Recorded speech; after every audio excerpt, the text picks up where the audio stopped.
Ladies and gentlemen, hello and welcome to Challengers at the Major. We are in Paris. Well, we're not, but we're very close. And we'll be seeing our first teams rock up. We apologize for the delays, but trying to get all the players ready to rock in the venue took a little bit longer than expected. My name is Bryce. Joining me here for this one, Chris Tunn. Yeah, we're just ironing out a couple of creases, Brycey. You know how it'd be. Look, we are up and ready to go. Of course, the Challengers players just behind what is that a massive stage inside of the defense arena in Paris. But we're pretty much ready to go eventually. We are jumping over towards Alpha almost imminently. We are going to actually be watching Falcons Academy taking on Team Bouvier. That was it. I knew it was something really French, Brycey. I was something somewhere along the right lines, of course, as well. Something just to note, of course, we got the challenge usernames coming through, so we'll be keeping an eye on that throughout the rest of the day. But yeah, no, look, we're chilling. We're into the very first game, and Falcons Academy Green already looking very solid. I will say, I mean, this is one of those early games in the major that you know is going to be pretty one-sided. Falcons Academy, certainly not a team to be overlooked here. And yeah, it is going to be a little bit challenging with the Challenge 05s. We're trying to get that sorted for tomorrow. So don't worry, it affects us just as much as it affects you. But yeah, it should go from top down if it stays this way. Roxas, Geo, Abod, and Luca. And on Team Bouvier, it should be Exotic, Zenef, Porto, and Bo. We will try and remind you of those names as it goes through. But at the moment, there could be only one team in.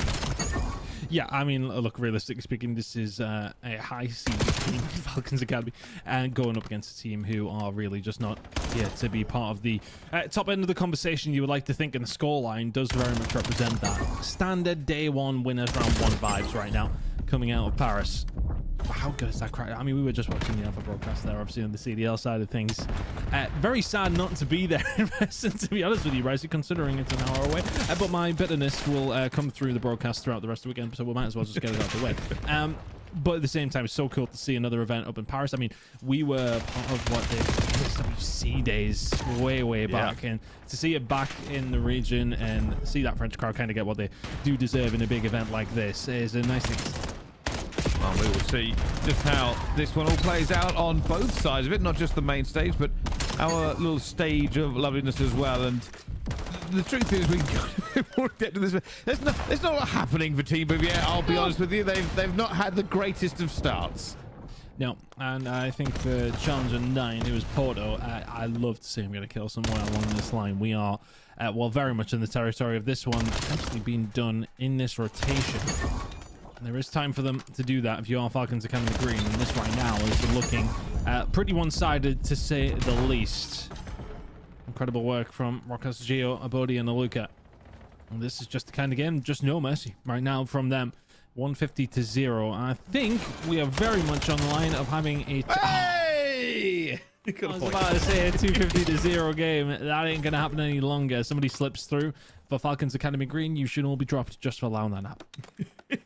I was going to say, I don't think I've ever actually seen a flawless game. I mean, this will be about as close to the end. He's standing in front of him. He's standing in front of him. I don't know what's happening. I don't know what's going on. Like, it's a little bit insane, realistically. This does happen occasionally. Me and kind of joked about it before. Round one is anybody versus anybody, basically. The best teams in this event, like the top 7 or so, have already got a bye. And then you kind of get matched up. So when you've got a decently high seed, like Falcons Academy do, Team Bouvier don't have a lot of points to their name. Not just in this game, but in terms of the pro points as well. Yeah, Team Bouvier are the dead last seed of this event, but they have doubled their tally of points. They're now on 2.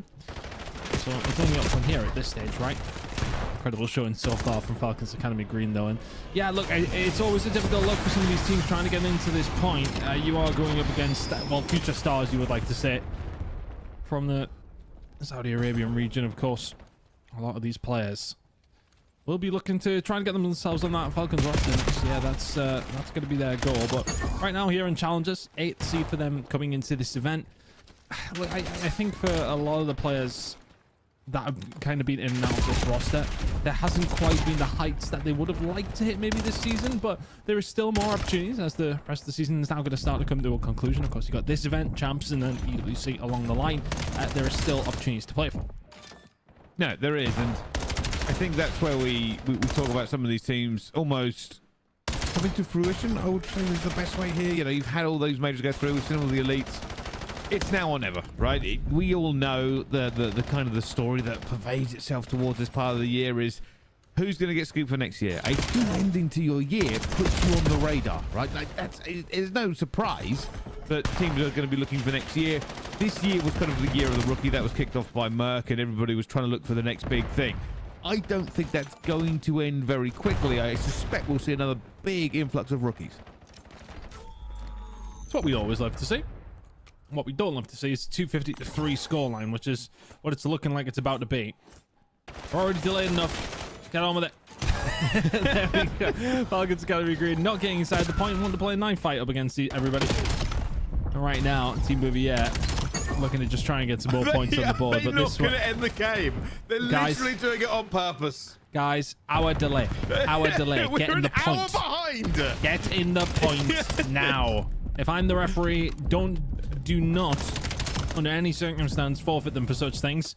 But I'd be having a stern word. That is a 1-0 lead for Falcons Academy Green. In a very sad... Yeah, fist bump's all right. You know what, boys? Yeah. Yeah. They're having a good time. Incredible. At least everybody's laughing about it. Look, at least don't put it's us on not camera, toxic. Blackstone. We want to stay here and we want to see the joy on these players' faces. They are having a good time. They've got a coaching staff behind them. They're having more fun than the team who won. This is at least not quite the same as when we last seen a match reaction from Falcons Academy. That was a little bit rougher at the last event, Bryce. As we have mentioned many times, you did abandon me and I was casting on my challenges. But at the same time, it was quite toxic on one side of things. That is not led into Paris, thankfully. The city of love, as they call it. And it's all love here. I mean, this is the great thing, right? We've got a bit of a chance to talk about this. We've had a few issues starting the day. That happens when you kind of try to pile this many players into a room. But we are going to be following the passion pit all the way through and see how all these players progress. And it's one of the things we've spoke about in previous years, right? New players kind of find their way here. But this is truthfully what it's about. This team on the right here, this Team Bouvier, is an exact example of players can fall in love with going to these events. It's why opens are so important. It's why LANs have been such a crucial part of Call of Duty's history and infrastructure for the longest time. It doesn't happen in every other esport. It doesn't ton. And I know for myself, and you probably as well, we wouldn't be here if we didn't go to those opens. I think, you know, when it does come down to these kind of moments, they're so important to the ecosystem, right? It's just so crucial for players to set up, have a good time. And it is the groundwork for everything else that really does go on. We'll be heading back into this one very, very shortly. Other games underway. See a couple of delays you would have seen about on social media. Less said, the better. We are up and running, and that's the important thing.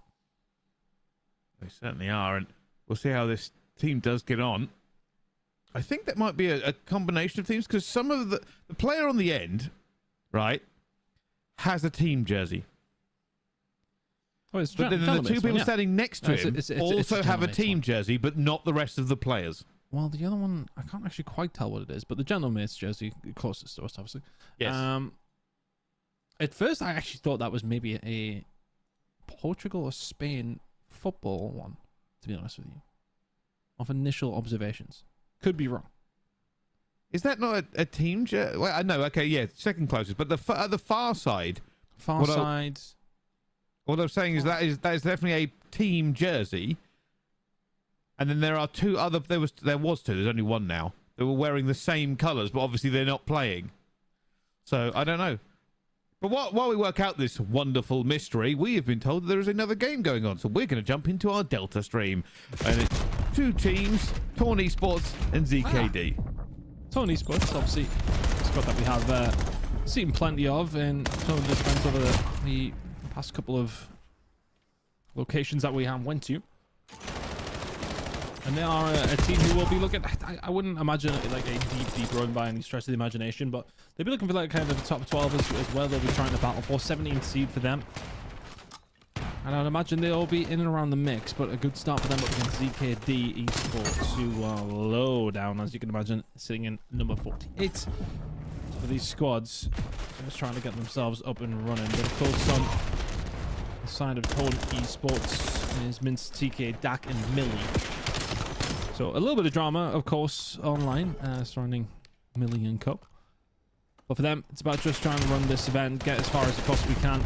Top 12 placement is at least the boundary of where I would expect them to be. Pushing for that top 8 has got to be the stretch. But yeah, good start for Tone Esports there in their very first game.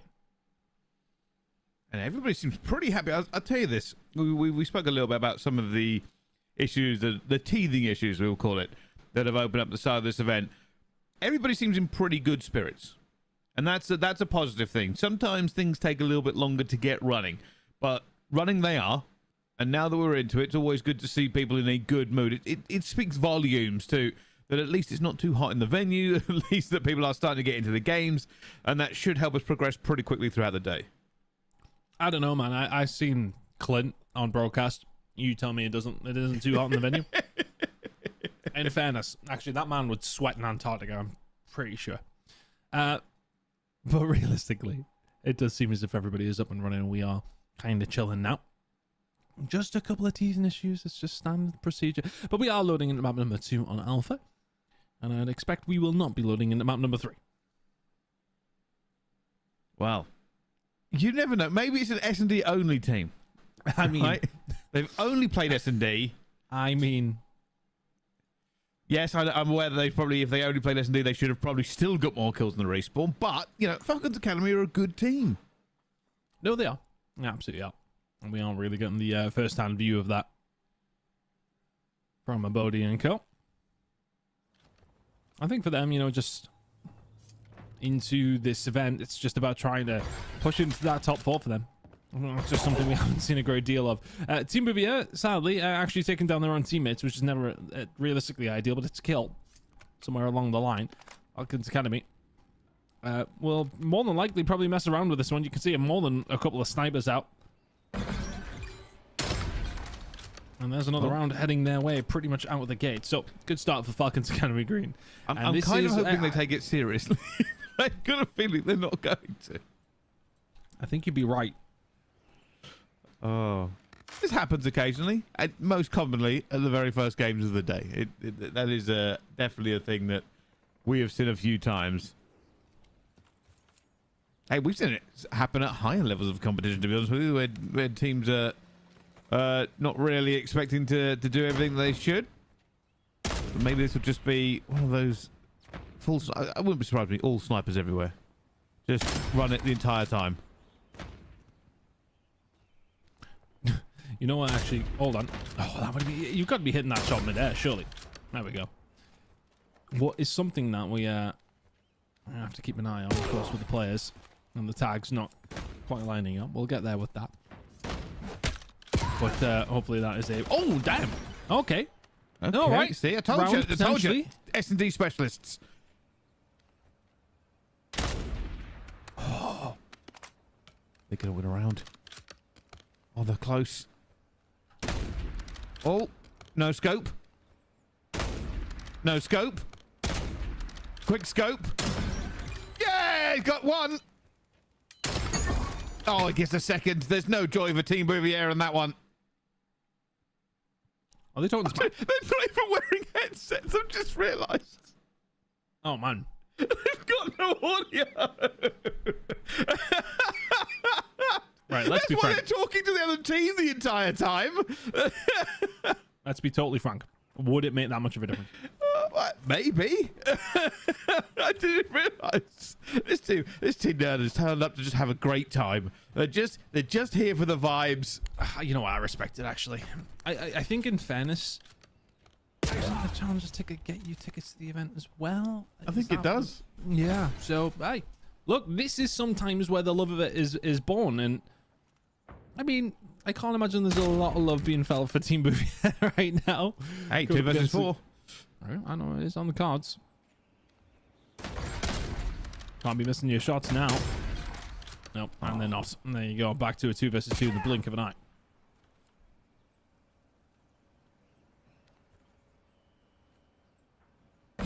Not a lot of movement happening, but now a 1 versus 2. Don't shoot your teammate. Oh, Hold on. 1v1? Oh no.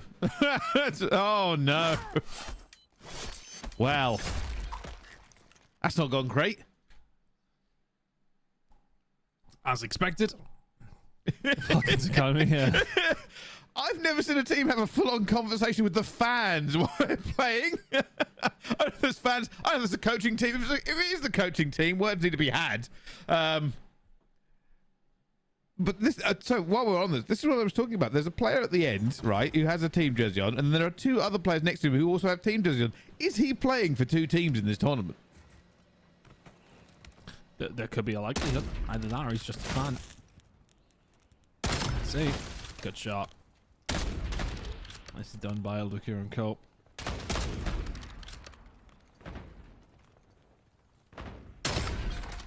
Good shots again. Gio is not messing around here, in fairness. He might be messing around a little bit. Oh, well. I just don't know what you want me to say at this point, Brycey. No, it's something that we have experienced. It's always kind of a running joke, right? Like we spoke about it before here. We know through history that a lot of the first games in this bracket aren't always going to be bangers, right? It is very much the case of we watch winners round 1 for 2 rounds. And that means that we watch high-seeded teams against lower-seeded teams, or we watch the middle teams, which will be something like, well, in this bracket will be 30, but can be anything from like 64 around about that level. So the 64th best team at the tournament against the 65th best team at the tournament. So those games are a slightly lower level of COD than the Challenge Elite stuff we're quite used to watching. So there's more mistakes going on.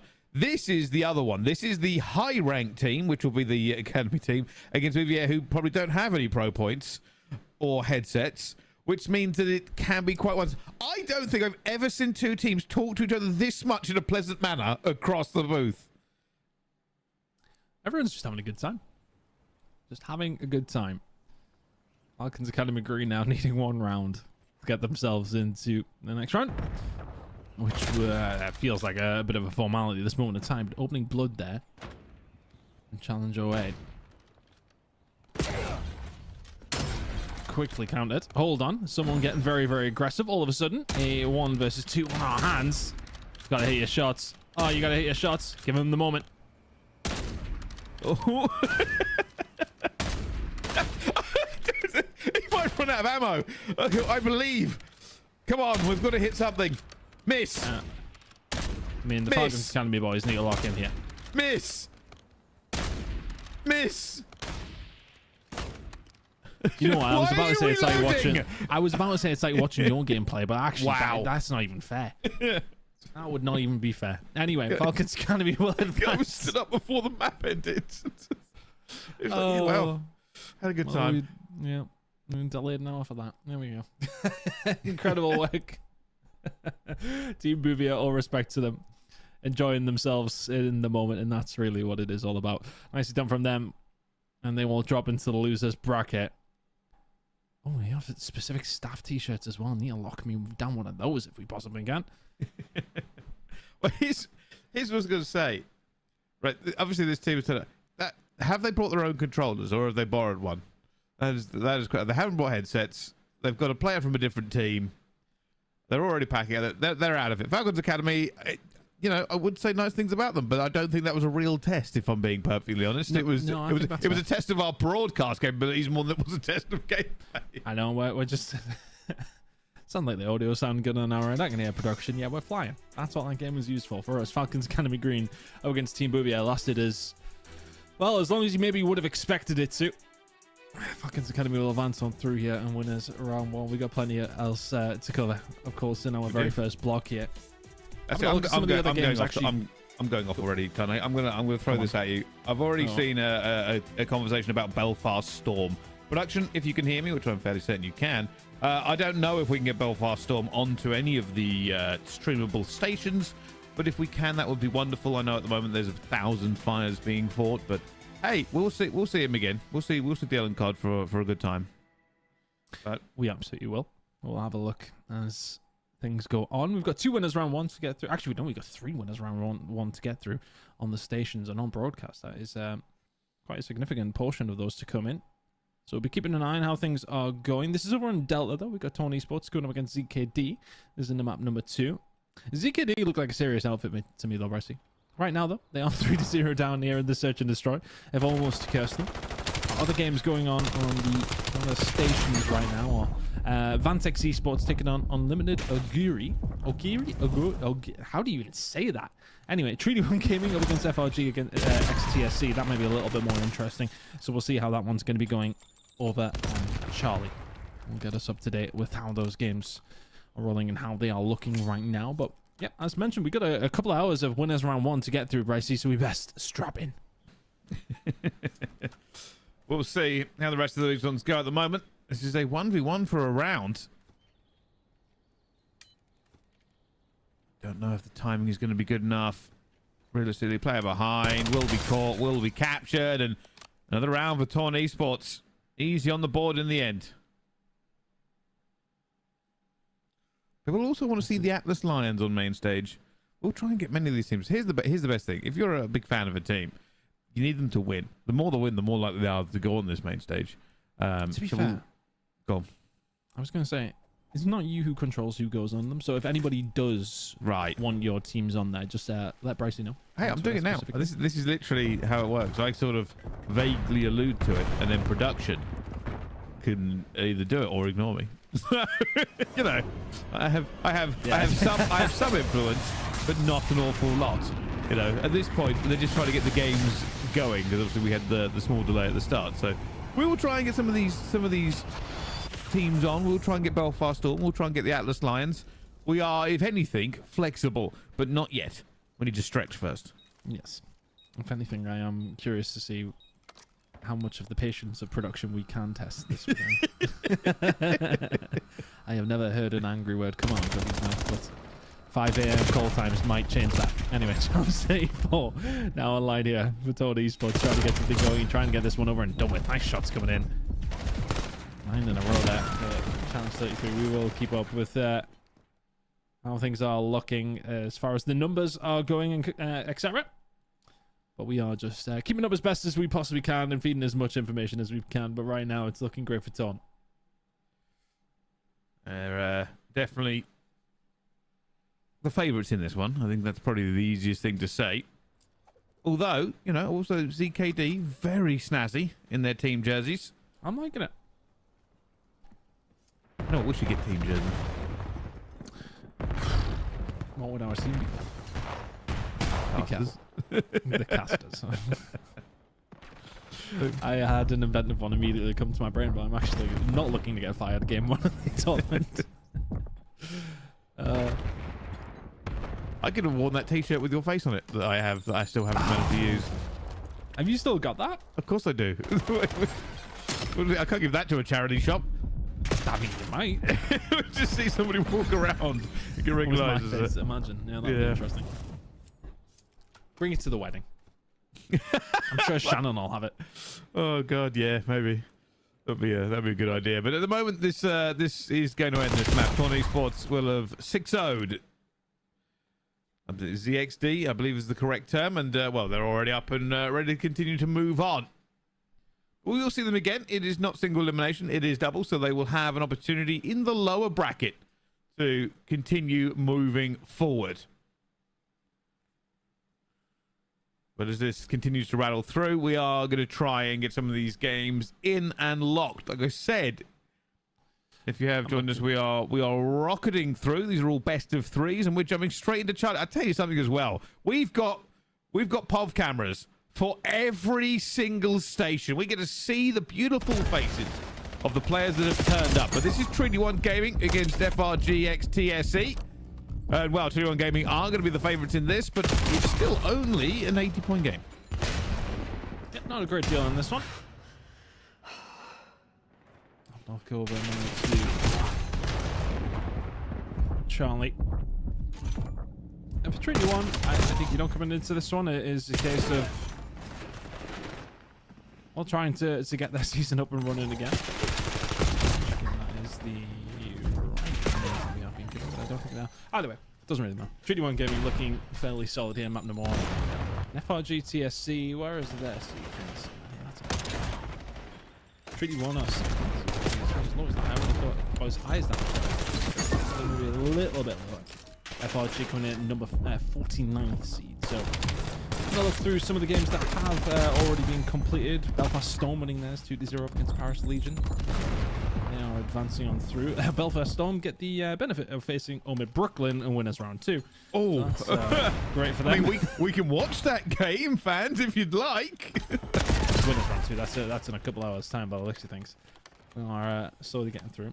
Cryptic Game winning theirs 2-0. Get blessed with a game up against Project 7.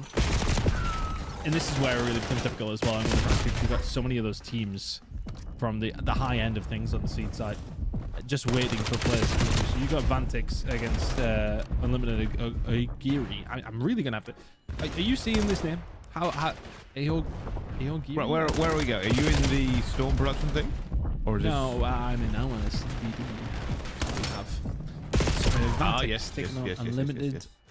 I know where you are now. Yes. How are you saying that? Aogiri. I think it's Aogiri. yeah.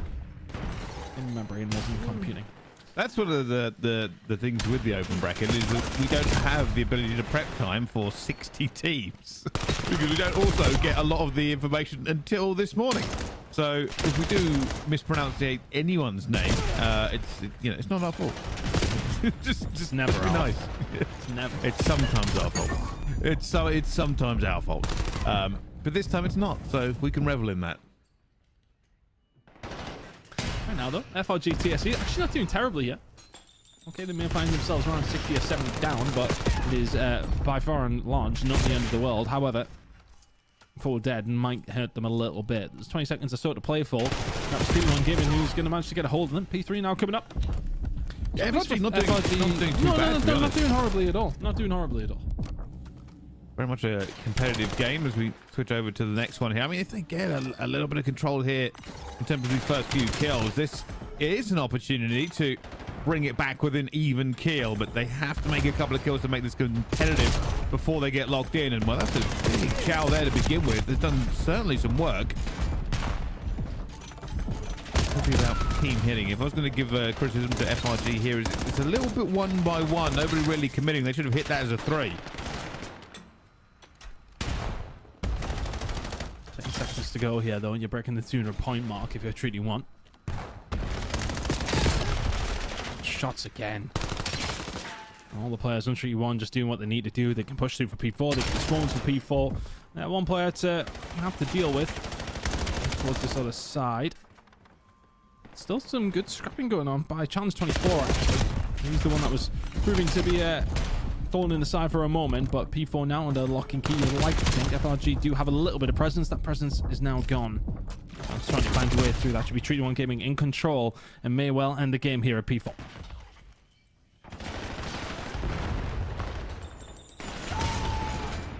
Well, this is all them. Could be a 100-point club, but hey, this is definitely not the worst match we've seen today. Can they find a way through? They are being pushed back quite significantly, but a 2-piece coming in is going to help them get through some of these lanes. As Challenger, well, that's a nice fight. Not going to work out this time. And unfortunately, with the wipe that's almost about certain to come through. Wait a second, a 2-piece straight onto this point here. Somehow staying alive. Gets a 3rd. Tries to get out towards the back. Isn't going to happen. The rest of the team will now have to try and push forward very quickly. Great time from Treaty 1, though. It's been a fantastic hold. And that should be that with those final couple of kills coming through. And it is done. But FRG, not a terrible showing by all accounts. Treaty 1 forced to at least lean forward. They're on Charlie. I'm feeling confident about their chances of moving on through there as we head into map number 2 very, very shortly.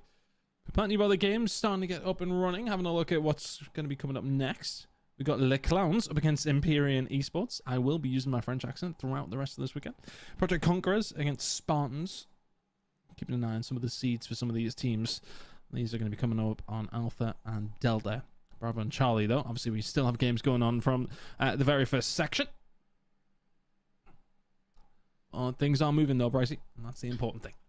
It very much is. And if you are wondering how the rest of today is going to go, well, I can tell you. We're going to have 3 of the winners round. I believe Ton told you that earlier, but I will reiterate it. So 3 of the winners round, that does mean we cover a fair amount. Once we hit that point, we will be moving on to the lower round 1. We will cover only 1 set of those. And trust me, sometimes that's probably a good thing. Then we go into winners round 2. So that's when we start to get some of the slightly tighter matchups. We'll go through 2 rounds of that as well. And then to end the day, we'll go into lower round 2, another elimination bracket to end it. So we've only just started. We've only just begun, and there is a lot of Call of Duty to come.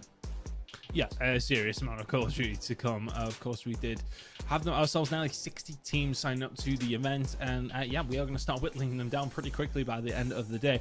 But some people who can be filling some seats in that arena, that's what they've been looking to do. They do drop out nice and early, Bricey. But of course, what these teams are competing for is very, very important. We get the prize, and of course, the points that are going to be really important towards this latter stages of the year. But yeah, the pro points are massive for some of these teams. I think for the most part, Champs is fairly secure as far as the positions that you need to be in, but realistically speaking, there is maybe some movement can be made if certain teams do finish high end of things. So the pro points extremely important this time around. We were actually discussing as well, I found it quite funny that Rock are still so highly seeded. Yeah, they've not had a great time recently. They really haven't, and this could be a redemption for them. I do know, although I haven't had it confirmed yet, we just don't want to double check about the roster issues they are currently experiencing, which doesn't bode well. We knew there might be something coming into this event and going forward for the rest of the year, but obviously if you haven't kept up with that team, they recently made a change, Rixled for Clocks. That ended in one of their worst performances, I think is probably the best way to put it, in terms of the elite stage. And now we don't know if Clocks is on that roster. I don't believe he is, just if he's been placed by Rixled, or there was even an outside rumor of a coach coming through. But we'll keep that up to date as soon as we find out for certain. We got to see that. We got to see that if it does happen. Prize pool is very much at $30,000. First place is obviously the main thing that everyone's going to be fighting for over this weekend, culminating in that grand final, which we'll be seeing on Sunday, which should be super interesting to see how everyone's going to be feeling by that point, because it is a long, grueling tournament for all these teams, having to go through so many different games. And yeah, it's going to be interesting by the time we get there. We've had a lot of different winners already, Bricey, throughout this season. I wonder if we'll have a different one this time around at Major 4 as well. Well, we certainly might do. I think it's kind of the case in point where a lot of these teams have been changing it up, and even if they haven't, they certainly have had the roster changes, so it's very likely we will not see the exact same winners moving forward. But it's also a time for everybody to kind of sharpen themselves, ready for the end of the year, which is, well, it's here basically. I was going to say it's close, but it is here. This is the last major, and then we go into champs for challenges as well as the last chance to qualify for those teams who need to make it still. So good performances here certainly bode well moving forward. And we will see how it does play out for some of these teams. Whether or not it'll be these teams exactly, we're going to have a look at Charlie, see how they are getting on. This is, of course, going to be the teams we just watched. FRG versus TSE and Treaty One Gaming. Yeah, let's see how things are going to work out in the end. For what was a relatively close game by the standards that we've seen already today. So let's see how it is going to break down here in the search and destroy.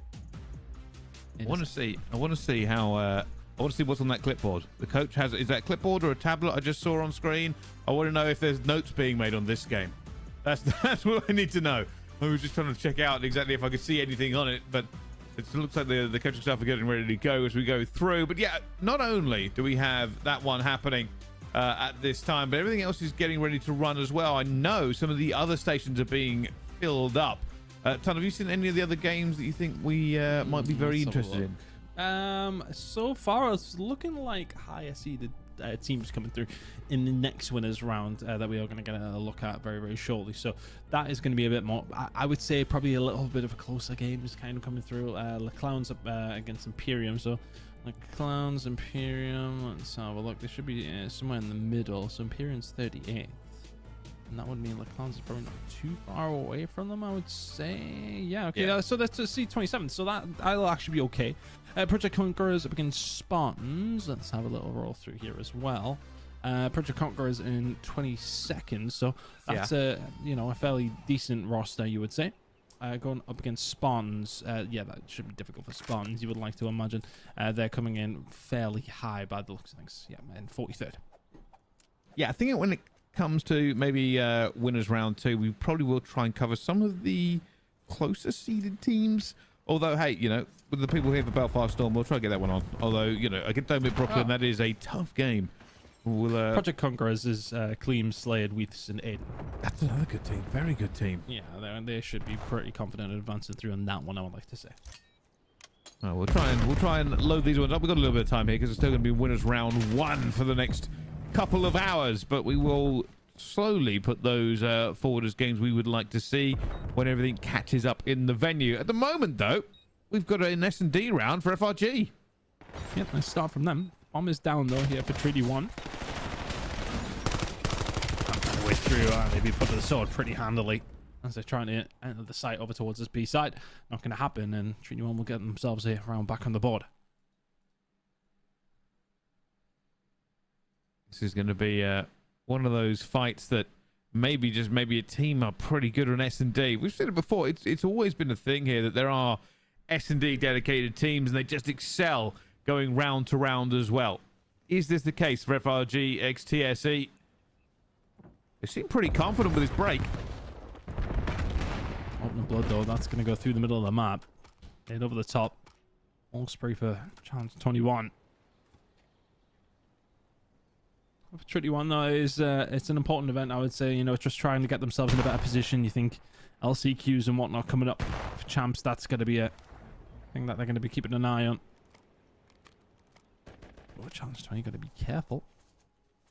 Not quite seeing them in the water over towards this side, so just backing down and looking with the way that they're moving on the mini-map, though. They are starting to close some gaps.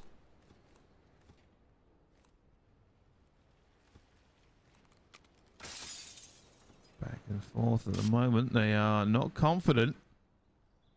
Also burning a lot of time here.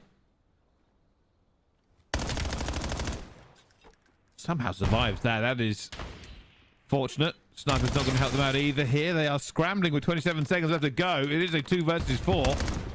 But right now they're just trying to win a gunfight. They can't really get any map control. And, well, down to 1 versus 4. Gets 1.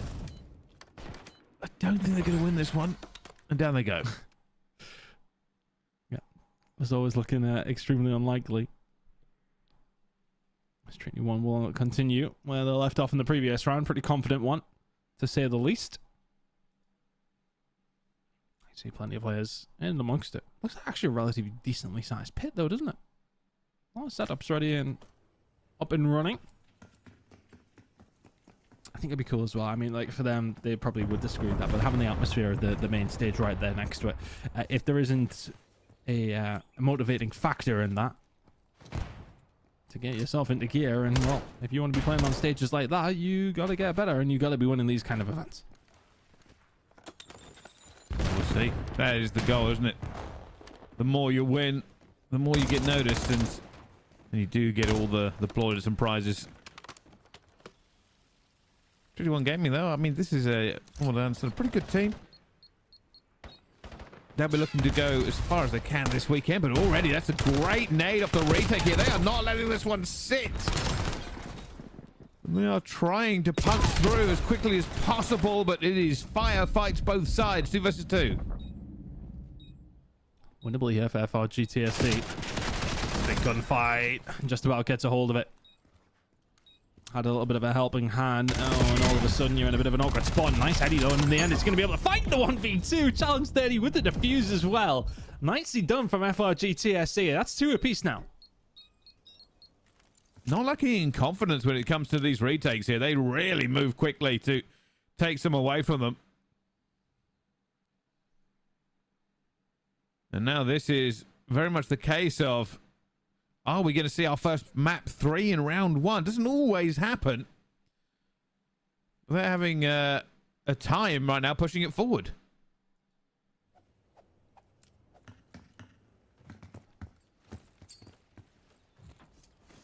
Very much challenging here, and the search and destroy, to say the least. If you treat 1, you don't want to necessarily have to go 3 yet. Feeling confident for that to not be the case, of course. chance of 20. You will get taken down through the middle of the map, though. The trade was there. If only for 2. 3 versus 2 now in the favor of Treaty 1. They're not putting themselves in too bad of a position. That's the key. Just trying to hold it down, trying not to make any mistakes. But a 1 versus 3 is always going to be difficult, and down they fall.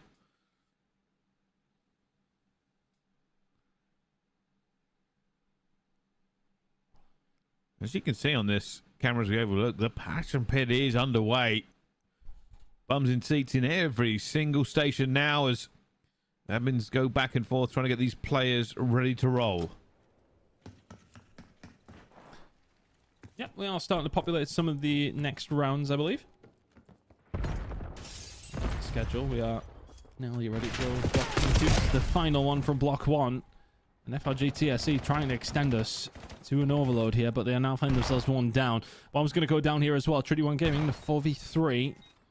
Don't hit the retake angle, but you got no control over towards this laundry side to them. Trying to hit through Art.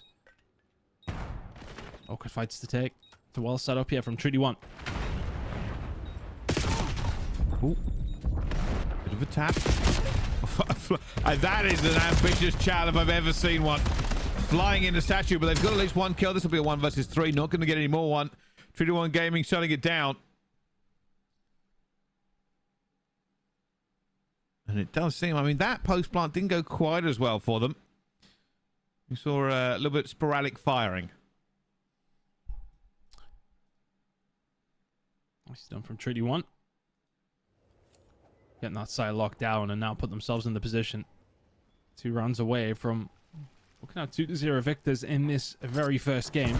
Sometimes you want just to get the cobwebs off, you know, you try and get yourself in a scenario when you're coming up against these better teams that you're feeling nice and warm. Have themselves now a 4v3 to put the pressure on. 29 had fallen, challenge 23 will follow. And this is a big gunfight win to find, and it's now all of a sudden a 1v4 on the cards to 24 if he wants to keep his team within this. Oh, they're waiting for him.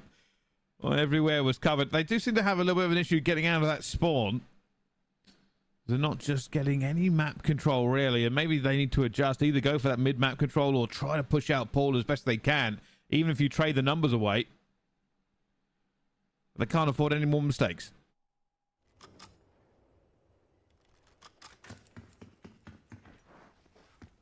Breeze on the side of Treaty 1 as well to get this one closed off nice and quickly.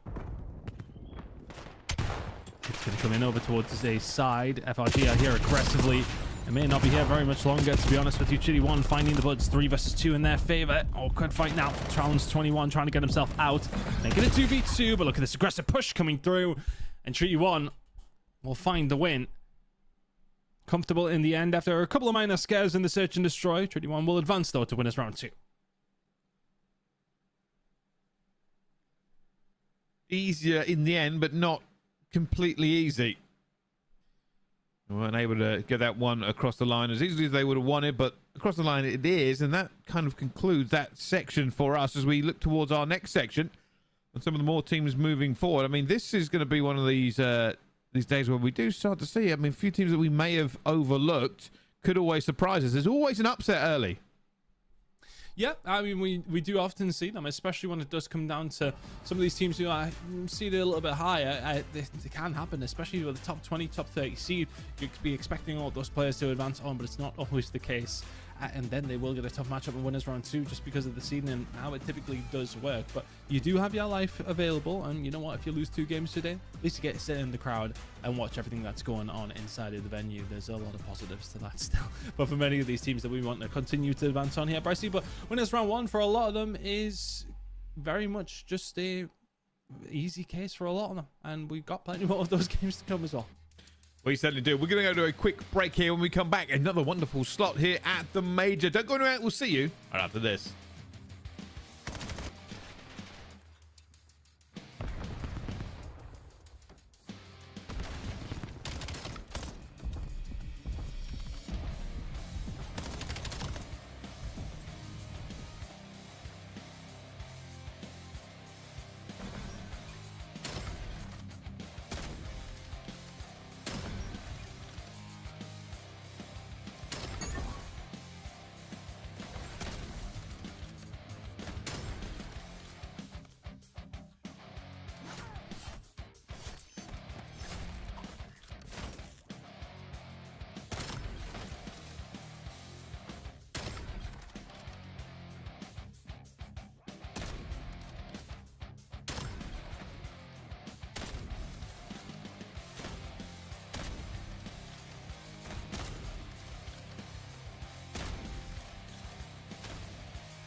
Ladies and gentlemen, hello and welcome back. We know you've missed us, but we have our next set of games rocking and rolling. This time, Imperium Esports going up against the Les Clowns. This should be a fairly decent game, to be honest with you, Brycey. Our Imperium, we've got Shawnee Code, Lewis, plays in Ukers. And then the other side of things here for the Clowns is Jamal, D3, Kabikun, and Yumeko. So, I mean, look, we've got some players here who can absolutely hang with each other. So I'm expecting this to actually be fairly decent, Brycey. A winner's round one game that's competitive. Who would have ever thought it? We'll find out. We will find out if it continues this way, as they both do try to go down to it. We will apologize, of course, for the player tags. That's hopefully going to be fixed tomorrow, but we will try and keep you up to date with the rough names of what's happening as it goes to a pinstripe kill feed. But right now, these two teams battling over P2, neither really able to get full control. Strong hand here for Imperium, though. Do momentarily have control, but the Clowns will find a way through. And that is going to help them out. Picking up some points here. Oh, towards P2. Good shots coming in there from Charles 10. All of a sudden, Imperium do have a little bit more of a foothold and will keep them off the point. So that was looking like some potentially really good time there for the Clowns. 15 seconds or so to go. And Imperium are the ones picking it up. Yeah, the colours are the wrong way around. That's confused the hell out. Right, here we are. The Clowns the ones now getting a hold of that scrap time as P3 is now on the way. Big rotator, if they can hold it here. They're looking for the player out towards the back here, and this might be a bit of a bamboozle. No, they've worked it out. Not this quickly, though, and that's still going to be a danger they want to clear out. They managed to find the first, but that's traded as well. Got to hold both sides, which is never the best point. I still don't hear the Clowns will find a way through. Let's try to double check the team names and colours are right or wrong way around, but we'll get there with it. Either way, it's a close game, Brycey. This game at this moment in time, but a good hold here. From the Clowns right now. Some good time. That should be 4 dead, and momentarily is 3 dead at least. So some more good time as mentioned, but potentially right around here for Imperium. Clear up will come through. P4 now under its way in 10 seconds or so. The Clowns should be in a good spot for this. Back and forth, and they try to hold this rotation down. It's still going to be dangerous to do so. Player out towards the back, and they go for a bit of a fly here as they look for this. But this is, you are right, a close game, and back spawn's trying to be locked down. It's a bit difficult. Will they spawn in or out? They're already trying to backpedal for it and try and block. Where are they going? Channels 3, grabs 3. There should be a parallel spawn coming through P2, and it will be. Close game. Imperium are the ones over towards the back side. I believe so, at least anyway. Hard to just know without the tags of who's who, and it seems as if the team names or colours are mixed up as well, so trying our best. I'm going to cast this with one eye closed, just to see if it makes it a little bit more challenging for me. Yes. Should level up the difficulty. Yeah, we'll just really stretch onto this one. I'm going to poke myself in the eyes, see if I can really achieve new levels of casting. Oh my goodness.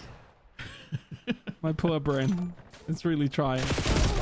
Yeah. Oh, boiled by the heat, defeated by Codcaster. It's yes. A wonderful time. Oh. Chandra 06 over towards the spike side, trying his best. So it is right as far as the header goes. The colours are as far as we are aware. So a very close game here on map number 1. Still in there if you are Imperium Esports, currently in the lead after what was a good rotation over towards P5. 15 seconds to go. Just trying to pick up as much time as they possibly can if you are the Clowns. This one basically being a tied game going to the second set of rotation. Lessons will be learned. It's always one of the things as well that we probably don't talk about enough at the Open Series. When we talk about Challenge Elite and some of the cups, you know all the top teams have played each other so many times, right? Between scrims and full speed tournament games. They know what to happen, they know what to veto. In the Opens, there's a very good chance you have no idea of the tendencies of any of the players you're playing against. So when it comes down from first set of rotations to second set of rotations, you're learning as you go. Yeah, I would think that these teams do have somewhat of a relative idea who they're going up against, just in this scenario specifically. But you're absolutely right when it does come down to these winners round ones. It is a case of just, I think for a lot of these teams, you just gotta pick the best maps as best as you can and go from there. That's a 4 down though. As the Clowns finding plenty. Very close game though. Extremely close between these two. Anyone's game at this moment in time.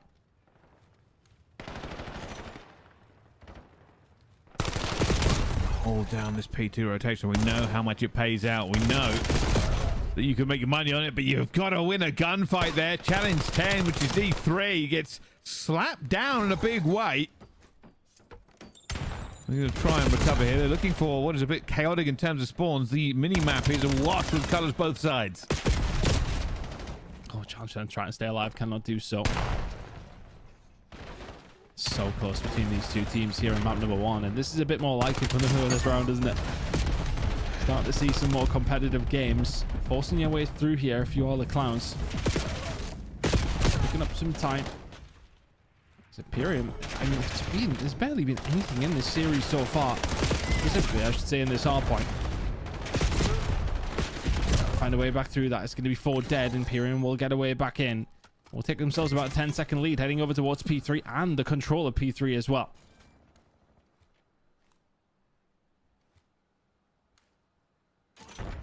Again, tied up between these two. We said it'd be a closer game, but this is getting a little bit ridiculous. With 1 point between them. This is anybody's. And it's almost identical setup from them again here. I was going to say it's Imperium who have basically played it the exact same way. Will it be a little bit of a better hold from this time around? It will be. Now looking for these spawns to come in.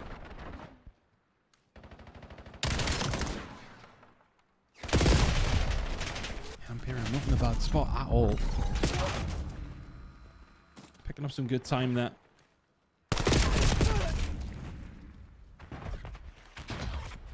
Rotation over towards P4 now starting to come through. Gonna be heading there in 15. Again, like very, very close. 3 not able to survive. Ray will come through though, and again, that's some more good time. First actual decent lead we've seen from a team, to be honest with you, and it's going to land to Imperium.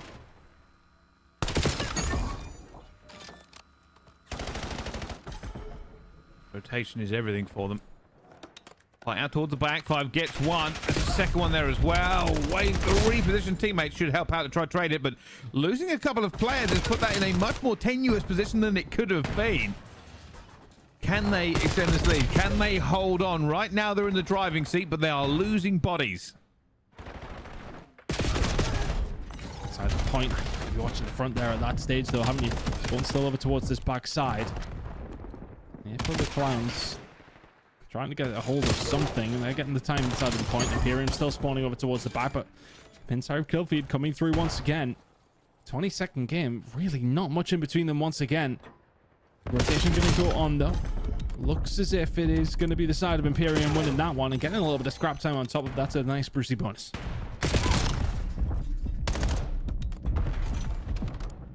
Well, this is again an 11-point game. Nobody able to really stretch it out either way, and now you can see this is where the big fight might be. Challenge 10 around the back. Looking for something, but gets caught before he can do any damage, and the points just continue to accumulate. Big kills coming through. Working out for the favor of Imperium, but then immediately firing back. You wouldn't have thought you were going to lose out like that. The Clowns will find a way through. So now all of a sudden for Imperium, you need to find a way back in, or we're going to have pretty much a tie game by the time we head to this 3rd rotation. Neither of these teams ever really push at the distance here, which is surprising considering the Clowns have just not managed to get that many kills in the slaying department. You can see 7 and 9 struggling here in this game. And Imperium Esports should have cakewalked this, but the points have not been translating over across. They do have a small lead. 14 seconds is all. They're within lethal range as well. Can they carry this over? Big win by 6 there. Imperium now starting to get some more time throughout the middle of the map. That time is now going to go over towards the other side, though. Nobody really able to keep a hold of a hill here. 35 to go. The Clowns could take a lead off this P1 hold if they can keep a hold of it. Chance 10, though, trying to dip and dive. Seems as if they are going to be able to find a way through if you're Imperium. 20-point game. We're heading over towards P2 in 20 seconds. Someone could have a substantial lead, or we may well have a tied game by the time we get... Again, 10 goes through. It's going to drop down here. You got 2 players already on Imperium dropping 40s. And yet somehow this game isn't going to be over. That's going to be Rek and D. Louis, who have really been slaying very, very hard. They have just 16 points to find. They have a player onto P2 as well. Imperium can end it here, but they are massively outnumbered, and it's only going to be 5 who's left. Down they go as well. Control for Left Clowns. They needed that control. Imperium only 15 away. Now just trying to find the break. Challenge up forwards. Yeah, can't find the second. Just a little bit shaky on either side of things. Maybe some nerves coming through for Imperium. But 10 seconds to go. They found the break. You've got one more opportunity here if you're the Clowns. Can they get in? Can they get in? They've got a few seconds to do so, but they're already losing a couple of players going down. Another one falls out towards the top, and that'll be game. Imperium do manage to get it done here, heavily outslaying, but maybe just a little bit of an issue.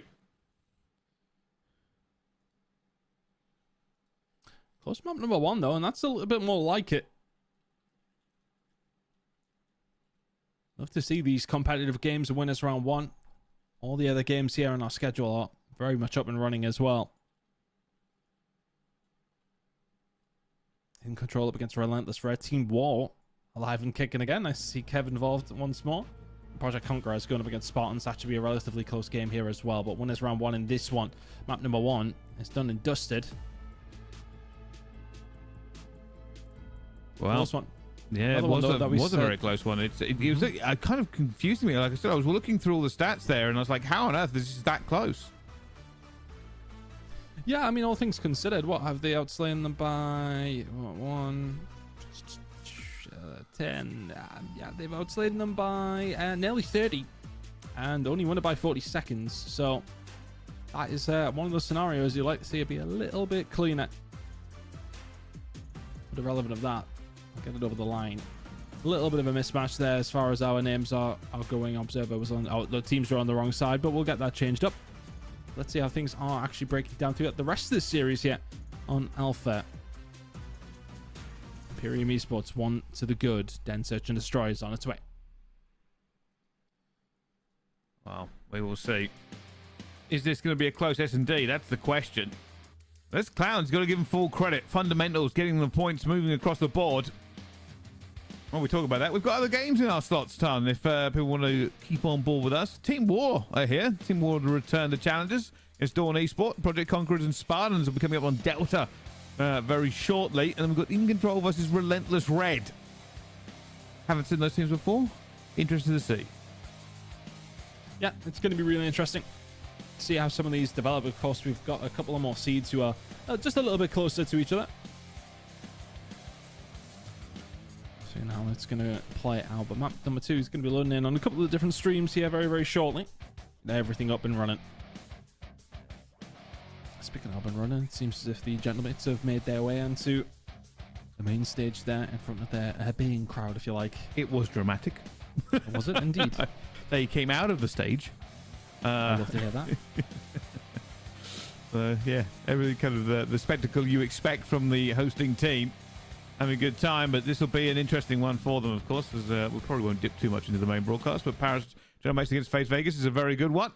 But we will jump back into ours as it looks like the lobby is loading. So we get to see these teams square off again here as conversations go down the line. Yep, very close map number 1. It's Imperium up. I believe we should be on the right side of things here now. We are. Colors are right this time around. That makes lives a little bit easier. Imperium will be feeling confident with a push over towards this A side, winning the first gunfight as well. Challenge 10 will fall, and this should be an A plan coming on through.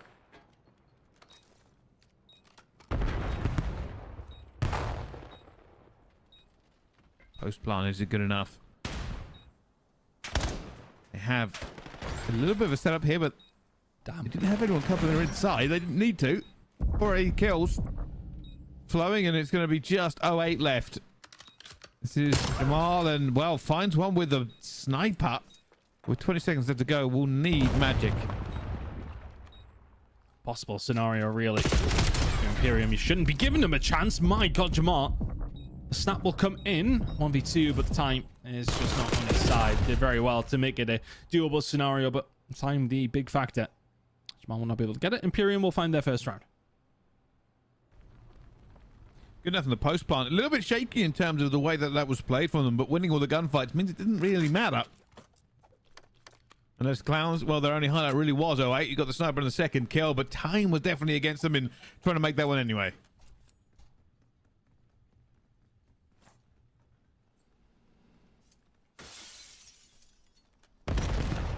And so we go.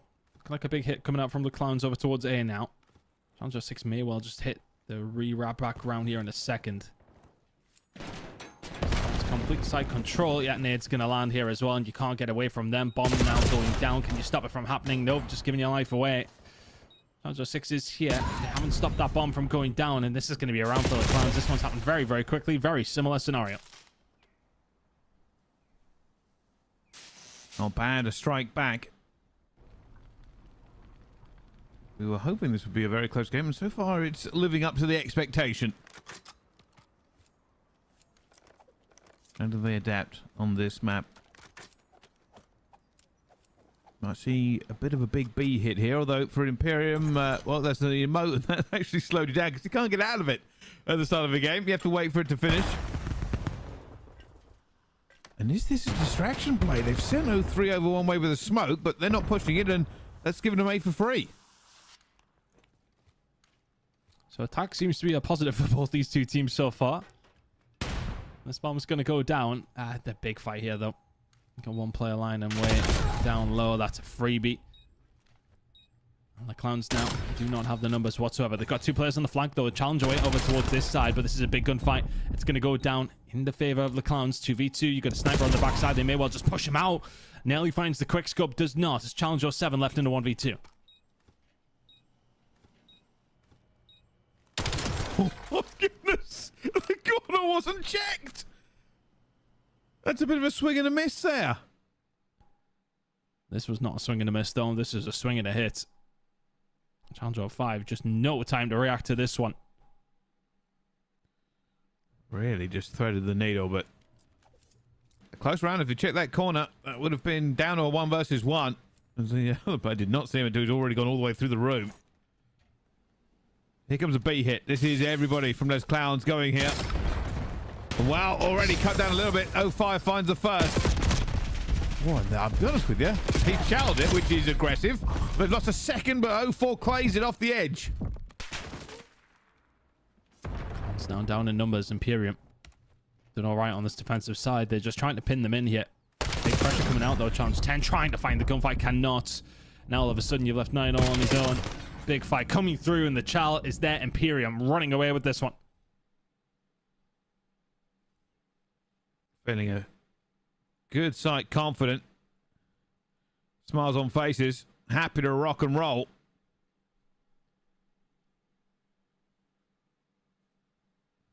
That man is watching the game while he's playing. He's clearly watching main stage. Lock in. I can imagine the atmosphere being pretty good, to be fair. It'll be pretty loud. That's one of the things that you're going to have to put up with, being in the same venue. The clowns will find a first blood here, which feels like the first time in quite some time. The A hit is now under discussion on whether or not it should be the right idea here for Imperium. They do not have the numbers. I'm going to try and wrap this here. I mean, 05, this is the most untradeable position I have ever seen in my life. Got a pistol out. Is going to lose that one. Now they're coming in for a slow try to trade. Does eventually get it done, but it comes down to a 1 versus 3. 1 versus 2. Down. Well, some potential there, but can't quite get it over the line. That is the least locked in buzz I've ever seen. What are you doing? Are you clearly watching main stage? He might actually, in fairness, be. I think it would be cheating if he is watching this stream though. We're not live. Like, we're not, 5 seconds behind. It's something more along the lines of 40 seconds.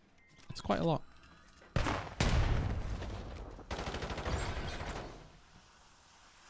Opening blood again for the clowns though. So here we go. Oh, this is an egregious shout from a forward. Not going to find anything. The smoke helps you out if you are the clowns. Does get them off the bomb side, but 2v4 scenario now for Imperium, who were running away with this, but back-to-back rounds it's looking like for the clowns. Gets them right back into this game at 3-piece. Great recovery. Will it be over? It will be, and you are right. 3-3, these two teams go. Imperium no longer happy. Lots of conversations happening. Yeah, I'm not happy at all. Discussions ongoing. I need to know what player that is on Les Clouds that is just absolutely just watching the other game as it goes in between rounds of SD. Big kill. Big fight once again. Again, more first blood to come the clowns away. The big hit through the middle doesn't work out. Challenge of 5 left on his own in the 1v2. Chal will come through, and the clowns, that's 3 rounds. Back to back to back. Having a really good time, and the smiles on the other side of the stage here. Imperium do not seem that happy.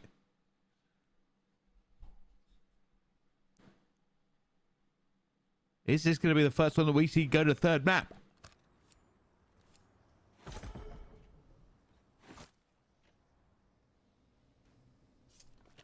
Well, here we are.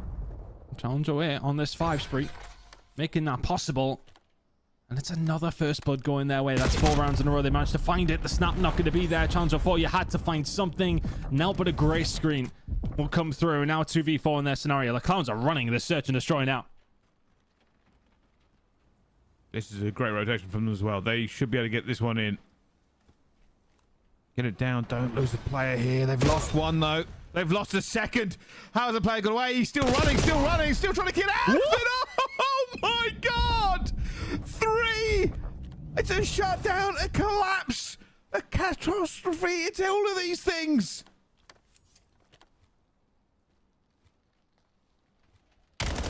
Now if you're 09, you have found an angle. And you have found that blood. 05 now left in the 1v1.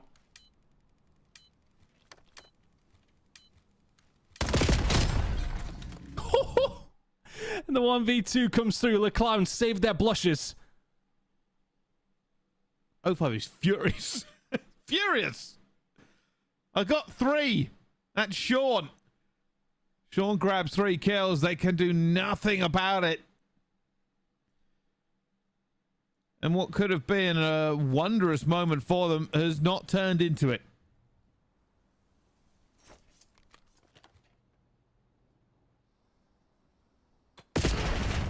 We're now going to have to try and back on down here. A lot of pressure coming through from Imperium, but that's been 5 first bloods in a row. You knew he was here. You knew he was here. Is that Nick going to land? Yeah, it is. 3v3. Still holding. Haven't pushed it yet. They flung out as well. They managed to get 1, but it will be traded back as well. 2v2. Do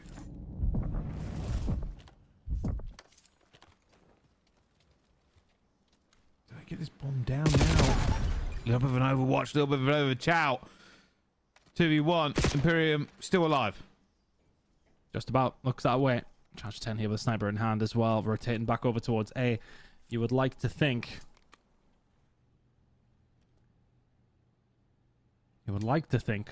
this is Imperium's round. Gonna skate around the back. They're both watching the same direction here. Communication not on point. Flank. Is it absolutely gonna be? There it is not. Challenge 10 spins at the right time. And the clowns even up the series. Just when you think Imperium have a chance. Just when you think they've done everything they need to. Not gonna be. 1-1. We're going map 3 with those two as it starts to heat up a little bit in the pit here. And both teams seem way too relaxed. I'm going to need everybody to lock in. Let's kind of watch that while one player was keeping an eye on a different game. The clowns put themselves in the space to maybe get something going here. Well, maybe I'll see our very first overload. Get some other games going on, though. We'll keep an eye on how that one is going to go. We'll be dipping and diving around, but nicely done from the clowns. They will tie things up yet.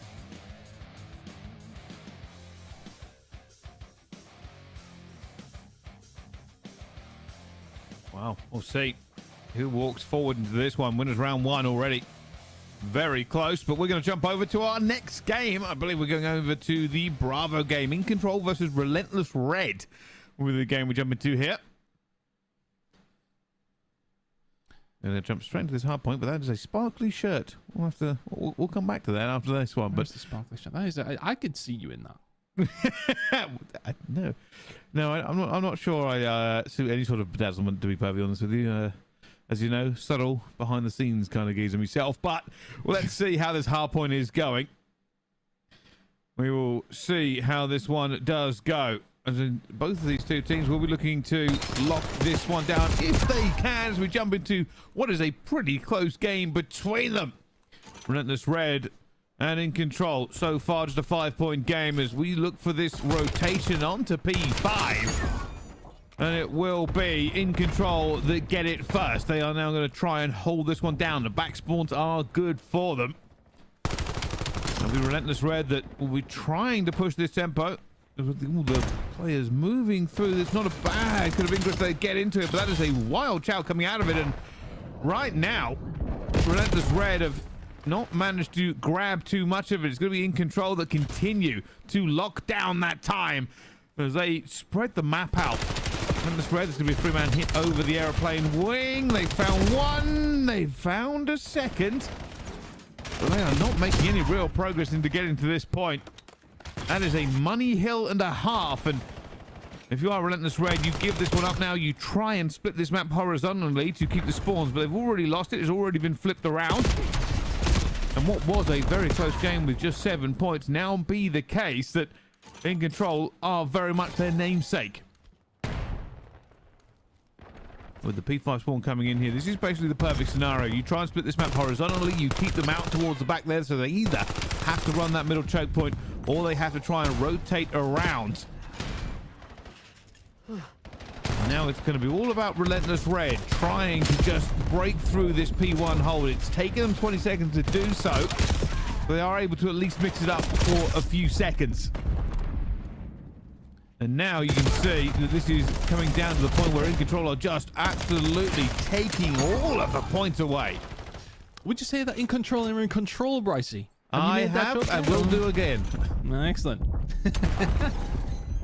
That doesn't surprise me one bit. I actually was questioning it after I said.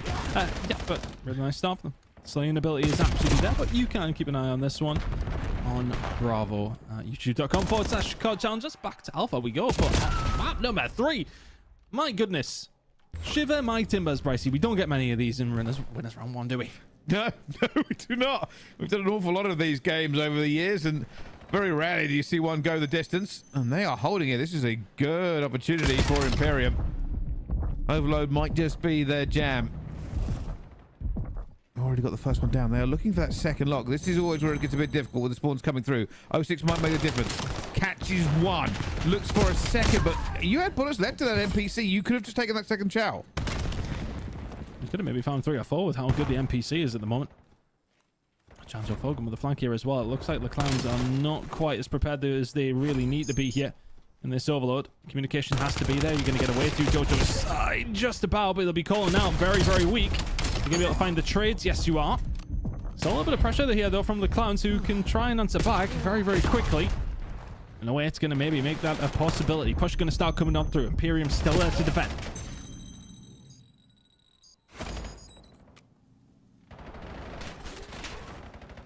A lot of pressure. Yeah, it's going to go through. The issue is going to be here, of course, is that it's going to be a relay. And an uncontested relay by the look of it. They committed so hard and they put it straight in that it's gone a little bit wrong here. I was wondering if they were going to do that to kind of shoot through. You can wallbang that very effectively. And what should have been an absolute win has not turned out to be here. Let's go. Wonderful recovery. Just about. If you're a 4, though, you're going to have to be there to try and cover your teammate. The shot's not going to land. Imperium will re-establish the lead they had. They'll get cleared out, though. So good defense in the end there from the Clowns, just to make sure you can get a little bit more control. It's going to be about Challenger 3, number 8 on the minimap. He's going to disrupt them pushing through, and that's a big gunfight win as well. Another big one from 03. And this setup over towards B is just absolutely perfect. Absolutely flawless in the end. This one will land home. I think, if I'm honest with you, where's the smoke going to come through? Yeah, Dojo side. Yeah, you got to be so careful. It's a huge gunfight to try and win if you're 8. Needs to find the second one, really. Flanks incoming, but the setup's still absolutely going to be here. Challenge, trying to get that one down. 04 almost makes it work. I thought it was the worst case scenario here when you end up having the EMP. It's like, right, I've got a pistol and no blockers.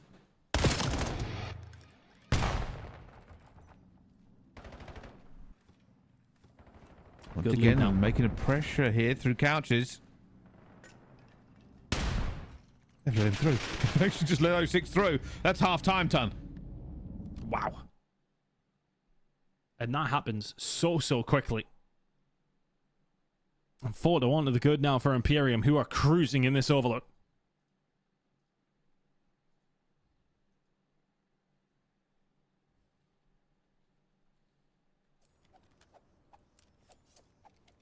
Well, this might be Imperium's to keep on moving forward. I think I saw somebody mention that if they win this, they go up against Huntsman, which is, again, not an easy game. That's when the top bods from all of Challengers dropping into the bracket. Yeah, it is right. If Imperium win this, they go straight up against the Huntsman, who haven't played yet today. Challenger 4 trying to set something up over towards the Dojo side. Just a very commanding start, isn't it, from Imperium? Had a couple of moments here and there and strung them into maybe more than one cap. Their flanking ability is actually really good. You find the routes throughout the middle of the map, and that's going to make their lives a lot easier. Honestly, if Challenger 6 wins this gunfight, you will not. So Imperium now will have to wrap this one around. Just defend up for a little bit. They don't allow the Clowns back into this one whatsoever. Real good catch to not allow that EMP to move either. Now it's playing for mid-map. It's a little bit of a scrappy gunfight, but good enough in the end for 04. Somehow staying alive one more time. Wins the gunfight with no health. And nobody is able to really move this EMP.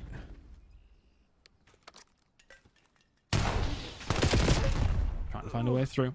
And not moving at the EMP suits the team who are 4-1 up. And then some, doesn't it? Right now, the pressure is on them. The Clowns are stringing together some good kills through in the middle of the map. Have a little bit of control. As you can see, Imperium are just playing this one slow. Got one player over towards the Dojo side, more towards B, search and destroy. He's just trying to disrupt these pushes, but that's 3 dead momentarily. Big opportunity for the Clowns. Should be able to get one through. They've basically got every kill you need to make this work. They now have to be a little bit wary of is any potential relay coming in. You already see the players spawning out way above P2. That's a relay. They're just not winning a gunfight here, Imperium. They've fallen apart a little bit. They need to find some of these gunfights. There's a player now in towards the stairs they need to grab. Last little flurry. Can they get through the doorway? No, too many players coming off the spawn and not enough gunfights won. Means Imperium will get to live for a little bit longer. A couple of seconds quicker and you get that one landed. If you're Imperium, you're going to wrap this one back through the rooftop side. It's a nice and safe route. It's been called out by Challenger 6. He's making his way forward, trying to find the kills on the way as well. Big Frank going to be coming through from Challenge 10, but he's going to have to be fast. Oh, 5 down, a bit of a difficult spot. Nicely done, and that suits the Clown, no problem. But Imperium, well, survive and waste a little bit of time. Frank going to come through. They will be found. Challenger 3, big moment. That may well open things up, and that may well call game. Oh, not able to get that one through. Here comes the back relay. Back across the roofs here. Challenge 10, that would have been a huge gunfight to win. They're going to try and wrap this. Yeah, I was going to say, going over the roofs in towards P2 is difficult at the very best of times. It is not for the faint of heart here, and Challenger 9 has to take a gunfight with the EMP in his own spawn to keep this alive.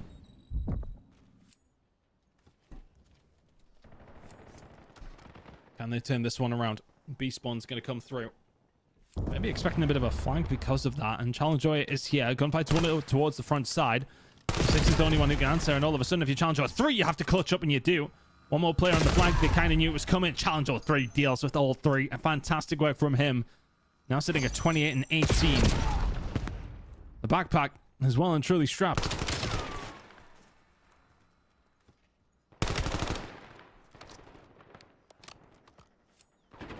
A minute and 12. This is still plausible. They just have to find the gap. They have to find the kills they need to make. Find one. Actually being aggressive as well with this. Again, it'll be the case of can you get through roofs with it? Wade's going to try and make it happen as well. They have the EMP again. They are not happy about this way that they are going. They are going to try and wrap it one more time. If they can get there in enough time, they can go for a relay. I mean, the slaying ability has been there, but it's been challenge all 3. Shut them down. He's 33-20. I mean, he's got so many more interactions than absolutely everybody else. Here, there, and everywhere. Big gunfight win by all 5. That's disgusting. Finds a second as well, and that should be the final nail in the coffin, Bryce. Hold on. Hold on. There's a small, very, very small window to get this done. You've got to get it in right then and there. Not going to happen. And they needed the luck of the gods on their side. Isn't going to be the case. That EMP is now running away. It doesn't really matter. They can put it in. They won't get the relay regardless. But there it goes. Imperium Esports will continue through into winners round 2, where they will play Huntsman to try and see if they can cause the first big upset of this tournament. A little bit of smack talk already in winners round 1. Is that, I think he's saying, I can't believe he said that. It's ridiculous. I feel like the one of the guys is telling him to chill out. I was like, yeah, you watched a lot of your photos from that S&D and you won the S&D. I'd be happy with that achievement. They seem pretty happy though. Handshakes going on at the end. But hey, it's not called the Passion Pit for no reason. And it looks like Omit are ready to set up, or at least they're just having a little look-see on what's going on. Yep, that's going to be a really one that we're going to be keeping an eye on. Coming in as 5th seed as well, by the way. Might be able to actually check who they should be going up against. As time will go on, they're going to be going against YOLO next, but then have to go up against FC Stallions straight out the gate. FC Stallions up against Rock Falcons should be interesting as well. And then if it all get through that, probably going to be a game up against Project 7 after that as well. It may well make things a little bit more difficult, but we'll see how it does actually start to play out. I believe we've still got a couple of games ongoing here. Project Conquerors up against Spartans, that one is done. The Clowns against Imperium is done. In Control against Relentless Red, still going on Bravo, but Team War up against Dawn Esport on Charlie is still ongoing, as Imperium will tie that one up. But let's have a look how Team War are doing. Wonder if Kev's checking in this early in the day. That man is, well, sometimes up early for golf for this kind of hour, so maybe, just maybe he'll be here. But for Team War, opportunity for them to have a decent little run at this event. It started already quite well. 1-0 up in this series. Now 2-1 up in the Search and Destroy. We'll see if they can continue this. Of course, Team War, if you've been watching anything in Europe for challenges over the years, a name that will be very familiar. In both regions, to be honest with you, he's really been a big supporter of the challenge scene. We like Kev, we love Kev, we love Team War. Been around for a long time. Not as long as us, mind you. We'll just remind everybody how old we are. Exactly. But Team War is an ancient 24, the pair of us. Icons, Dimensions, Flames, and Vigor. I mean, look, it's a very, very solid roster. See how they're going to do. But nice for these teams to be over in Paris, of course. I mean, I know some of them have been complaining about the heat. In absolute fairness, in defense of France and its lack of conditioning, it has been a massive heat wave. I was looking at 18 degrees over the average at this one time, which is bonkers levels of heat waves. Team War, though, doing very, very solid here. 4 versus 2 in their favor. Making now a 3 versus 2 as Dawn will get one back. Big gunfight to win. 2 versus 2, but instantly traded out. 1 player left. All the way out to the back here. Thrag. Realize he's going to try and make a pick, but nobody is giving him the shoulder to do so.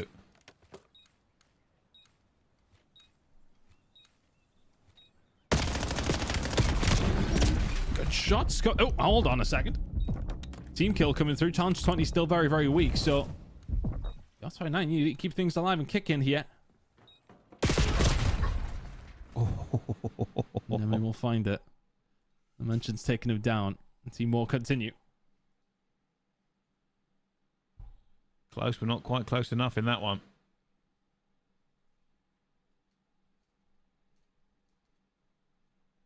You gotta ask yourself, which of these two teams is going to really get it done? Team War, a little bit of the favourites coming into it. We have seen these players do very well in previous events.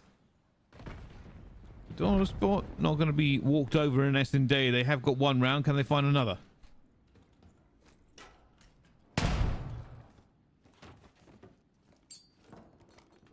Down on the defensive side here. He's down. Dawn Sport trying to find a way through. That's an opening blood for them as well.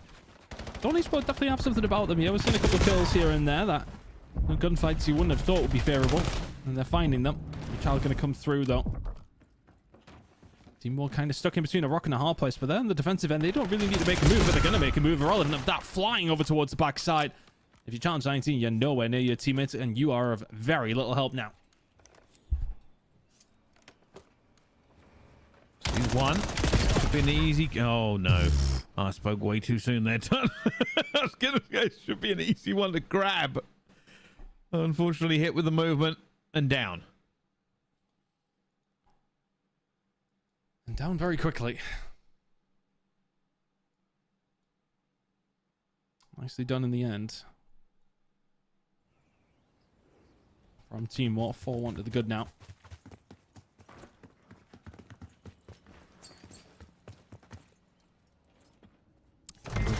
Side once again here, Bryce. See one player. It's going to be allowed to try and get something done. Challenge 20 does find one. Nelly finds a second.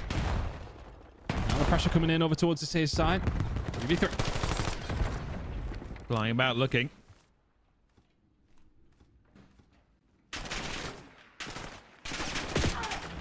Back and just trying to stay alive for as long as possible. Won't even get the one that they were hoping for. And now that last player finds one. The trade spinning, spinning, spinning. Finds the second. Oh my goodness, the trades are a little bit slow here. The reload's coming through. Sure, not going to be enough. Not enough health, not enough time, not enough bullets. So close. But almost a wondrous bit of work.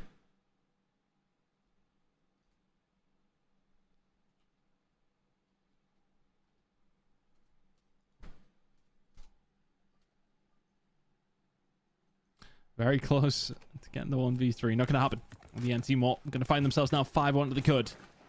One round away from seeing winners round 2, which you would have really expected for them. Coming into this, I don't think they're exceptionally high. Okay, 11 seed, so not too bad. Chance is doing a really good job over towards this side, and Chance 22 is going to follow him up with another 4v2 scenario in favor of Dawn.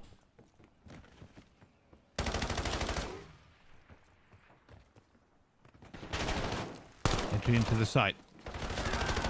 Dawn Sport trying to get this one through. They're just going through every single angle, but they get caught out, and oh, still gets it. 1 versus 3. This is Icons. Oh. Never mind. They get the kill before they get the plant. Yeah, not going to work out in the end. Dawn Sport get one back. Oh, smiles on their faces, of course.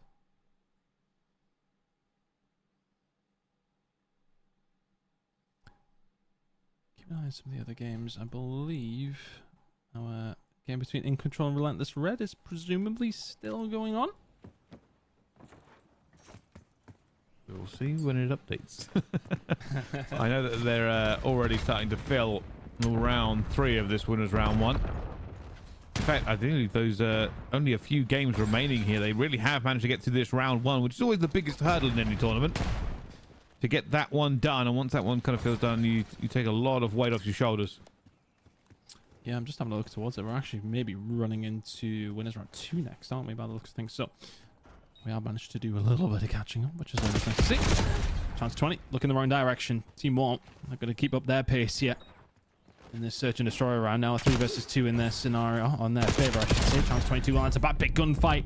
It's going to be 2v1 in the favour of Team War. And that'll be that. Fantastic work over on Charlie by Team War. They will advance on through the 2-0 scoreline into winners round 2. Yeah, expected for a team of this caliber. Sometimes it does happen that way, but still a good fight from the other side to try and fight back a little bit on the S&D. A couple of options that could have gone their way. I believe we've going to have a look back at In Control versus Relentless Red Ton. In Control have taken that round. Oh, it's 4-3. It's close. Yep, really close game. They're 1-0 up in this series at this moment in time if you are in control. I'm putting yourself in this scenario now. 4-3 to the good. Potentially something on the cards here for them, Brycey. Wait for the nades. I'm backing on down.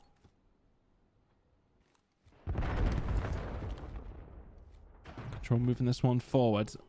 Plenty of presence over towards A. Not much information up clearly for Relentless Red. This one very well could be going down, but a little bit of laundry control goes a long way.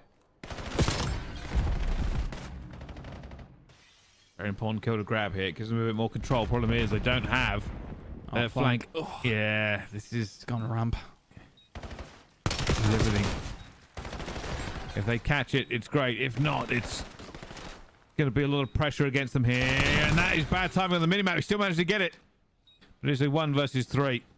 Teammates weren't able to find anything, and now you're on the wrong side of the bomb, and they know where you are. Always difficult. And in control. Now 1 round away. Round number 2 could be going his way. I'm spotting Rocky Sports in the background. I can see the frame of the Vortex from anywhere, mate. Honestly. Well, there we go. If we ever need to catch Steve Vortex in the crowd, higher ton.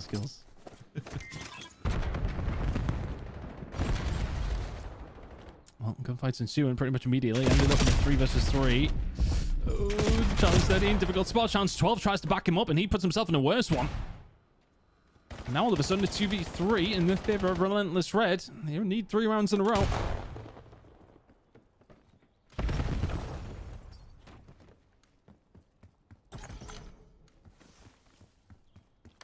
We're looking for a way forward here. This next gunfight is massive.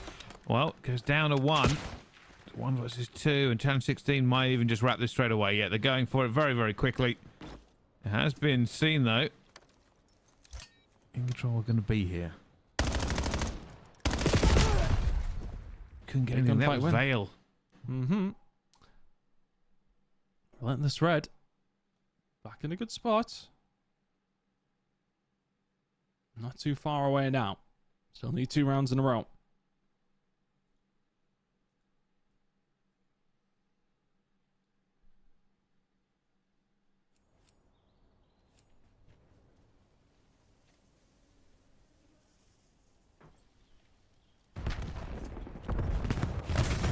These nades the last time. The ramp nade not landing. Challenge 18. The smoke's out, so plenty of room to make their move here if you're in control. Going to win these first couple of gunfights. You don't win the first, but you will trade it. Big gunfight win towards the middle of the map. Nice snap as well. And all of a sudden, 2v2. All of a sudden, 1v2 and done. Just like that. Relentless Red threaten to bring it back, but in control will get it done. Enough for them to move on in this tournament. For Relentless Red and its fans, don't worry. You do have another opportunity. You do have a good time to get back into this one with who they move forward. We'll see if they can do just that. Elimination rounds are coming up in just a short while as well, so we'll start to see some of those. Yep, we're going to have that as well as winners round 2's now pretty much ready to go as well, Bryce. So, I mean, we are flying through the bracket now. A little bit of a delayed start, but we're getting there. We're flying through. Nice start there from the side, of course, of In Control. And for all the other teams that we kind of expected to go through, that has kind of been the case so far. Is that going to continue into winners round 2, though? We'll find that out very, very shortly. But yeah, been an interesting few games in the very first winners round. Bryce, we had some close ones, surprisingly. We certainly did. Long may it continue. But speaking of continuing, we're not going to. We're going to go to a quick break. Don't go anywhere, though. It's Challengers at the Major. We'll see you right after this.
Hello everyone and welcome to the Major 4 Challengers Open. My name is Visions. Alongside me I got Seymour. We're ready for some more Call of Duty action. My man, how are you feeling? Feeling pumped. I mean, the energy in the venue is second to none. Paris looks incredible. I'm hearing that it's quite hot out there. It's quite nice here in Canada, you and I mean, we got our air conditioning, and it's quite enjoyable for the two of us. But for these guys in the venue, they are grinding out a full day of action, hoping that they stay hydrated throughout the entirety of it, Austin. But we got some matches to look at. We definitely do. We got a lot of matches to look at, and we don't have a whole lot of player names, so we'll kind of keep that in mind as we're going by and going through it. So just kind of bear with us as well as we get into the action. But overall, jumping right in here with Omit Brooklyn, one of our top squads, I think, coming into the tournament. And also, Colin, I think there's a lot on the line just to kind of set the table for some of the viewers. Like, listen, if you get top 2 at this tournament, you are going to auto-qualify for champs, and we are at the end of the year, so there is so much on the line when we talk about getting to the end of the year and trying to secure that champ spot. Yeah, I think that's the whole conversation. Pairs is everything for challengers, at least at the end of the year. I mean, qualifying for champs, getting those last couple of pro points to maybe get you into that auto qualification spot through pro points alone, that's going to be huge. But for Paris, it's just who's going to bring their A game, especially with the time zone difference for a lot of these North American players. They got like the warm-up in Birmingham, I would say. But for France, I mean, it's just like, it feels like you're truly like hit by a wall, not only with the time difference, but the heat wave as well. It's like, it's a conglomerate of a lot. Yeah, I'm excited actually, like after the event, like, oh man, I just couldn't shoot straight with the heat or, you know, whatever we're gonna hear, right? Yeah, I'm sure it's gonna be interesting. It'll be a good time. But so far so good here if you're an Omit Brooklyn fan, as they've been able to come away with a good chunk of points. And this is kind of what we expect again for some of these opening matches. A lot of them are going to be one-sided, and I think Omit Brooklyn being one of our top squads again coming out of North America, you'd expect them to come in here looking to try to just get the fundamentals down, and so far so good when it comes to that.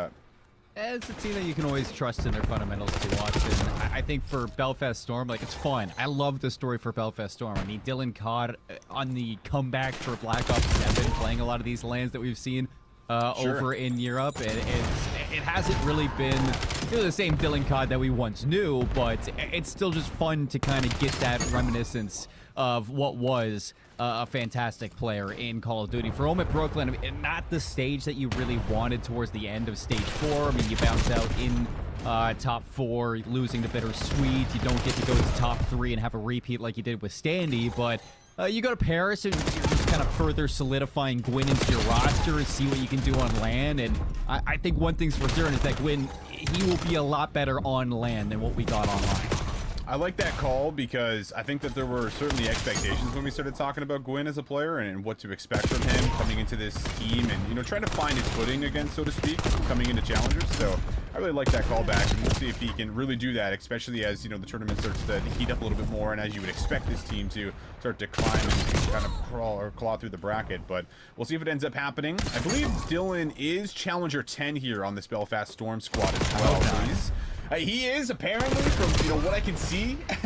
So it's a little bit of a rough start for him, but we'll see if he can try to get it going. However, you're definitely going to need him firing on all cylinders if you're going to find a way to keep this one close, that's for sure. And then for those who are wondering, yes, Challenger 4 is Gwyn. He is already out 16-9, just tearing up Colossus.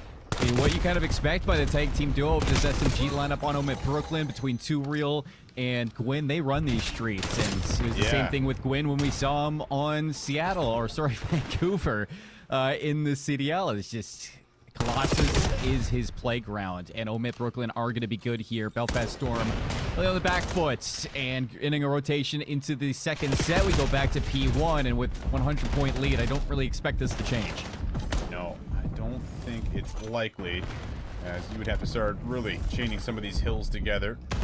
And not looking good as we open up onto the new one here. I believe this is True Real on your street. And True Real is one of those players that I think we were certainly talking about a lot during week 1 and week 2 of the Elite, right? Just based off what we were seeing from him. I think we've always known True Real as one of those playmakers. He's that route taker. He's that man that can do a lot of the objective work and heavy lifting, so to speak. But I thought his performance was extremely well, and maybe just kind of tapered off a little bit during the playoffs, but I'm expecting him to maybe have another potential big tournament here, and if he can, you know, you could really see Omit Brooklyn, you know, potentially go for a bit of a run.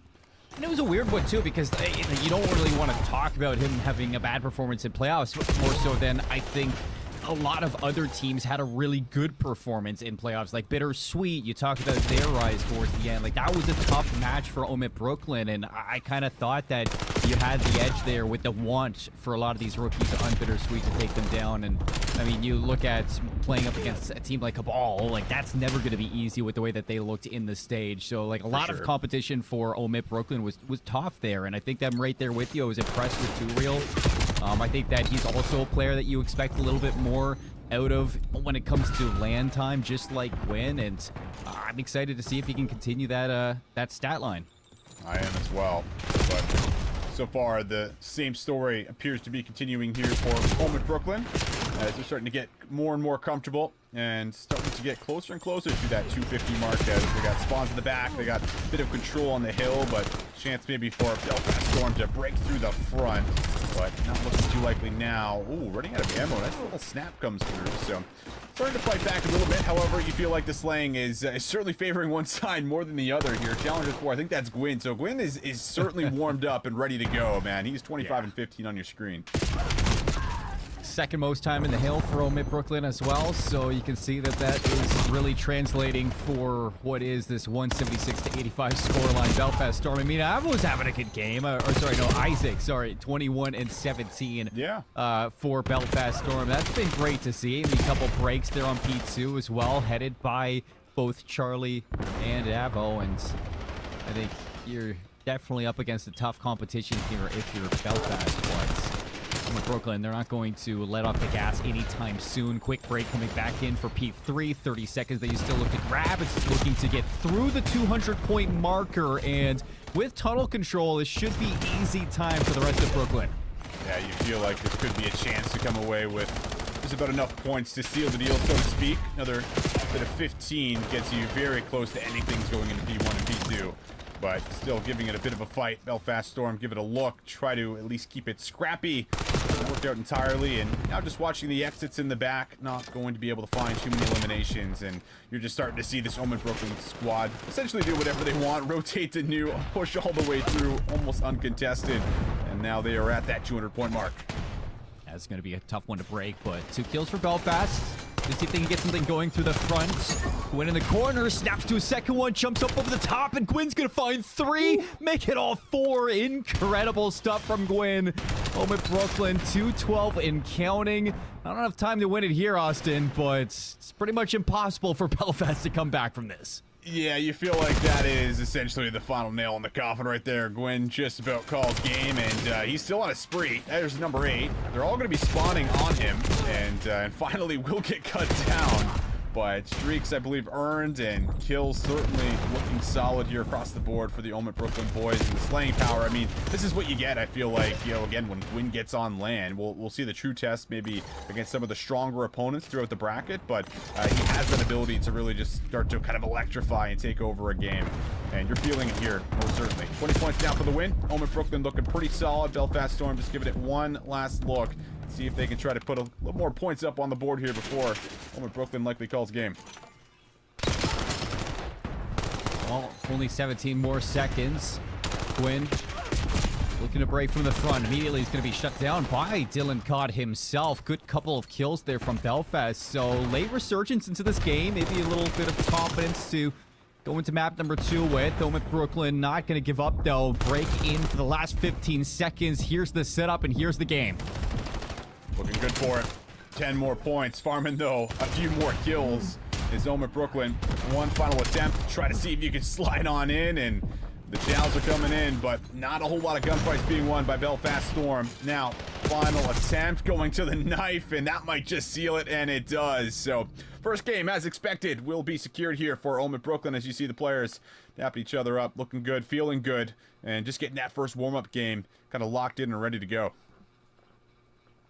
Everything is nice, cool, calm, and collected there for Omit Brooklyn. A lot of conversation between you and I, between Gwyn, Two Real, the two that we see sitting in the center of this roster. But a big talking point towards the end of Stage 4 was the performance of Paul X. Statistically, the best player that Omit Brooklyn had in stage 4. So you move over to LAN, and I mean, this guy is a major winner. You got to think back to that New York Subliners roster where he actually took a chip home for that organization. And I mean, you can't look past Paul X for somebody who also can turn up when it does come up to these lands. So looking at Omit Brooklyn to do some damage here. I think that's going to be certain. You can always expect an Omit roster to make top 4 at a Challengers Open. So will it be Omit Brooklyn? Will it be Omit EU? Who knows?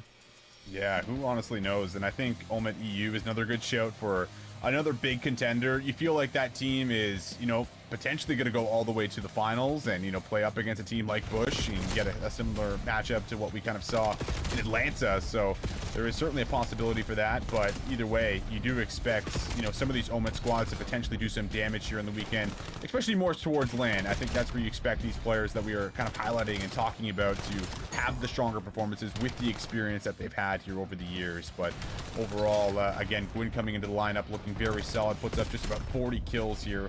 And a lot of these highlight reels will, I'm sure, be based around him as you see another one on screen. Yeah, I mean, smooth sailing. I think for Belfast, you know that you got an unlucky draw for the opening, but that's what we're going to get for the start of the Open for winners round 1, winners round 2, a lot of these best of 3s. Really difficult to match up against these top seeds, especially in Major 4. You know, maybe if this was Major 1 or Major 2, you can get away with a couple of upsets in these early rounds, Austin. But when you get to the end of the road, all these teams are polished. They know the game. They've drilled it into their mind, the timings, exactly how to break these hills. And Overload is starting to actually cook for a lot of these squads, especially in Challengers as well. For teams that might not be as experienced across like the Elites, the Cups, Opens, it's going to be hard to fight against these top rosters in this Open. And everybody from the top seeded teams across EMEA and North America, they're going to be bringing their A game, knowing that you want to get a top placing in Paris to really impact your champs placings, your auto qualification spots. Avoiding LCQ is on the mind of a lot of these teams. So I don't expect Belfast to have a fun time in this best of 3. It's great to see them on stream, but Omit Brooklyn, they're polished. They're sharp right now.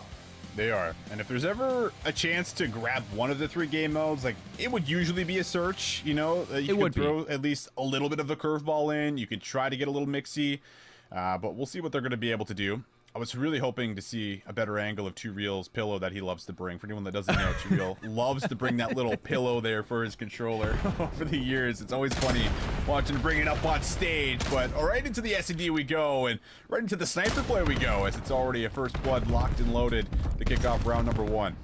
Yeah, and it's nice to see a lot of these top teams sitting down on the pit. I mean, you saw the Bush guys there. You see the Omit sitting down. A lot of the Stallions now will be having a see. Rock Esports. So many stories in winners round 2 that's going to be kicking off for us on the casting desk. But Omit Brooklyn, they get that first blood, like you said. Easy bomb plant at a 3v4 retake towards Laundry, and everybody's watching.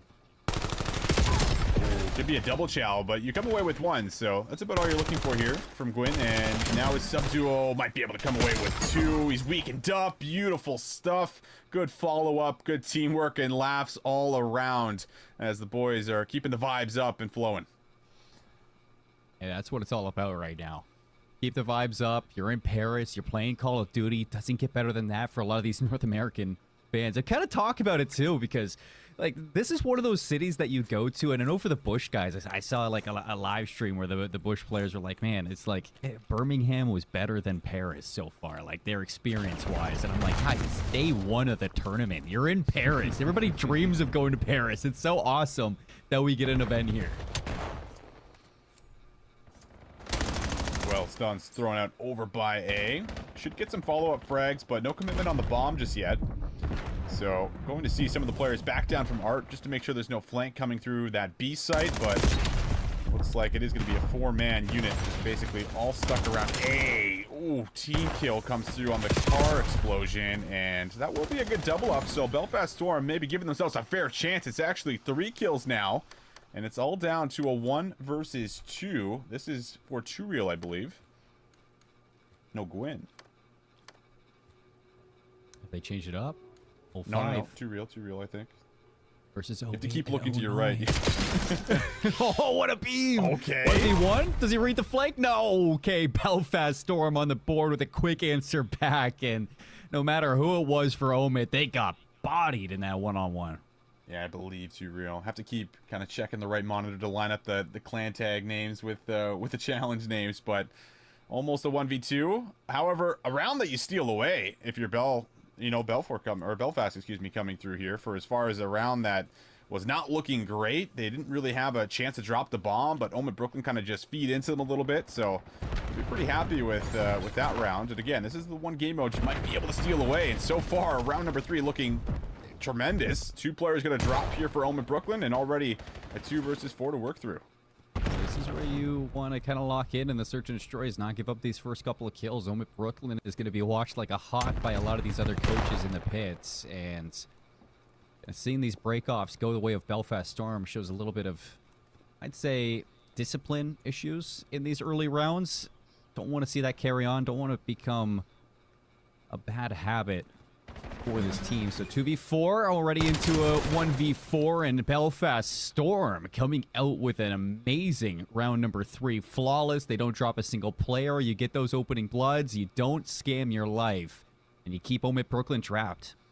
I think that's the important piece. Like, no one's scamming. No one's running to kind of follow up on those tags that they get with the frag grenades there. Just play it safe. Set up across the map. You know they have to come to you. You're on the defense here, so Belfast Storm playing some pretty smart search and destroy, which is what you're going to have to do. Take down this Omid Brooklyn squad. But now I would expect Omid to maybe switch it up a little bit. See if they throw some patience into the defensive round. But looks like the bomb leaning towards B, at least initially. But certainly giving themselves options here with the widespread across the map. Well, no first blood for Omid Brooklyn since that round number 1. Shots through kitchen, and looks like Belfast are trying to find an opening. Off this draw, top laundry, big win for Omid. That's going to be numbers in the retake. All right, first blood is in. Belfast Storm now. Bit of a pickle as you are down a man, and you almost need Dylan to make a play inside of kitchen, but that 1v1's actually massive. Almost getting away with his life to top laundry. Not going to work out entirely. Dylan, I think, is spotted. Yeah, he is. So he's going to drop in. Now, this is actually an interesting position. You just cleared this if you're Omid Brooklyn. So give yourself a chance, but no, it's red. Not going to be able to play and finesse it. And Omid Brooklyn will find a successful retake. Yeah, just go clear it again for me real quick. Make sure that nobody is hiding away. So Omid Brooklyn get an answer there, and for Belfast, I mean, you lose that first blood, you're able to get that trade, Austin, and you're right to say that Dylan was in a fantastic spot in kitchen. I'm not sure what the idea, though, for Belfast was. It seemed like they really wanted to put their post plant in through P5, through mid. However, losing that battle through kitchen really puts you in a bad spot there in that post plant. Belfast Storm gonna have to answer back now on their defense, and it's gonna be a bang out through mid right away. The MPC M15 of Omid gonna crack this puppy open, but okay, quick answer, and it's a 2v2. Yeah, it's a great double kill, and not only that, but you're actually able to exit safely, and then you get the follow-up third. So all of a sudden, 1 versus 1, a pretty critical round here for Belfast Storm to try to win. Try to keep that momentum swinging their way. The bomb's going to be picked up, however. And both players just narrowly missing one another. Oh, the timing. And the timing, I think. Whoa! Doesn't work out. Thought it was a freebie. Not the case, and Belfast Storm will be very happy to collect that round. Cheeky one-on-one for Belfast. Okay.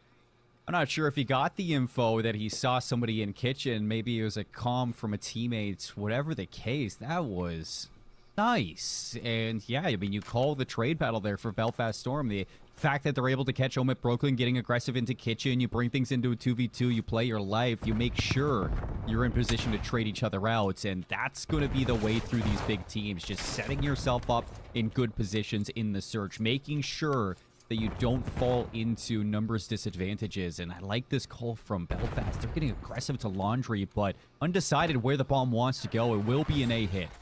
Yeah, the timing here is a little bit better for Omid Brooklyn. They're not going to give them the same amount of time as last to really set up their post-plant play.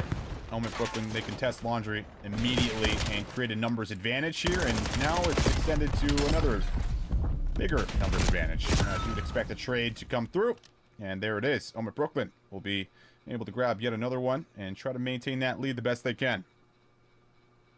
As best as it gets here for the squad, as you can see that the pit is starting to get filled up, Austin. Look at that. Yeah, you love to see it. You love to see it. Everybody's showing up. Cameramen, coaches, players. And the crowd is electric in Paris. I've only been hearing it through a lot of these caster mics on the main stage. It's incredible vibes going on at La Defense. So, see if Belfast Storm can take a quick lead. They have Zig control, but it looks like this might be a bait from Omid. They're going for a full B plan. Waiting out some of the nades, and, well, the patience play does work out for that first pick, but it is a quick trade that follows, so 3 versus 3 we go. So lots of time in the round. Bomb going to be retrieved, giving themselves some options. It looks like the call could also be to push through, but you got the sniper in the back, and, yeah, the patience play is going to work out here. 4 in a row now going to come through, and that is for 2 Real.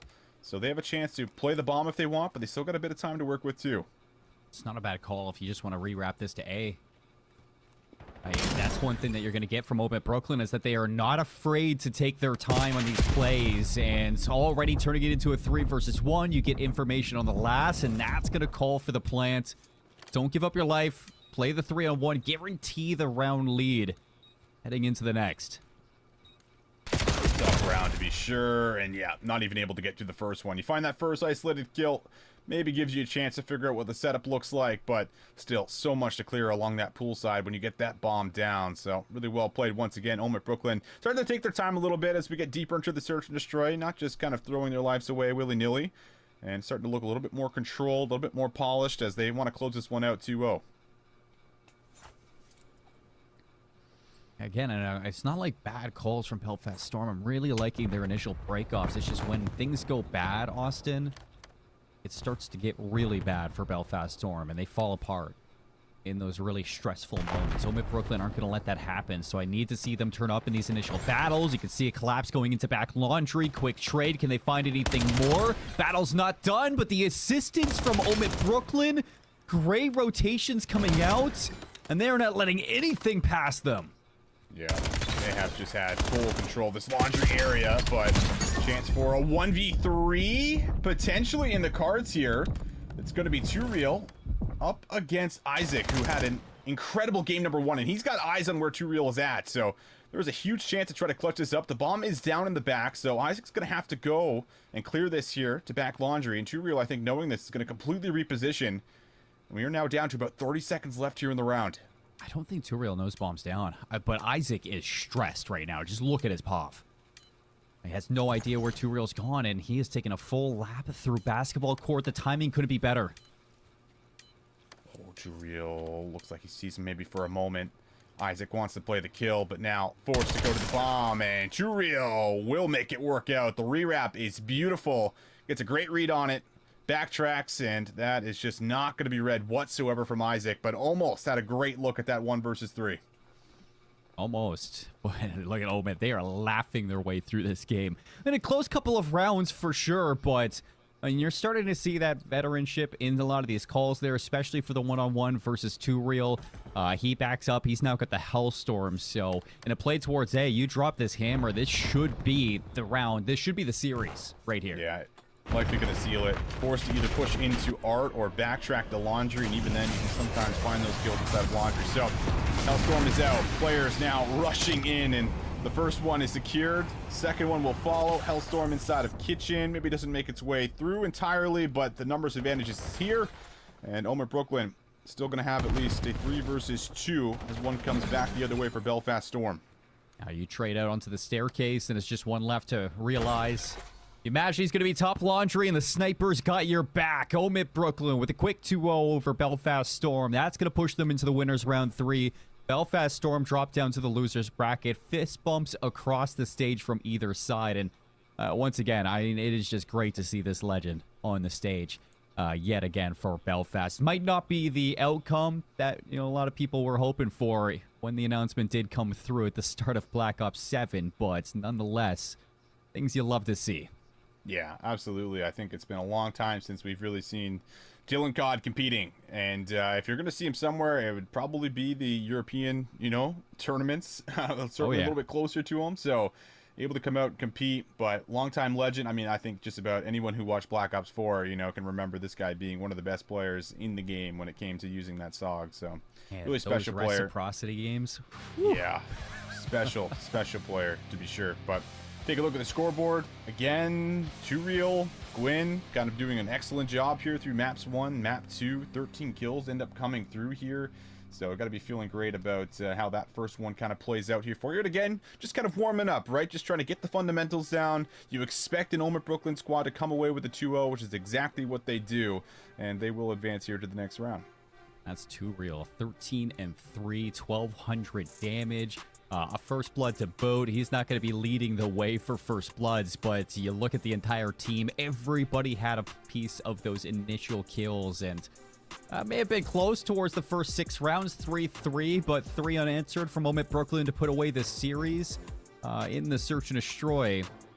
And that is going to push them on. When I take a look at the bracket, Austin, Omit Brooklyn now facing Falcons Academy Green if they win their winners round 2. So that's going to be a big matchup when we do get to see winners round 3 later on down the line for the Challengers Open here in playoffs. But for Paris, we do got another fun one to kind of look at. It's going to be Falcons x Rock versus the FC Stallion here on the Charlie stream of our Paris Open. So this one in winners round 2, although best of 3, is going to be quite a shakeup for our bracket.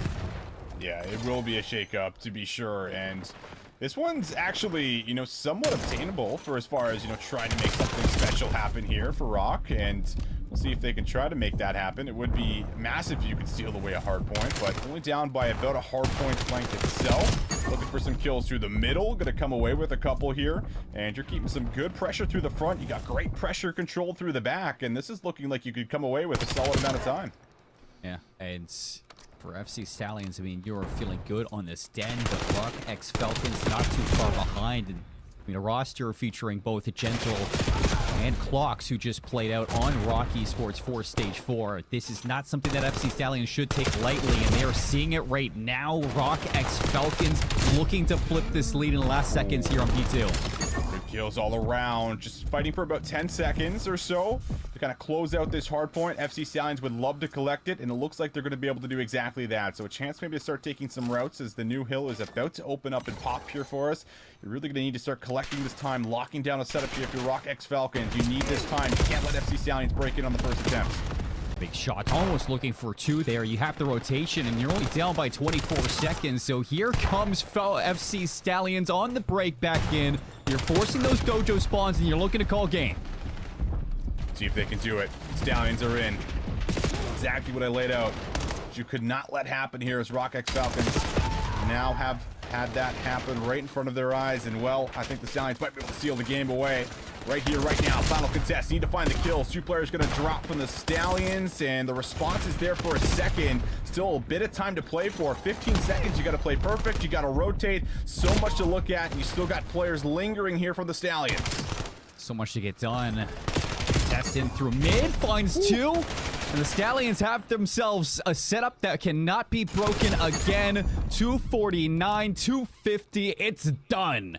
Map 1 going the way of our new look FC Stallions roster. It's going to be KB, Skill, Rupert, and Asim taking the stage here, representing this squad on the right. For the left side, I mean, Rock x Falcons.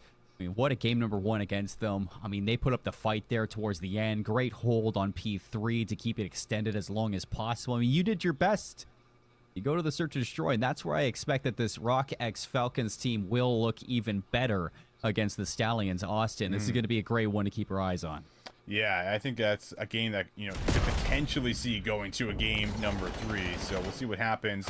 But for now, we'll jump over to our Delta matchup here. Falcons Academy Green. We saw it a little bit earlier with their first round matchup. That was an interesting one. I think it was a 4-1 one to be sure with the knives and the snipers. This one I think will likely be a tad bit more competitive as it's already more than 1 point on the scoreboard. So that's something to take away. But you are going to see, at least on the other side here, your squad looking to see if they can try to make something special happen against this Falcons squad that has looked pretty solid as of late when we were watching over them. Yeah, and I mean, straight up North American representation technically here.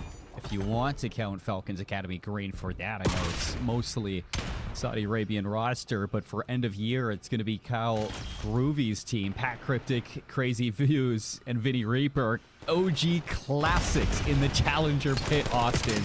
Trying to take them down about half the points of Falcons Academy Green. As they do get the break into P2, they flip these spawns. This is going to be some good time for them. Yeah, certainly want to collect everything you can off of this point.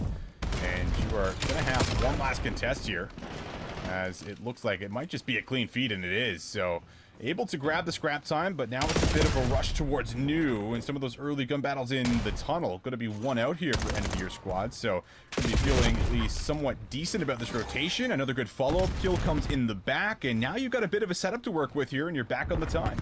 Yeah, not too bad. Not too bad at all. However, look at those green arrows, and it's going to be an immediate answer for P3 to break within 10. So for end of year squad, how do you come back from this one? You can already see a little bit of a route being ran from 3.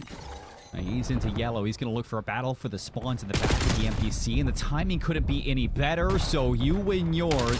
Rest of the team, though, they're going to be losing their battles, and you're trying to get in for a break, but you haven't found it just yet. Still one player to worry about, and that is going to be Falcons player number 37, sitting inside tunnel. 3 kills go green. It's going to be all 4 clearance back in for the last 15. Yeah, Roxas and King of Body able to come together and make sure they get the majority of this hard point. Scrap time even looks to be completely conceded as we look towards the new hill, and you're already getting some good contests here from King of Body as well. So spawns looking solid for the Falcons. Might be able to reach that 200 point mark, and you're still winning gun battles on the other side, so no one's even really having a chance to push through and flank. Looks like the push now gonna have to come through the front. Yeah, everything's going to be from the front.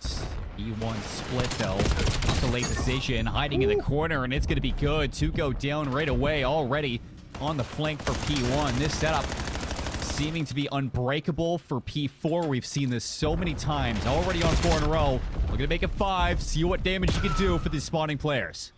Well, it was looking competitive for a moment, and then Falcons, I think, realized they're on stream again, and all of a sudden they start frying, start cooking, start looking good here. So 20 seconds remaining on the point, and maybe a chance to get in here for a touch, but it feels like a lot of the damage is done. You're just simply fighting for pride, trying to get over that 100 point mark, and yeah, that might just be gifted to them. Falcons still going to be spawning in the back, so we'll have to make their way to new, but overall, the last 2 hills have been very green heavy when it comes down to the score, and you're looking to potentially just about get close, or maybe even close it out here as we go back to the middle. Well, you're not going to get clubbed. That's the good news. Bad news is Falcons Academy Green looking quite sharp with this change-up that they've had. Geo in for Nox, who got the call-up to Carolina Royal Ravens in place of Standy while he takes a personal break. And, I mean, I was a little bit worried for Geo, considering, you know, it is a full, I'd say, non-North American roster, even when you include Aluka into the mix. So how is the communication going to look for this team? But for Geo, He is fitting in like a glove so far for this squad. The anchor, the backline, the slayer in that AR role. Oh, it might be able to line up 3. It is 3. Maybe a chance for all 4 goes to the pistol. Will be shut down. So almost able to pull off the full team wipe. But while this is happening, Falcons happily collecting time through P1. And getting very close to closing this one out. New Hill is going to pop. A chance to fight for the spawns in the back. And the spawns do actually come through here for a moment for end of the year squad. However, likely to be contested, and that is the case. All the gunfights are lost, and the follow-up is good. Falcons Academy Green will be solid here for the win as they'll grab map number 1.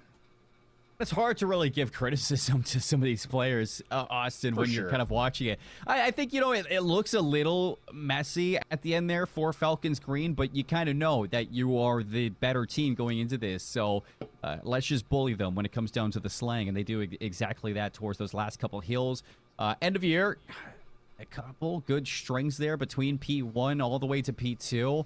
And you keep that going for a little bit longer, but par for the course so far for what we've been expecting across these winners round 2 matches. The only thing that I think is a surprise when I'm looking at the bracket is Rock Esports are actually going to a map 3 versus Vanti X Esports. So that's going to be surprising for our #1 seeded team getting pushed the distance in the second round of winners, but not going to be able to see that on stream. We're heading over to the Telluride Bush. Stage 4 champions, Atlanta champions, Cup champions. Where do I stop there, Austin? I mean, it doesn't stop when we're talking about this team. It does not. 4 straight wins in a row. You've heard them talk about it. They've looked extremely strong. They've looked very disciplined, and it feels like they're getting better and better. And I think with the addition of Trakes, we had a lot of questions on, hey, are they going to be able to keep this up? Well, after the Elite in North America and after the adjustments that we had saw to Search and Destroy, they most certainly did. I think Feed is frozen for me at the moment, as they are down by a couple rounds from what we can see. But looking to see if they can try to bring this one back and make sure they do, in fact, seal this out here 2-0. Do not want to probably go to a map #3 this early. Yeah. I got nothing, Austin. I am sitting here looking at Secret right now. This is frozen on our side, too. So gonna figure out what's going on with Feed. And, well, we get a little bit of a flash forward. And it's 3 rounds down now for the Telluride Bush. And I think this is going to be a big event for the Bush. I mean, not only are you looking to go 5 tournaments in a row, and that would be, I'd say, the craziest spree we've seen going into the postseason of the postseason of challengers. But it's not just that, Austin. It's also the fact that you're looking to put Trakes into your roster and look undeniable on LAN. And I think that Trakes is allowing your team to really level up like what we saw in the Elites.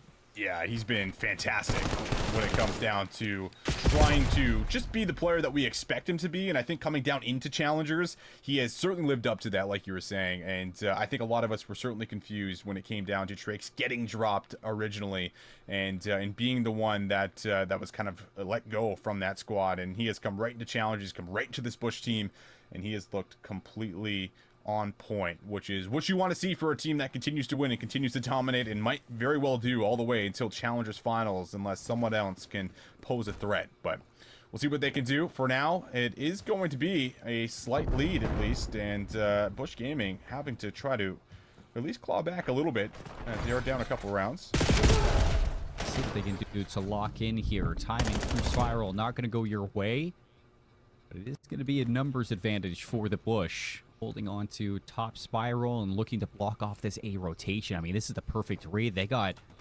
top secret control. They've spotted both players and just jump at the opportunity to put this one away quickly over the wall. Not going to land, but the rest of the team flies out for the round.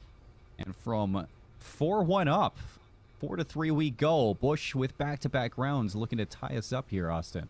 Yeah, looking to bring it back. Starting to play a little bit more teamwork. You can see it. And trying to see if they can, in fact, bring this one all the way. And this is also sometimes where the pressure starts to set in for the opposition, right, against a team that can be very strong, very good. Not always the easiest to try to secure, but we'll see if they can try to get the job done here again.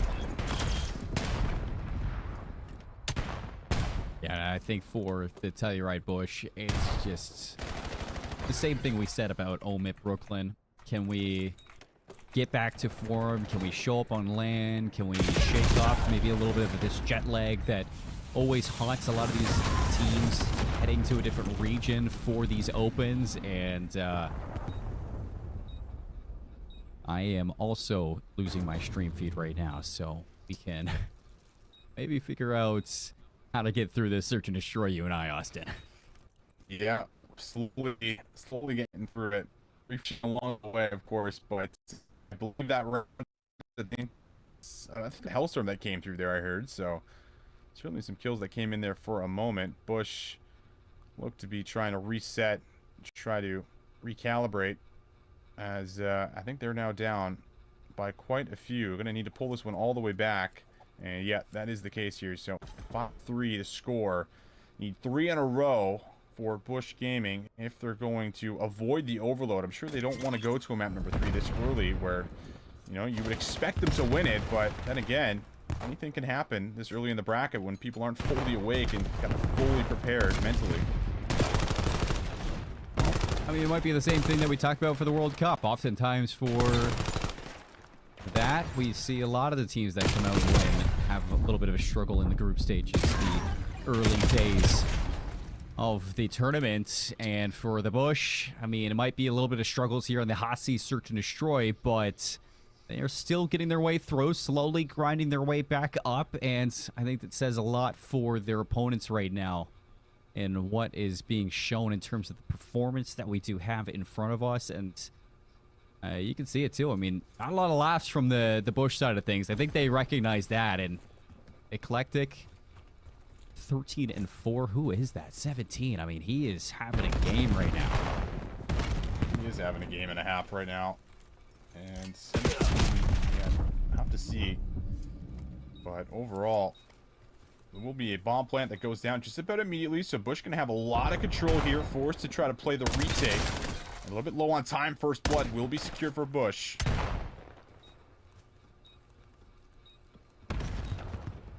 How do you get this retake now? Eclectic gonna have to play through lower. Good contact though in the first one. Nice slide back, and suddenly Eclectic have numbers. Two. Able to get one back. Kill's gonna come through, and how about it? Eclectic with the victory over Bush in map number 2. So certainly a surprise. We don't know what the score was through map number 1, but this is a little bit wild. Look at this. I mean, they're pulling out their phones and recording. Certainly a big moment, it looked like, for these boys. But you would expect Bush to 2-0 this all day long. So they now are forced to go to a map number 3. They have to hit the hard reset. You now need to really kind of just mentally collect yourself and say, listen, all right, we got to get the job done here. We're playing a team that's not necessarily a contender, but we need to still beat them and stay alive in the upper bracket. Yeah, and I think for Bush, it's like, hey, let's pull out Twitter. It's like, let's get like, man, I am sweating in places I don't even think I knew I could sweat from going into this venue right now. Maybe it's affecting a couple of your shots there, but no, Eclectic, I mean, what a map 2 from them. I mean, pushing the Bush to a map 3. A lot of people will sit there and say, you know, get the bad games out early in the tournament, and that is definitely going to be a statement for Eclectic. And I think for the Bush, bouncing back into the respawns is where we look at them to play at their best. We look back to Charlie, though, for the search and destroy between the Stallions and Rock X Falcons. So we're into round 1. We haven't missed a beat over here. Yeah, we certainly haven't, and this is, you know, one of those matches that, you know, has the chance to certainly go either way. But we'll see what they're going to be able to do. Rock X Falcons have to work themselves out of a 2 versus 4. Really need a pick to open up some of this retake. And, oh, gets a quick look, but it's only a shoulder, followed by a second one with the player in the back. He's now on teammate, and yeah, that double chow is certainly coming your way, whether you're holding the scope or not. So we'll not give him any chance at pulling off that clutch, and that first round will be locked in. I just look at like the team that has formed here for the Stallions. I mean, you bring a Seam, good vet presence. I mean, you knew that Zuma wanted him back onto the squad. You put him at the helm of KB and Rooper, who all year in Black Ops 7 has looked like they're playing the best COD that they've played in their careers. And mixing up with a little bit of rookie presence from skill, you've put together a really dangerous team in terms of seeing if a Seam can really garner skill into the player that we need him to be at the end of the year for the Stallions. So I'm excited to see what they can bring here in Paris. And I think for Search and Destroy, this is going to be a really dangerous team. Well, that first blood was secured, as you saw the player there from FC Stallions just a little bit too far extended, and there was no real support there to help. So tried to backtrack, won't happen. Now bomb will be planted here. 3v4 retake from Stallions. And good spot for Rock. Next Falcon's going to be holding onto that planter. Good contact towards the rooftops. However, how much assistance can you get here? Blood back, 3 versus 3, and over the top, it's going to be 19, giving numbers to the Stallions, and everybody tries to flood outside to servers, but you are stuck, and the Stallions with the retake, they complete it with 2 players left alive. Rock X Falcons just could not buy a trade. Yeah, it's a bit of a collapse, right? You feel like that push through the rooftops, you know, needs to be matched with a trade. You don't really get it, and then it's a bit of chaos, a bit of panic. Players kind of repositioning, hoping to catch a timing, but realistically, Falcons kind of just flourish through those moments there and are able to get the best of it. So the collapse was good, completely on point. The teamwork was there despite losing the first blood and losing the player over by the site. And you're going to be very happy with that for the FC Stallions, now up 2-0. Yeah, I think panic is the right way to explain that. I mean, you definitely got to trade out towards rooftops, especially with 2 players retaking on that side of the map. Attacking patience from the Stallions. They're trying to see exactly where this defensive presence is going to show, and 3 players show over to B. Why don't we just take a route back to A now with that bomb? But Stallions don't budge. They're holding on, and yeah, I think Rock X Falcons are actually getting the misread on this one. They are going for the fast retake over towards A. Looks to be the case. The bomb has not really budged either way, though. So they're hoping for a push through, hoping for someone to get just a little bit too over aggressive, find that first blood. Rock X Falcons, though, not going to give it to him just yet. Now they look to make their move. A is the target, but it's a double stack inside the site. Lots of shots, lots of damage. No follow-up kills just yet. The frag might very well find something, as the trophy system actually going to be able to eat up the damage. So now the bomb is here. They know FC Stallions are knocking on the door, but no one's gone down just yet. Here's the retake, though. Slide out together, and it's a double kill for 24. Rock now with numbers on the retake. 3 versus 2. How do the Stallions deal with this one? Well, they get caught in their 1v1s, and time is bleeding away. No chance to plant, no chance to kill. That's a round of the board for Rock X Falcons, and a beautiful retake from their side. Yeah, that was very well done. A lot of patience, I think, being shown in that round. That's one of those rounds where you saw some early information over by B, and there was a chance to go for a push through, chance to go for a flank, and I think FC Stallions were certainly hoping they were going to be able to find someone getting over aggressive, but no one really budged there for Rock X Falcons, holding their ground and making sure they finally lock in that first round as they now gear up for what looks to be a pretty aggressive B hit. Aggression is an understatement. They're already going for the quick plant. Smoke's down, but you are showing. Not going to matter. No eyes on. It is going to be a late flank coming out for the Stallions, so you can imagine that these two are going to be the green light to go for the others through Dojo. Everything comes to a pause. Makes that first move. Little peeks through the middle. Not going to be able to find elimination, but now trades back and forth. Numbers here for Rock X Falcons. FC Stallions now trying to get something back, but Rock X Falcons going to be able to make another round work out. Quick round at that, not wasting any time. I think that's a great look from Rock X Falcons, especially considering you just play your life. You keep Stallions at a standstill on this retake, because everything from Dojo was banking on a little bit of disruption from the flankers, and as soon as they find nothing, Rock just hold their ground, and they're able to overwhelm inside Dojo, hold their life on the opposite ends, and make sure that you just keep numbers in the retake. I mean, very well executed post-plant, so they bring things back into a 2-on-2. Fortunately, going to the next round, and you've lost 2 immediate kills. Yeah, I think Rock was certainly calling for a middle push or a B hit. You're hoping to kind of go through with a flank, but FC Stallions were actually just waiting right outside of A, and now that follow-up kill will come through, which means that it is a 1v4, and not a great position to be in here with the M15, as you're going to run right into mid, and yet another player is ready and waiting, so another round will be picked up and collected. Quick ones here. I think for Stallions, it's something to prove, too, especially for KB and Rooper. I mean, for sure, for CM, you and I, we talked about, the year that he's had, and maybe not the best year. I think you could talk about Stallions, and it's been quite the opposite for KB and Rooper. They have a stinker of a stage 4, coming last place for their group. They don't make it to playoffs, and that roster has completely been overhauled. So for a lot of them, you're going to Paris looking for redemption, and I think that's going to be reflecting in their early round matches for the winners bracket and how they present themselves to these rounds. No chance for scams, chance for mistakes. Just some good, solid Call of Duty coming out from the Stallions. Well, Rock now need to work themselves through a man disadvantage with time slowly dwindling.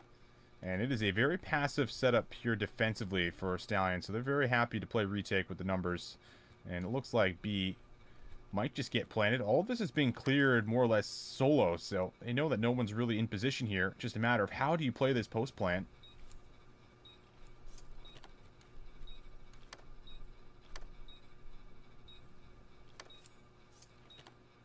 Well, looks like they're going to hold off onto tower. They're going to let the Stallions in. and hold this one through mid. It really just comes to playing your life and allowing the Stallions to get over aggressive. Oh, it's actually two players gonna drop down. They line up there, so all of a sudden this is a very winnable round. A 2v3 that felt like it might just be secured by the Stallions could just be stolen away. To tie this one up, quickly spotted, but you know he's not on the bomb. The kill is in, but the defuse will not follow. And what a 2v3 that is. Rock X Stallions, fist bumps all around. Tie this one up, 3 apiece.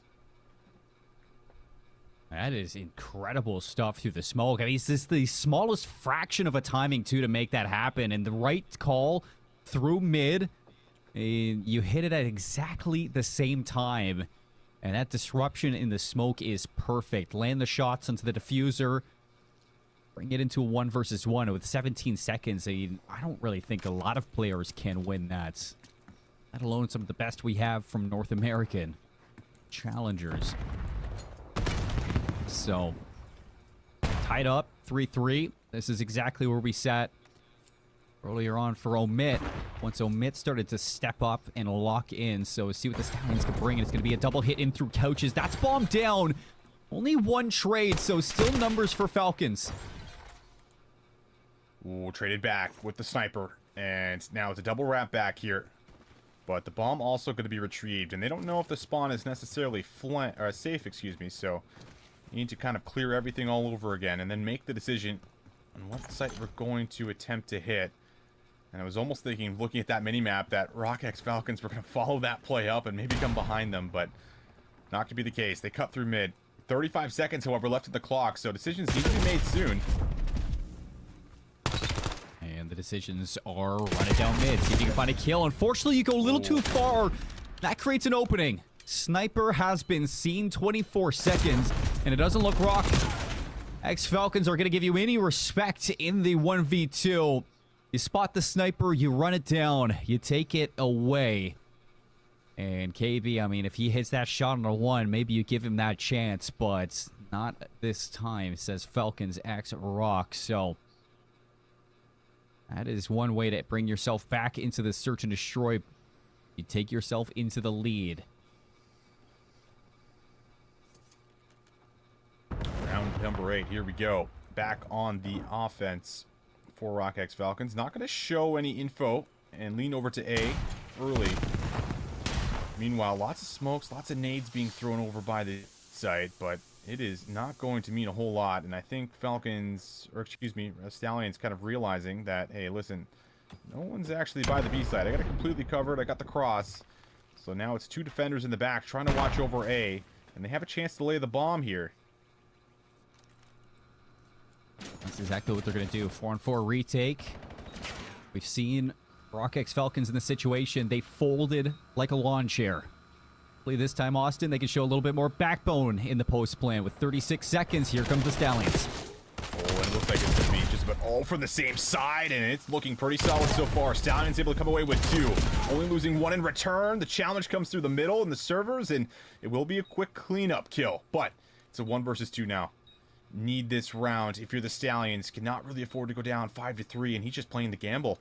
Playing the gamble that he's not on the defuse. And the timing might just work out perfectly. Almost no time left on the clock. Another clutch situation looks to be in the cards, and that is the case. Rock X Falcons able to grab a massive round. And look at the pop-off on the side of Rock X Falcons for a round win like that. So much better in the post plant. 4-on-4, you don't scam the trades this time. You get out, you play your life, and you play the 1v2 to perfection. You see the bomb plant, Austin. It's planted for so many different angles. Stallions had to clear out so much of the map that eventually you just needed to post up and wait for that child to come through, and eventually it does. Rock win their battles. 1v2 brings it 5-3, and here come the Stallions on an A hit. Big kill comes through. Trade, though, not gonna follow. And 4v2 for the Stallions. A round that should feel like a must-win. As the bomb goes down, the setup is in, and now it's going to be a retake from the back. And a long flank coming out through Dojo. That's going to seal the deal. FC Stallions bring it back to 1, looking to force the round 11. This bumps on either side, and You can see what they can offer on their defensive end. RockX Falcons. You lose those two opening first bloods over towards that A-bomb site. That is a pretty much guaranteed round for Stallions. So if it does go to around 11 and you get that defense yet again, you just need to play your life a little bit longer and allow for those reinforcements to get there in time. But first up is going to be the attacking side, and it is a wide open A-bomb site. It's a bit of a gamble by the Stallions, right? They're saying, okay, we'll play a retake by A, but we're really hoping to hard counter you at B again. But Rock has just flown right into this A site with the bulldozer, ready to drop the bomb, ready to play for the post plant. And it looks like the Falcons are in position to try to win this round and potentially seal the game. Stallions, though, all from the same side again, except for one player going to play the flank. Yeah, this is going to come down to what can the flanker do. Austin, they need to play the timing right. Shoulder peeks over the top. First kill is good. Stallions now into the site. Rock feeling the pressure, but we'll get one back with a great grenade. 3 versus 1. Make it a 3 versus 0. Nobody's alive for RockX Falcons, and how about it? We are going the distance all the way to around 11. Everything comes down to just allowing that flanker the amount of time to get the element of surprise. He does just that, and the rooftop setup crumbles. RockX Falcons come out with a 2-round gap. They get to map point first, looking to force a map 3 and overload. The Stallions won't fold over that easy. Round 11, rung up on both sides, and you can see the small talk chattering on either end of the field. Who gets defense? It's going to be the Stallions. And what a mind game this is for Rock. Their B push a little bit earlier on in the game looked fantastic, but they're just going to run the exact same play back. Saying, listen, we know what we did wrong. Simon's going to very much play for the retake once again. The retake's been working out for them. Trophy down. Bomb likely to follow. And it's going to be another 4-on-4 retake. This time you don't have the flanker, Austin. Everything's going to happen through servers and through back patio. So see if the Stallions can bully their way in. Need to be clean on the approach. And the pop-up is good for 2. RockX Falcons able to find the majority of the kills, but Stallions even us up. Looking for the double up, and it's there. 1 versus 1. The challenge comes right to the Stallions, and it will be 1. Rock able to get there. Good cleanup kills. The Stallions feeling the pressure. They almost bring it back, but not enough in the tank when it comes down to that 1 versus 1. What did I say, Austin? I mean, get your bad games out early, no matter which team you are in the winner's bracket right now. You see Bush get forced to a game 3. We see Falcons Academy Green get forced to a game 3 by end of year squad. And now we get the Stallions going game 3 as well versus RockX Falcons. So we got a lot of games being pushed the distance here in winners round 2. Paris is cinematic so far. And you don't want anything but good competition at the end of the year for challengers. So let's keep things rolling. Let's go back to Delta and see what the end of year squad can do in Overload. Oh man, all tied up here, 1 apiece at the moment, and this is interesting because we've seen Falcons kind of fumble some overloads through the elite season that we were watching, so this would be an unbelievable upset if you could try to pull something off here. The EMP, however, will be picked up by the end of your squad, and it will be challenged in the back here by one of the Falcons players. He's going to drop down, trades back and forth. EMP will drop, and now everything's going to come to a small pause with about 50 seconds left in the round. Still stuck over towards red. Good clearance from Falcons through their spawn. Looking for red control. No, it's going to be a battle down through mid. So trying to overwhelm and take control of blue. See if you can flip this map out. And end of year squad, they got a good read on this one. They're fighting through red. So both teams just looking to flip the map for spacing, posture for a point. And nobody's really getting that position. The defense is going strong on either end of the field. Yeah, both overextended players also dealt with from either team as well. And now EMP picked up for what could be one last charge to the B point, but lots of defenders in position for the Falcons Academy Green roster. And you can see them swarming around that EMP. Not going to give a whole lot of room to work with. And now maybe a chance for a quick little counterattack, but kill will come through. Picked with the final couple seconds ticking down and a chance to play through OT. So we will go to OT with 30 seconds left to see if they can try to make one final attempt. Yeah, 2-1 would be most likely a dagger here for Falcons Green, swapping sides to the better side of attack. You got a flank coming out, and it's not actually going to fully determine this flank. Still hovering around P1, goes back in, and that's going to end the half out. 1-1 tied up. on Scar. How about that? End of year squad coming out to play in Paris. And Falcons Academy Green, I mean, what can we talk about here for this roster? On the roster change with Geo coming in for Nox, I think the big thing that I would want to point out is that Nox, for the most part, has been their best performing player statistically when it comes down to the slang. Is losing Nox a big deal? I think so.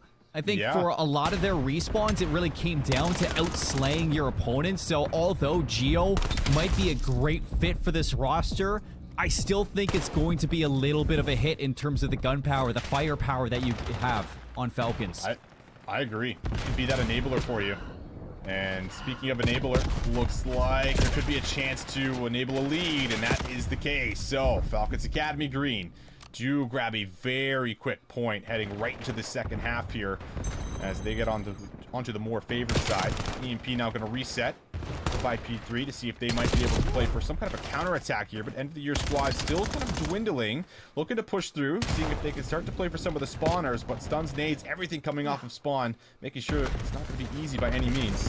Not at all. Couple nades, couple kills, and here comes end of year squad. 3 down for the Falcons, and now looking to tie us up. Goal line stop. One more player. Can he get it in? Yes, he can. End of year squad with the tying score. 2-2 we go. That's a Hellstorm as well on their end. Yeah. For a map like Scar, that could come in handy at the end goal. Massive value. Something to keep your eye on, as this one has been a pretty tight affair just about the entire way through. So 3 minutes and 30 seconds left here in the second side, and Falcons starting to take away some of this map, starting to get forward, but not finding a whole lot of eliminations, and eliminations actually almost going the other way. Falcons need to find some trades, and no trades are really coming through, but neither team has control over the EMP just yet, so Falcons coming off the spawn and can really fight right back here for some of this mid-map control, and you're starting to see just back and forth trades. No one grabbing control. It's just a little bit of a stalemate at the moment with about 3 minutes left. That's exactly where he kind of joined up, except a little bit more time. 3 minutes to decipher this red push, and well, here's the green light to kick things off, and a good timing to get through. Maybe you can start the spawn trap. Nice shots from the AR line. Trophies down. Here comes the ball for the lead. Not yet. It's a stop for end of your squad, and it's only one more player in top red. The defense standing strong. One more chance to pick up. He gets across and it's in! Oh my goodness. That play really led by Aluka, followed up very well from the rest of his team members, however. And yeah, Falcons Academy, what almost felt like another big defensive stop here for end of the year, not going to happen. So no counterattack also going to take place right away, but it's a good rewrap through mid just to try to find some of the spawners and create some chaos, get into that back house, as that could very well start to lead some of the groundwork towards a capture to tie this one up at A. But need the kills to follow, and oh, that is not a kill you want to see if you're the end of your squad. Needed to stay alive there. Not going to happen. Now you're going to see the Falcons maybe start to set up another attack of their own. Falcons now to fly. Team kill from end of your squad. Looking to stay alive on the pillar. Not able to take anybody else down. Ball's going to reset through mid, and the Hellstorm's going to be invested. Unfortunately, it's a 1-for-1 trade. You team kill. That slows you down even more. Force the Falcons inside. That's going to slow down this attack, but you still have somebody to deal with in your backline. Aluka is trying to disrupt you for a 4th capture. Oh boy. One defender, and not even gonna get a look at it. Put the trophy system down, and that gives Falcons Academy Green all the time they need to slide that one home. So 4-2 advantage. Now need 2 caps back-to-back here for end of year squad. You have no time to waste. You're gonna have to contest this and start to make your way to that point if you're gonna have any chance at sending this to overtime. Here we go. Needs to start now. Minute 10 left. A good couple of kills. It's not going to get that ball pick up just yet. Falcons just continue to dominate through plane on that heady. It is clearance, but right away off the respawn. Look at the overextension coming out from Falcons Academy Green. You have a player looking for green control. It doesn't pay off. You get caught. So maybe a chance here for end of year squad to get a 3rd capture on the board. Needs to be quick. EMP just now picked up. Clearance in the back, though, looking solid. Having a multitude of kills, that will be a capture, so there is still enough time to try to tie this one up. 30 seconds left with some potential OT that you can also play with here. We are not out of it just yet. Oh my goodness, arson is happening. It's happening. A couple players on the cross. Can you get through? Oh my goodness, it's another no! One more player in the back line. I mean, there's still some time. You get the capture. It's 4-4. You have another Hellstorm. 11 seconds. Ball goes back to mid. One more chance for either side. Who's going to get the touch? Oh, it looks like Falcon's gonna grab it here for a moment, but needs to be picked up, and it is. So, keeping the play alive, giving them a chance to try to seal the deal in OT, and it's a massive pistol 1 versus 1. 4 kills in a row coming through for Roxas, but Roxas cannot slip around the corner. However, we are going to overtime some way, somehow. They're able to get 2 back-to-back. Unbelievable. This is messier than a Love Island episode. What is happening? Like, that is ridiculous. Not even end of your squad. They forced the regulation. That is incredible.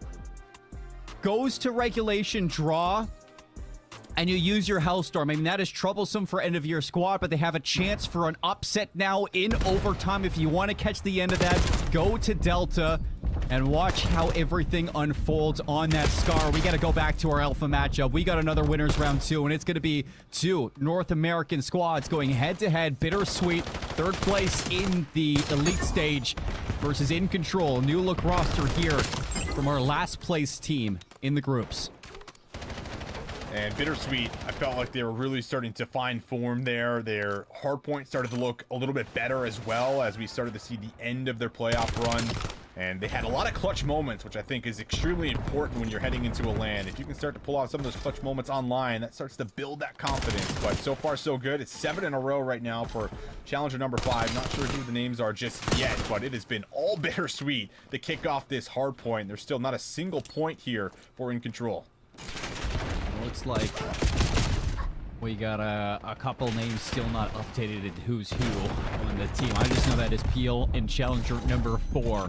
And he is looking to get the ball rolling for a P2 break. Unfortunately, he bounces off the map. And now it's going to be the rest of the team looking to get back in Control. Have yet to find time off these first 2 hills.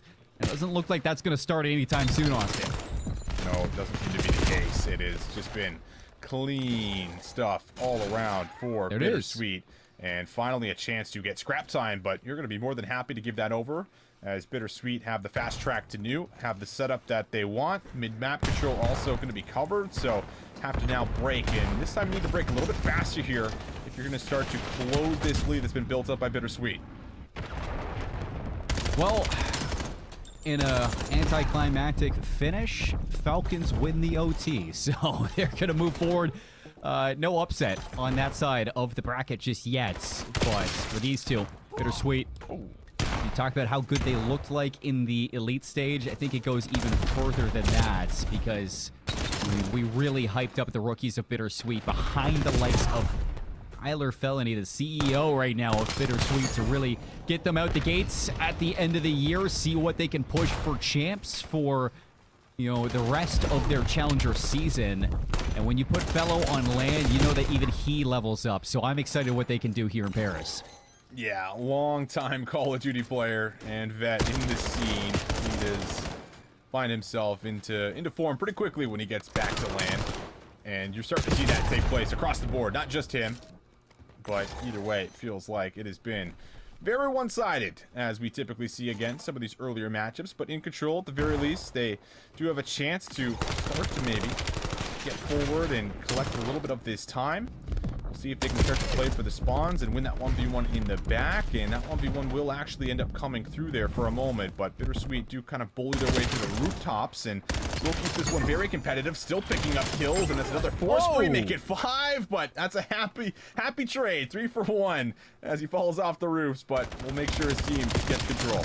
A happy accident. Just brush strokes on what is a 135 to 11 win here, or lead by Bittersweet. Break back in for In Control to get some scrap time off of P4, but heading back into the first rotation, you can see some routes being run from Bittersweet off the respawn. They want In Control, and it looks like Nate's going to be the one to kick things off for that. So you overwhelm, 3 go down, you have the setup, and you're looking to push this one even further your way. Routes starting to be looked at as well from Bittersweet. So much of the map feels like it is being contested.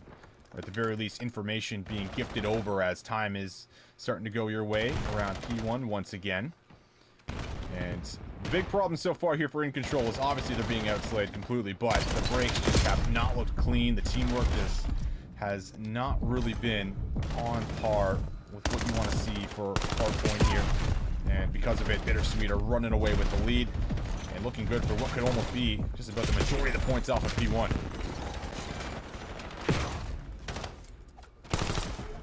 And I mean, for this In Control roster, I mean, we talk about them to the end of the group stages for North American Elites, and it was a tough group stage through and through, but unfortunately, you had to make a roster change after what was pretty unfortunate end to your Elite stages, and, you know, you lose Cootie, you pick up Velox.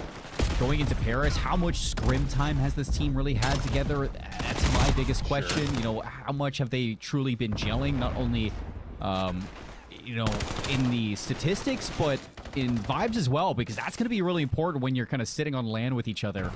Really need to make sure that the vibes are kept up. You can see that the performance from a couple of these individuals isn't really up to par for matching up against a team like Bittersweet, and this is stark differences than what we saw back in those group stages, because even though they were losing maps, they were close maps that they were losing in that Elite stage, and this one is an absolute blowout.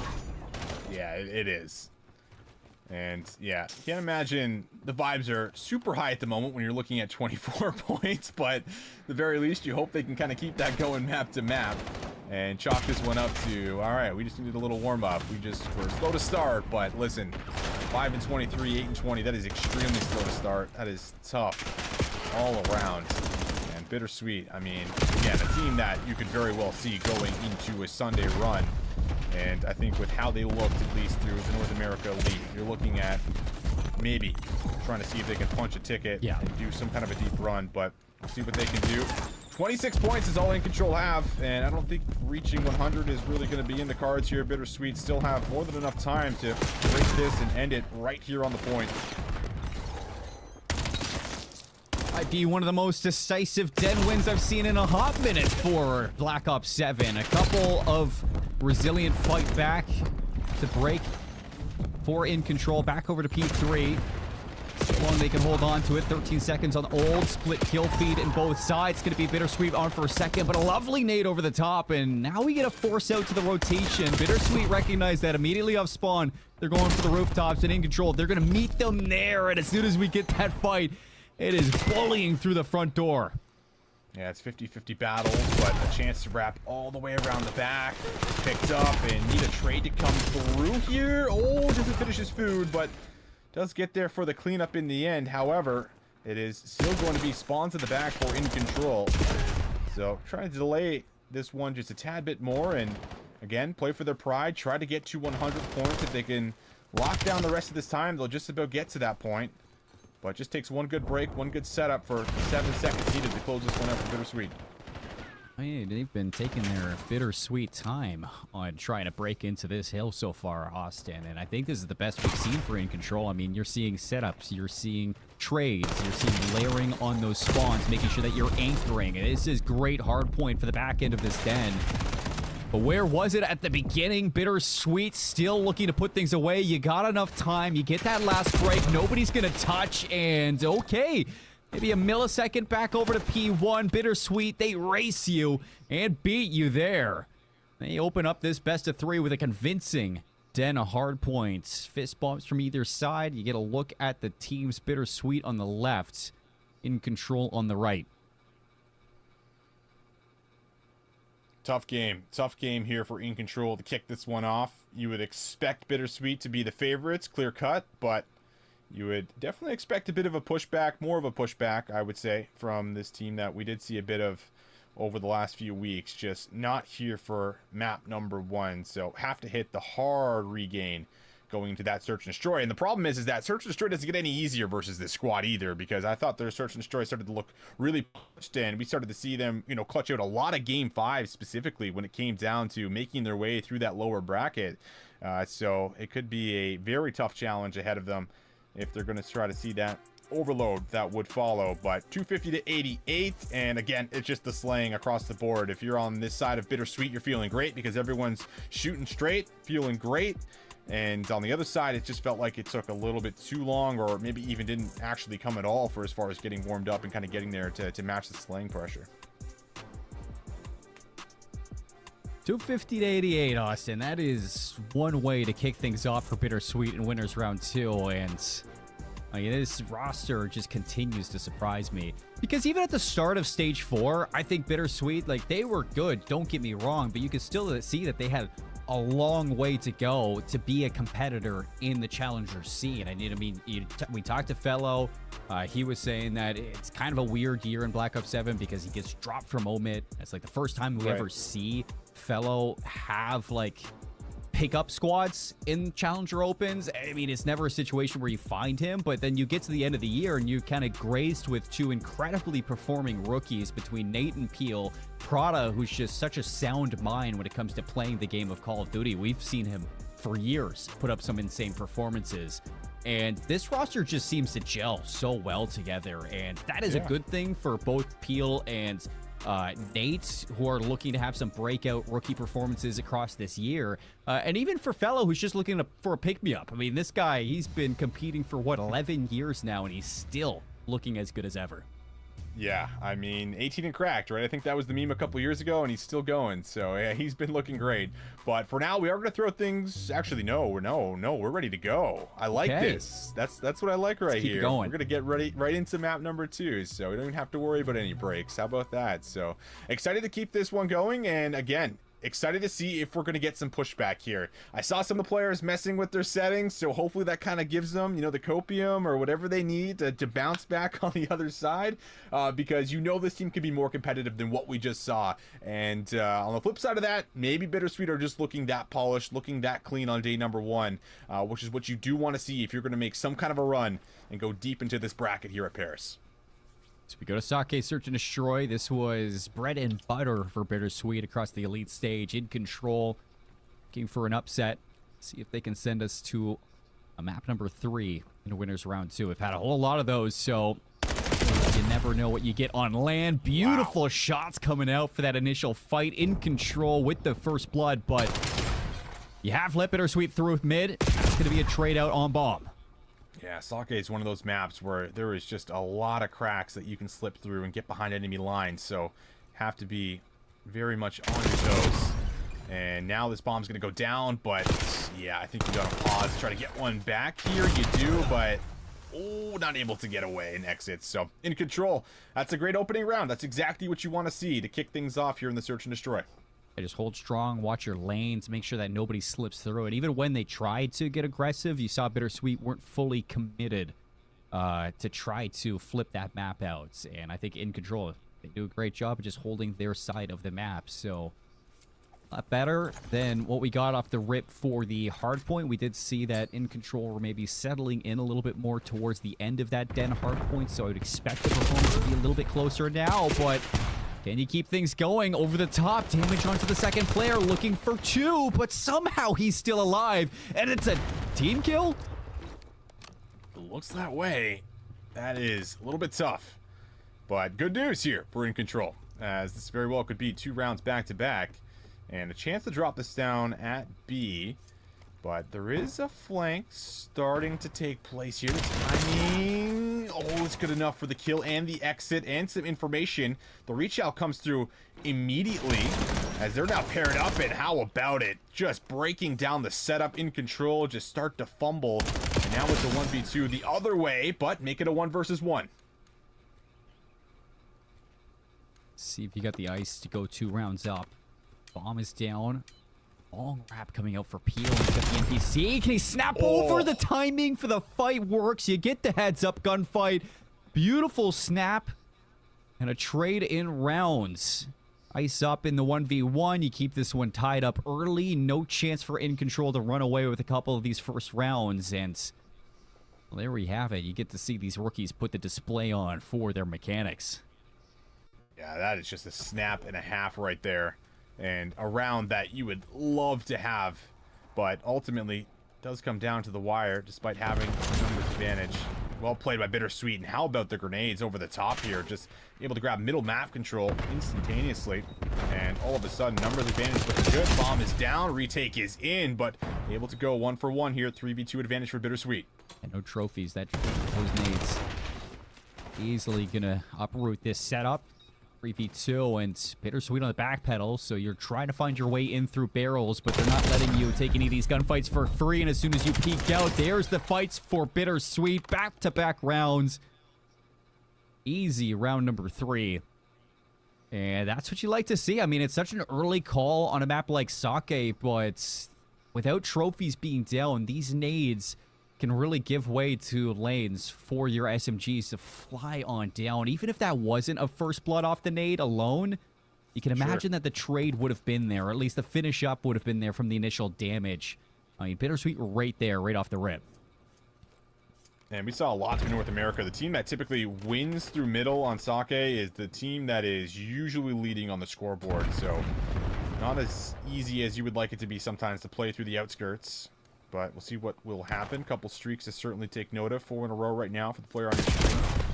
As the timing not really going to favor that 1 versus 1. Knife was out. Spree comes to an end. And in control will grab another numbers advantage. Seems like this bomb is leaning over towards A. Still Bittersweet looking for space. The timing again for in control. The patience is so good in this round. And they're not going to let up. Here comes the full brute force effort over towards A. There's the kill, and bomb should go down very soon. You know the flank's coming out, so the rotation's already watching for it. In control, answer back. Tie things up 2-2. In the search and destroy, Austin, this is a lot better because although, you know, Sake is just one of those maps where you're looking to dominate the other team through the middle of the map, it also comes down to how well in the attacking round can you use the time. And I think for in control, you like to see a very, you know, young team like that use every second of the clock before they decided which bomb site they wanted to go to. Oh, Bittersweet. Not going to be a mystery on what they were looking to eye up. However, the first bloods are starting to sway to in control over the last few rounds here, and Bittersweet have to start to take note of that, as they're almost always playing a man down post-plant or on retake. But how about that snap? No way do you get out of this, though. Gets a good look at the second, but the finisher is in. Numbers, again, here for in control on the retake. Gonna be back-to-back-to-back rounds for in control. Bomb is down. Get the full wrap out, and nobody's hopped it. Here's the defuse, so you get here in time. Maybe a chance to bring it into 1 versus 2, but you can't get away. Fantastic efforts there from Bittersweet, but even better from in control. 3 rounds in a row, taking the lead on the Sake. And even towards the end there, it's just nice to see in control sitting themselves in spots to trade each other out. Yeah, I like that. Just laying prone right behind the desk, right? Just almost baiting out your teammate, knowing, listen, you're probably going to die, but I got your trade at the very least. There's so many angles to watch from, so have to almost play it that way. And that's exactly what they're able to do. But again, Bittersweet, big problem so far has been the first bloods, and in control are starting to at least clutch up in these last few rounds when they do grab the man advantage. So you need to start to see that go the other way. If Bittersweet are going to start to put some rounds together. Nade's going to come out through the middle, and it looks like it's going to be another call to go for a fast plant by B, and it will go down safely. Can you exit? High and low behind the bar, and as soon as the bomb gets planted, it's the green light to go. Bittersweet try that first blood. Step 1 already accomplished. To the elevator, though, and here's the trade out from 8. Still Bittersweet coming away with the kills. All 3 go down. And will be a quick answer for Bittersweet on their defensive side. Not a bad round at all, Austin. I like the call. Just post up in mid, play high-low, wait for that bomb to go down, see if you can catch them on the exit, and they do exactly that. So really keeping in control on their toes. Yeah, I love how fast they are. That's something, again, that we saw when they played Sake during the Elite, is they love to hop the bomb immediately. They don't like to give you, you know, any time. They want to just put the pressure on. They want to force you to look, and that starts to at least reveal a bit of what the setup looks like post-plant here. So you really have to appreciate how Bittersweet can put the pedal to the metal and just really force your hand at times. And they get one back, tie us up, 3 apiece. In control, though. Look to get a little mixy down low, and yeah, a little bit of a fast play starting to unfold. Quick flank. But finally, the first blood going to come through. The follow-up looks to be in control. Once again, grab the man advantage, but they lose it. And now it's a 3v2 for Bittersweet. And things are falling away really fast with that flanker only finding the 1 kill. You win this battle to P4, then maybe you have a good look at the one-on-one. Unfortunately, though, Bittersweet dismantle your trick play. And that one got a little weird, but at the same time, Bittersweet handled the pressure so well. I mean, inside those really high-octane, high-stress moments, instead of trying to panic for safety, they take the fights head on. The quick trade onto the player flanking behind. If he finds 2 kills, that surely is around for in control, but you limit the damage, you take P4. You're checking off so many boxes on just what makes a good Sake team in the Search and Destroy. Teams are still trying to figure this map out. Yeah, they are. I mean, important to note that it is still fairly new to the rotation in the season. All right, 4-2, make it 3 up against 1. And in control. A round that felt like it was a pretty important one to tie us up has unfortunately been completely stolen away. Bittersweet used the numbers well and make sure nobody slips all the way around. So that puts them in a great position to potentially close this one out, pull ahead here in the series, and advance to that next round. In control now, feeling the pressure. Must-win situation from here on out. Yeah, it also just kind of gets to a position where when you do get numbers on Sake, you do feel prone to just bully your way through a lot of these quick engagements. And Bittersweet happy to ramp up the pacing. See if they can put this one away. 6-3, in control, looking for an answer, and it's going to be a double flank through elevators. Both players get red, though, and it's going to be a quick 2 for Bittersweet. Make it a quick 3, 1v4 for your life in the winner's bracket. Just no respect. Just running at them, and they know where the last player is. Quick trade will follow. Bittersweet, they get it done. Looked a little shaky at the start, but they lock it in, bring it home, and they will advance 2-0 as you see the smiles start to come out. It's a big one, too, for Bittersweet. No questions left unanswered. Very controlled in the hard point, 100-point clubbing in control. And the Search and Destroy might get a little bit bumpy, but hey, that's just the way that Sake goes sometimes. And towards the end, they looked dominant in that map, too. They move forward. They're going to play the winners of P7 Notorious versus Team 6. That's going to be one where I think P7 Notorious are looking to get their answer back after what was a pretty lackluster Atlanta in Stage 4. So see what they can do on that side of the bracket. A couple more games coming to finish as well. Austin, you got Rock Esports taking on Torn Esports. Omit Brooklyn versus Falcons Academy Green. Project 7 versus Ask Esports. Omit versus Stallions. Omnia Stallions versus Telluride Bush. And still the lower bracket of winners round 3, or the lower side of the bracket, still trying to get figured out there. But a lot of these teams that are expected to move forward are moving forward. Yep, exactly. Kind of more or less what we would expect so far. I mean, the team that certainly gets pushed the furthest, though, is that Falcons roster. They do end up winning that OT, by the way, that we were kind of on board with for that Delta stream. But that, I think, was, you know, one of the teams that you're looking at thinking, wow, like, this would be a crazy upset if you were to see it. But luckily, they are able to hold on, and, I mean, it definitely makes you bring some doubts because Falcons have had some shaky overloads over the last few weeks when it comes to playing in the elites, and obviously that one was one you almost think is kind of sealed when it's 4-2 up that late into a round number 2, but anything can happen. And this one, of course, not very close in the hard point. A couple of underperformers through that map number 1. And again, the Search and Destroy, you would expect that one to certainly be close, and it was until it wasn't. Halfway through, Bittersweet started to take over for anyone just tuning in. So now looking forward, as you said, starting to get towards these tougher matchups, I think, through this upper bracket, but we still got a lot of lower matchups that are also going to take place after this to see who's actually going to be able to stay alive and start to make that run. And if we go back to that Atlanta event, well, the team that won the entire thing did go through the lower gauntlet of just match after match after match. It was Bush. So, you know, sometimes the magic can actually happen down there in that lower bracket. You start to build up the confidence, you start to put together some wins, start to put together some series, and all of a sudden you're just steamrolling your opponents. They call it one of the greatest losers bracket runs of all time in Call of Duty Challengers. That, and I mean, I could give a little bit of a grace to In Control. In visa issues for Cootie, you make a roster change, you bring Philux in, and as capable he is as a Challengers player, And that is not really something any team wants to face heading into an event like Paris. So still trying to work out the kinks in the lower brackets, see what they can do down there. But it'll be a bit till we get to see them back on stream. Austin, we got to keep the ball rolling. Certainly do. More action surely to come. For now, we are going to throw things to a break. Don't go too far. Call of Duty coming up right after this.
everyone, and welcome back to the Major 4 Challengers Open here in Paris as the action continues. I believe we're jumping over to our Bravo stream here up against Treaty 1 Gaming here versus Les Clowns. So, let's see how this one ends up taking place. And so far as Treaty 1 Gaming the whole way through, Colin. Again, these are some of these earlier matches. We tend to get a little bit more of a one-sided affair. And that looks to be the case as we jump in. Yeah, the Clowns kind of coming out here with, I'd say, something to prove versus a team like Treaty 1 Gaming, but Treaty 1, I mean, they've been around for a long time, and you know they're going to be housing some rosters that, especially in these early rounds of a winner's bracket or a loser's bracket, they could do some damage to teams that might not be as prepared. So it's the Hacienda, scoreless so far for the Clowns, and a 5-1 start across 3 players on Treaty 1, 8-1 start for the other. It doesn't get better than that. Combined 8 spree between 2. Yeah, streaks potentially coming into play on a map like Hacienda as well. I mean, that just is fantastic if the score wasn't. So, almost 100 points already collected, and finally, first points on the board here will go the other way, but feeling the pressure without question here for the Clowns and seeing if we might be able to do something. Well, looks like that might just come to an end. High ground control will start to cut them off of spawn, and there's one of those Hellstorms in the back pocket. So yeah, you're going to have some extra tools to work with here as well. The Clowns, I mean, you lost in winners round 1 and a map 3. Go into the losers bracket. If you can take down a team like Treaty 1, have a great tournament. That is impressive stuff. But so far, you can start to see where the skill gap starts to separate in a couple of these two teams. So showing up for this Hacienda and 8 points across 3 hills of action. You get a little bit of skill scrap time towards the end of that P3, but over to P4 already, losing players on transition, losing initial time. Treaty 1 in full form for the setup. Yeah, certainly looking pretty solid in the hard point, to say the least. And yeah, the Hellstorm also finds a lot of value. And guess what? Another Hellstorm also still available as they get picked off of spawn. And yeah, just not getting a whole lot of trades, and won't get a whole lot of fight back here to kick this one off, as it is just 10 points through this first set, and it might not be a whole lot more than that, as this one could be a very fast Hacienda for the first time we've seen it. It's funny too, because I'm so used to Treaty 1 Gaming being like North American players, and we don't get to see the names, so right away I got to do a little bit of a dive to figure out who's who on this squad. And it's actually Detain, Overlay, Kez, and Disarray housed at this Treaty 1 Gaming roster. So, I mean, a great stack of European talents housed on a North American organization here in Paris, and one that I'd like to see make a run here. I think that these 4 can certainly turn some heads. Yeah, I think that's fair to say. They have been around these combination of players, or at the very least, like these trio of players.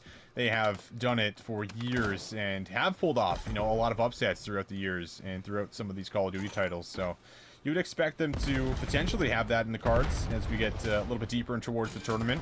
Certainly, I've always been great when it comes to Search and Destroy at the very least, but looking really solid, at least at the hard point right now. 185 to 12 with about 20 seconds left, and some more streaks potentially coming into play here for a rotation, if they're even needed. But Clowns, yeah, just a tough go of things for this opening matchup, or earlier matchup, I should say.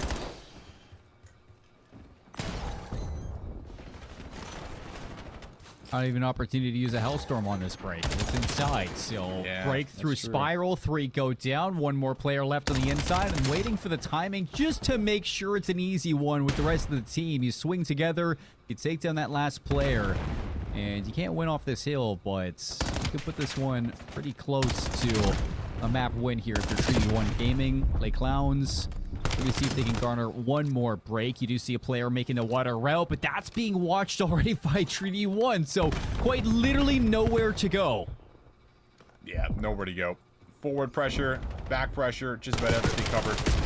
And 1v1 would need to win it to try to extend this one a little bit further. We will at least see 1 more hard point by the fence line, but at the very least, it, yeah, again, just feels like it is probably done and dusted. Nothing you could do. This is very similar, I think, to the opening match that Bryson Tunn got to kind of kick off the entire tournament here. And we will make our way to new as they are just flying forward, looking to put the final nail in the coffin at the fence line. They will get the early touches as well. And wow, what a win that is. A couple last seconds will be good. 17 points is what they're held to.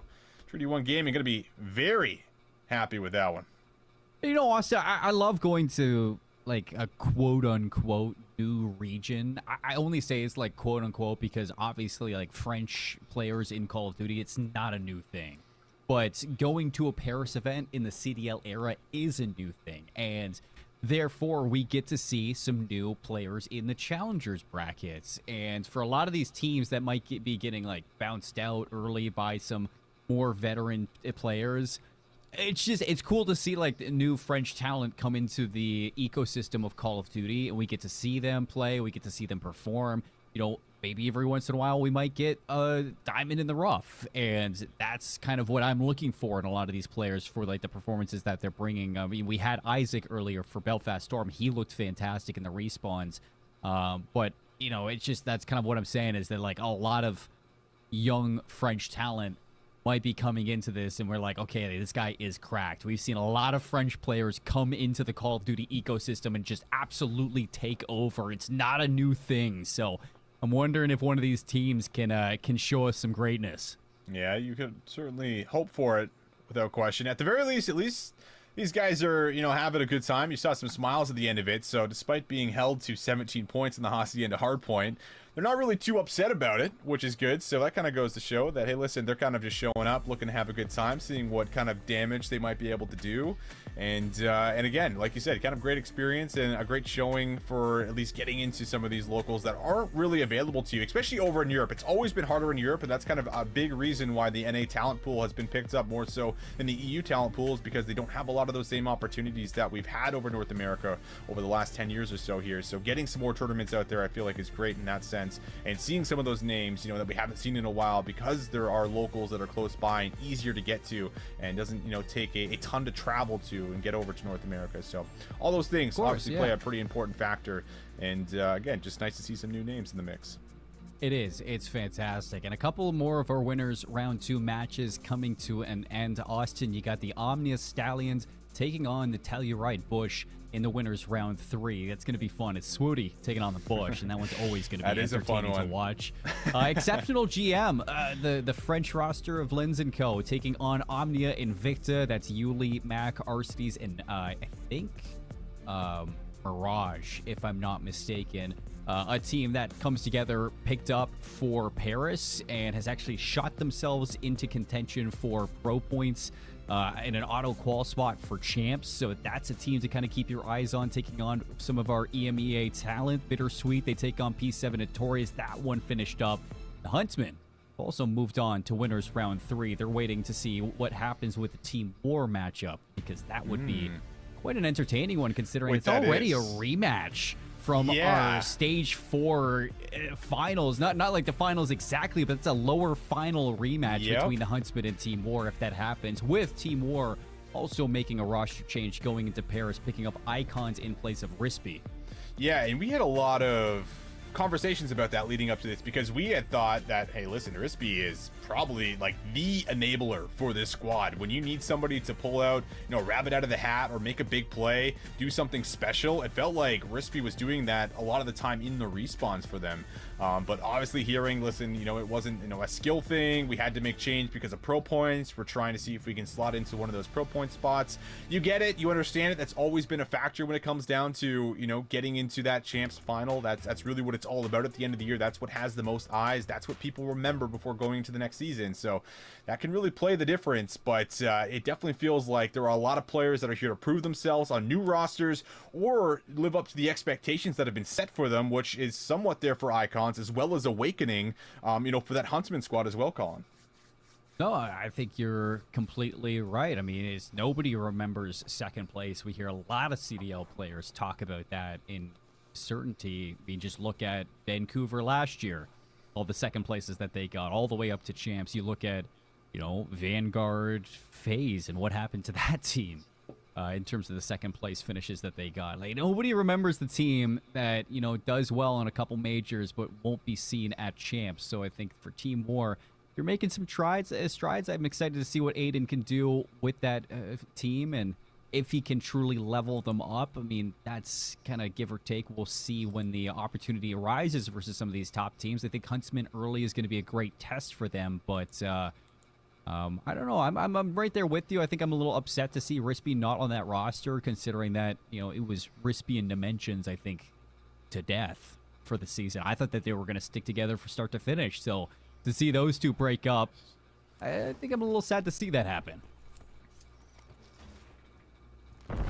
Well, we are loading back into map number 2. And again, I always love to pose that, well, SED can be a little bit, you know, more mixy in the sense of being able to pull away with some plays that you don't expect and being able to tilt your opponents. But I'd be a little surprised if Clowns do that here to Treaty 1 Gaming. But nonetheless, we will see as Trade 2 go back and forth. And we will actually now get a man advantage for Treaty 1.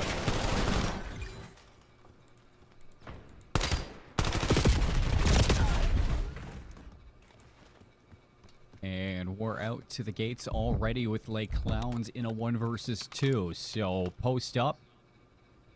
That bomb go down. See if you can gamble a 50-50. Get some good timing to bring it into a 1-on-1. But it doesn't seem like that timing is going to arrive. Post plant now enacted, and see what you can offer with the M15. Not really the gun of choice to retake the A site. I'd say so myself. I would not want to be in this position.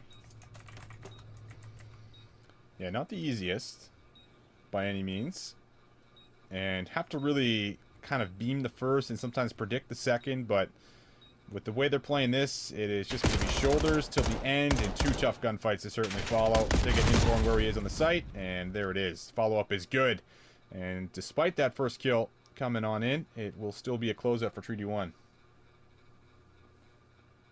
And Fringe is going to be a tough one, I think, for Lake Clowns, because this is a map that enters the map pool for Black Ops 7, and it's quite straightforward as soon as that first blood does come through. And it's a lot easier for a lot of these long lines of sight to be dominated by our M15s, by some snipers, so it's really hard to kind of just gamble with a bang-out play on a map like Fringe and hope that you walk away with the numbers. It's very difficult, I think, to overwhelm teams in the early portions of the rounds. Nade, not going to find a connection, and likely not to expect that close chow that could very well follow here from player number 12. That will slide out for the chow now, but nobody's going to drop because of it. Great nade over the top, and the secondary chow does work out. The problem, now lost every single one of your teammates, and the trade will in fact follow.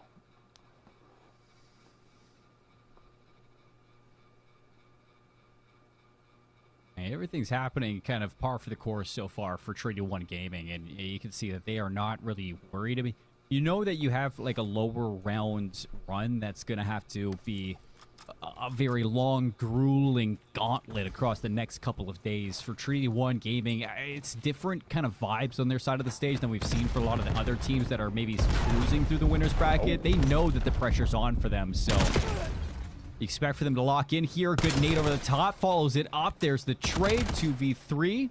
Maybe a 2v2, but instead, Treaty 1 just going to back down with what they have. Yeah, it's actually a great set play, followed by grenades and a good little push. Second player is weak, sure. You lose the second player, but a lot of the damage was done. This is where things maybe go awry, and you lose out on the numbers advantage now, and all of a sudden the round becomes a little more manageable, and another 1 versus 1 will be secured. So that massive advantage now is cut down to a single man on a mission to try to get them their first round here and try to work through a 1v2.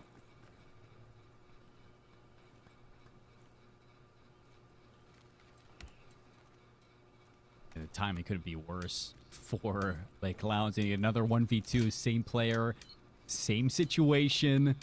Retaking over towards A. Instead of going through mid, you're going to be going up the alleys. So maybe a better fight for your M15, but still not going to be easy. The pistol's going to ring off a couple of shots. You back on down, 30 seconds. Try to take the next chow, but it's the second player there to meet you.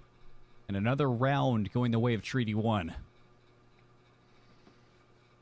Fight's starting to just really come to them after, again, a great opening round with the grenades and the numbers advantages. It's just really the experience and gun skill that will reign superior.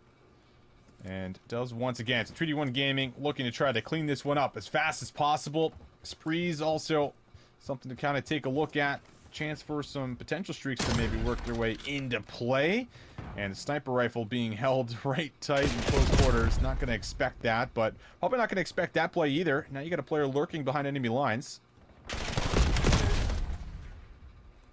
He actually makes it a double kill, so a lot of damage over towards B. Surprised the bomb hasn't even made an attempt to get planted, so you're giving a lot of time for Treaty 1 to reclaim space inside of Barn.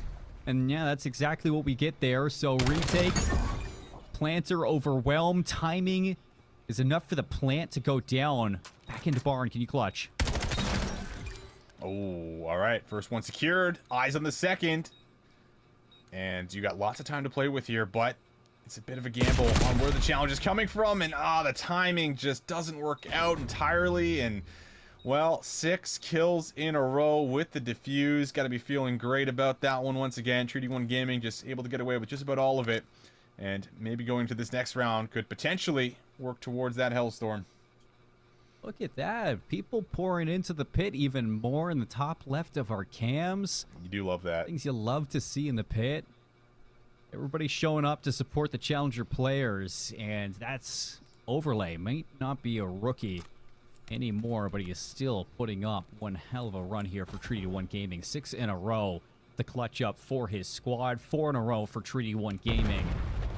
In terms of round count, quick hit over towards B. 2 players to meet them. They're looking to overwhelm with numbers and fly at this. Already first blood. Bomb getting planted immediately, and things are falling away for Lake Clowns.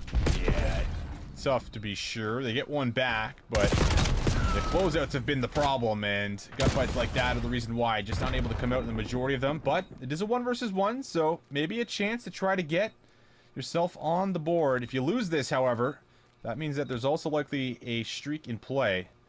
So a lot to consider as both players kind of wrap around the barn and reposition themselves. Quick little bomb check, and well, you're going to know it's good. So 15 seconds left. Everything has just about been cleared. The timing here, though. Oh, he misses the sniper shot, and he turns and burns. So gave him a look, but in the end, doesn't matter. Still smiles all around, though. You can see it, right? At the very least, they know. They know. And at the end of the day, they're having a good time still, it seems. Even if I was down 0-5, right? Like, probably wouldn't be the happiest, but those boys, you know, they're having a good time. They're having a good time. They're having a great time. I mean, you're there with your buddies.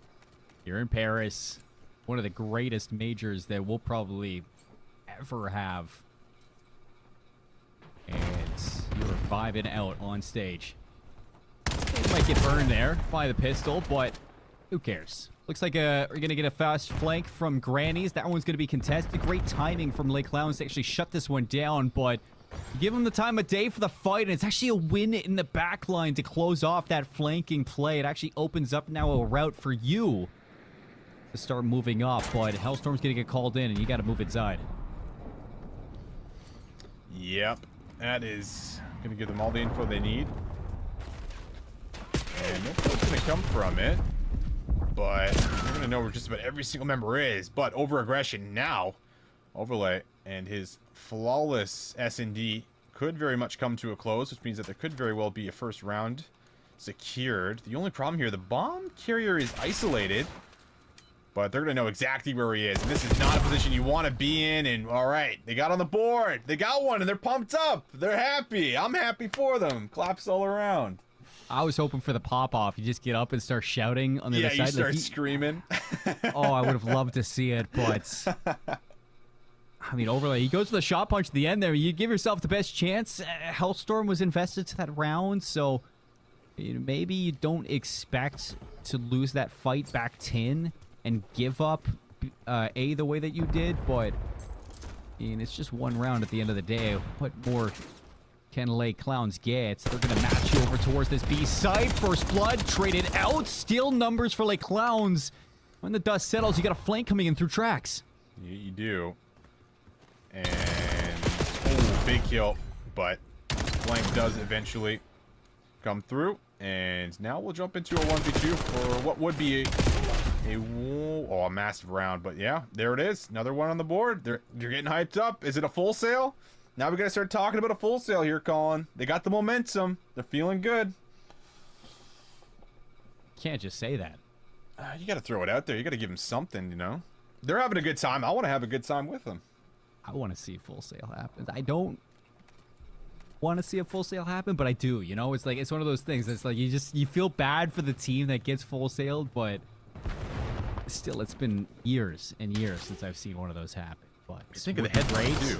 Chance for The a first clowns. blood, you get it. Oh, breaking down the trade though, and that is gonna open up at least some opportunities for player number 4 to start flying through tin. Instead, he's got to back up and play for B or play for A. Think of the headline of this. The Clowns Full Sail Treaty 1 Gaming. I mean, that just goes hard. That's a hard tweet right there. And it might be around number 3. Bomb's going to go down. You got to work through a 1v2 here.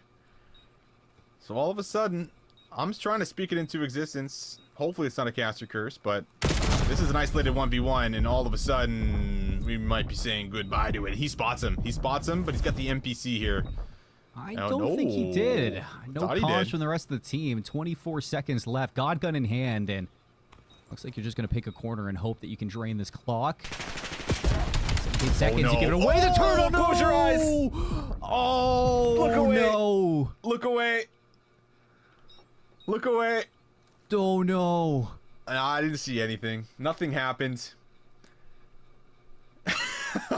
That was one of the worst ones I've seen in a while. To be fair, obviously, this is not a team that's coming to compete for a top slot here without question. They're here to have a good time, but that is still one of the worst ones I've seen in a while. And I'm sure his boys are not going to let him live that down. I certainly would not. But GG's all around. It was a fun match. It was a fun match. We'll take it. It's like 11 p.m. at night. You getting drinks with your boys. Hey, you remember when you got turned on? Yep, on main stage? exactly. That's exactly what's going to happen. And you know it. Wow. Burned in the round, and Treaty 1 move on. They avoid elimination. Like Clowns, we'll see you next time. RockX Falcons trying to make a lower run of their own, and right now they're rocking up against Violently GG. And I mean, this RockX Falcons team, they looked good. They looked poised to send us the distance versus the Stallions all the way to a game 3. I thought it was going to happen. The Stallions hold strong though. And now we move into the lower bracket for this team. What can they offer in the respawns? I think that's what I look for a lot in these Saudi Arabian-based teams. Yeah, I like that show because that has been certainly some of the problems at times. So far, up by about a hard point or so, as the new one is going to open up here for us. And the push starts to come on through. Nades, stuns, all being thrown out. A little off angle, though. Very well could catch one off guard, but the stun's going to lock him in place. So, break looks to be solid here for now. Deep spawn's going to come through as it's just about a full team wipe. So, now you have a chance to set up. If you can defend this push, you really start to run away with a bit of this score and almost reach that 200-point mark. Good clearance through mid. It's 3 going down. And that's a full 4 wipe. Holding on to those dojo spawns, you know exactly where to look now, and you can already see these players of RockX Falcons taking some space up the map. 15 seconds left at old. Finally, GG have answered that. You get a player back thrones, trying to move through rooftops, but this one's going to be met through mid. Ooh. Good first gunfight. And scrap time as well as new looks to be secured here. So, not a situation that you want to be in, but hey, the saving grace and the lifeline, well, you're over 100 points. So, there is at least that going for you. But look at how far they're pushing out and just pressing forward here. This might open up a chance for the spawns to flip in the back, but gunfights are still being won, and none are going the opposite way. The flip now does come through for what will be some splits, but again, just not getting the slaying power, unfortunately. No, they're not. And one last chance for a break here at Say. You get spawns back up thrown in for the contest. Good shots onto the first with the pistol, but RockX Falcons quickly back into position for the hold. They even get the spawn to the back, and there's a lot of time for this one to be put away. And RockX Falcons, all they need to do is continue to slay out through the front. They're going to do exactly that. One more wave of kills, and Den's going to go to your side. There's the clearance. There's the map. There's the kickoff to the best of 3 going to RockX Falcons. Yep. There is the closer, so these boys now able to grab that first one, and the hard point wasn't the problem. We were kind of watching over in the first set. It was maybe the S&D that things started to get away from them a little bit, so we'll see if they could find the closer when it comes down to being able to secure the win. But overall, going to feel pretty good about that. And on the opposite end, again, just trying to see if you can send this to an overload, because if you can do that, I mean, we've seen some of the overloads so far today get a little mixy. As much as we haven't seen a ton of them, it's been a lot of 2-0s for the most part. That is maybe where you could try to catch someone off guard as we get later and later into the day. It's always something to kind of consider too, right? When you're kind of getting later in towards a tournament and, you know, fatigue starts to set in. You obviously have players that are traveling in some cases, of course, from North America, whatever it might be. So you got jet lag and all kinds of things coming into play here. So you never know what ends up happening. But for now, we are going to set up our next match. So make sure you guys stay tuned. Do not go far. We'll be back on the flip side of the break.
Welcome back, everyone, to Major Forward Challengers Open. We are late into day number 1, getting in with some of our final matches of the broadcast. And now we're going to be jumping in here with Team GW up against BTD Esports, Colin.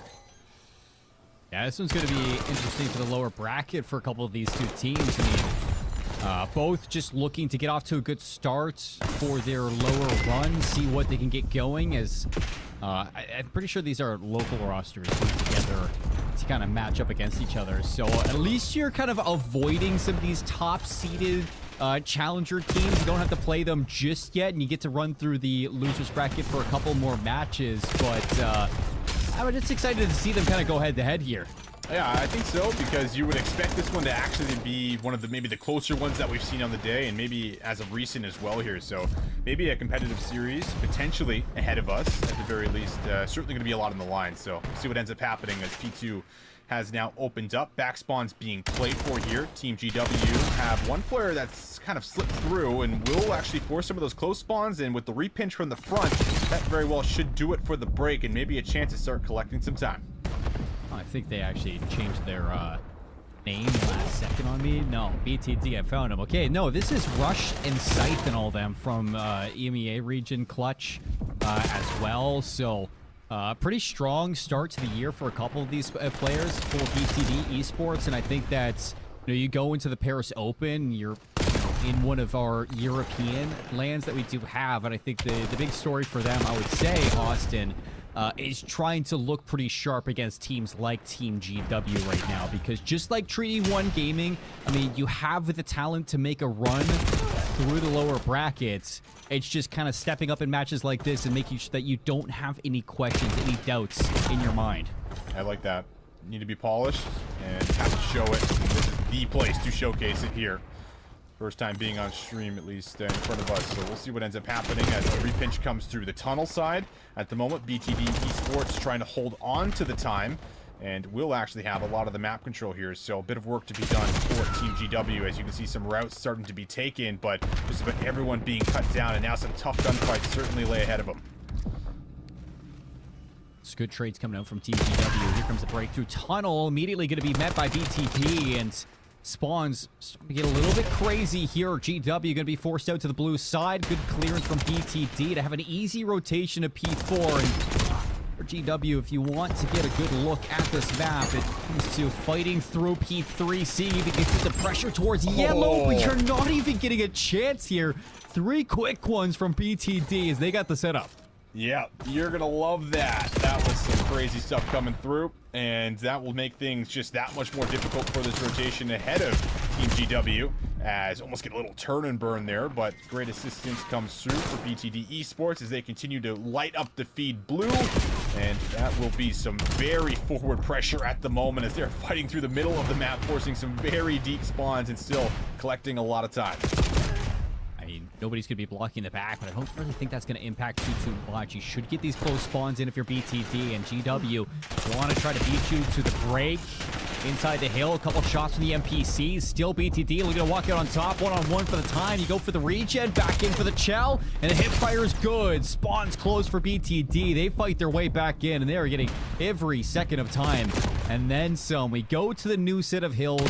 BTD already looking for the setup to P1. You're going to have trophies this time around, Austin. So for Team GW, things don't get any easier. No, they do not. And it's always kind of a situation that we've seen over these last couple matches where it feels like maybe 1 to 2 players holding their own, able to match the slang, at least kind of even as far as the KD. And the opposite end, it's kind of, the other two that have just been really struggling to find those eliminations. And that's what you're getting right now here for Team GW. So BTD Esports back on the point, back on the time, continuing to surge up in the score, and you are starting to run out of time here on the opposite end for GW.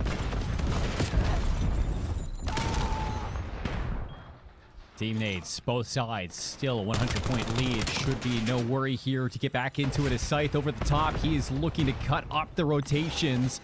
And right now, he's just getting lost. He is dipping around statue. Nobody can lock him down.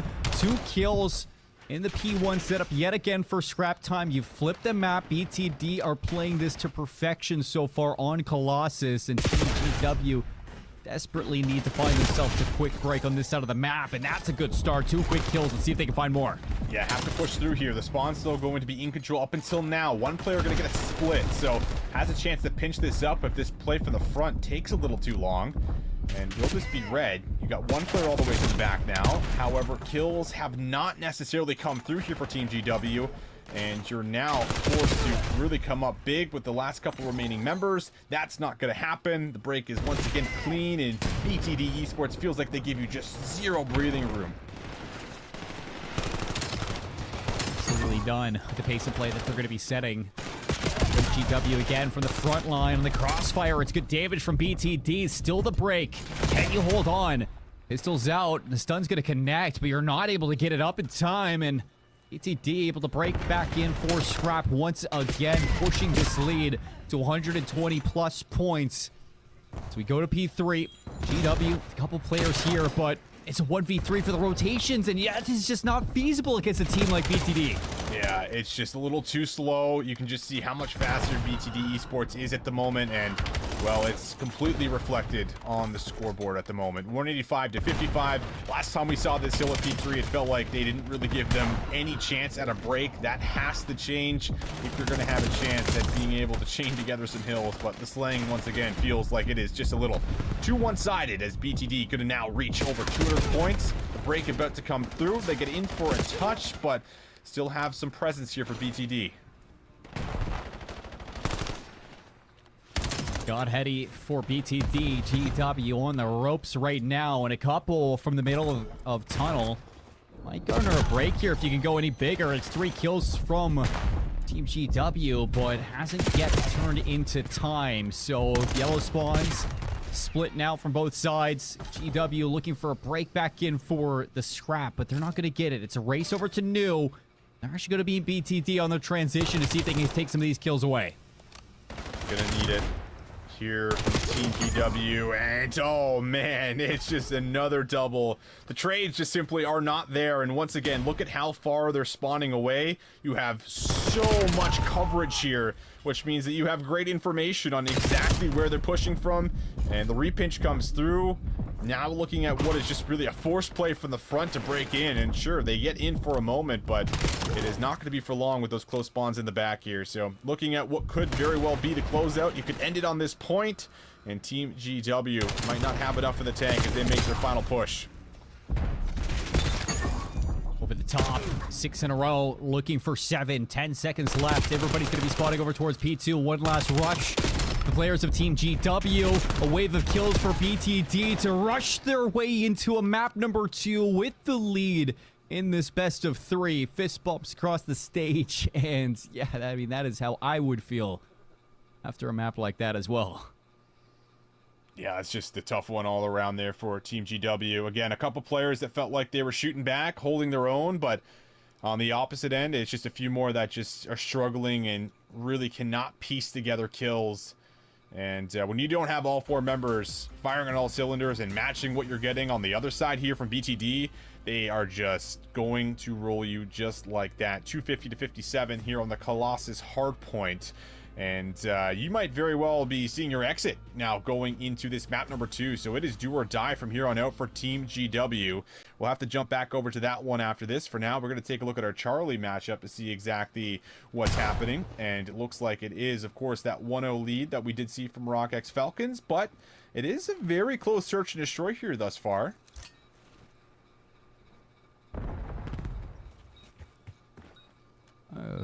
Close 4-on-4 for sure, but for Rock X Falcons, it's going to have to be a retake. Over towards A, already going to deal with that pressure through a secret, and a couple kills is actually going to give them numbers. So look at it, quickly take control of this map too. 5-4 they go, winning their battles through the middle of the map. They just break in with sheer force. Nothing that violently GG could do in that situation. Losing their battles through secret really gave so much time for Rock X Falcons to get that done. Yeah, it definitely did. And we haven't seen, of course, the whole hacienda unfold, but Rock X Falcons look to be leading the charge, at least as of now. And these are the important rounds. This is where the nerves truly get tested. And now we head into a round number 10. Looking for the attacking round here for Rock X Falcons. We've seen how fast they can be on some of their attacking rounds here in the previous series, but it's a very aggressive defensive play, kind of unfolding through secret and through the middle. It will result in 1-for-1 trades here so far.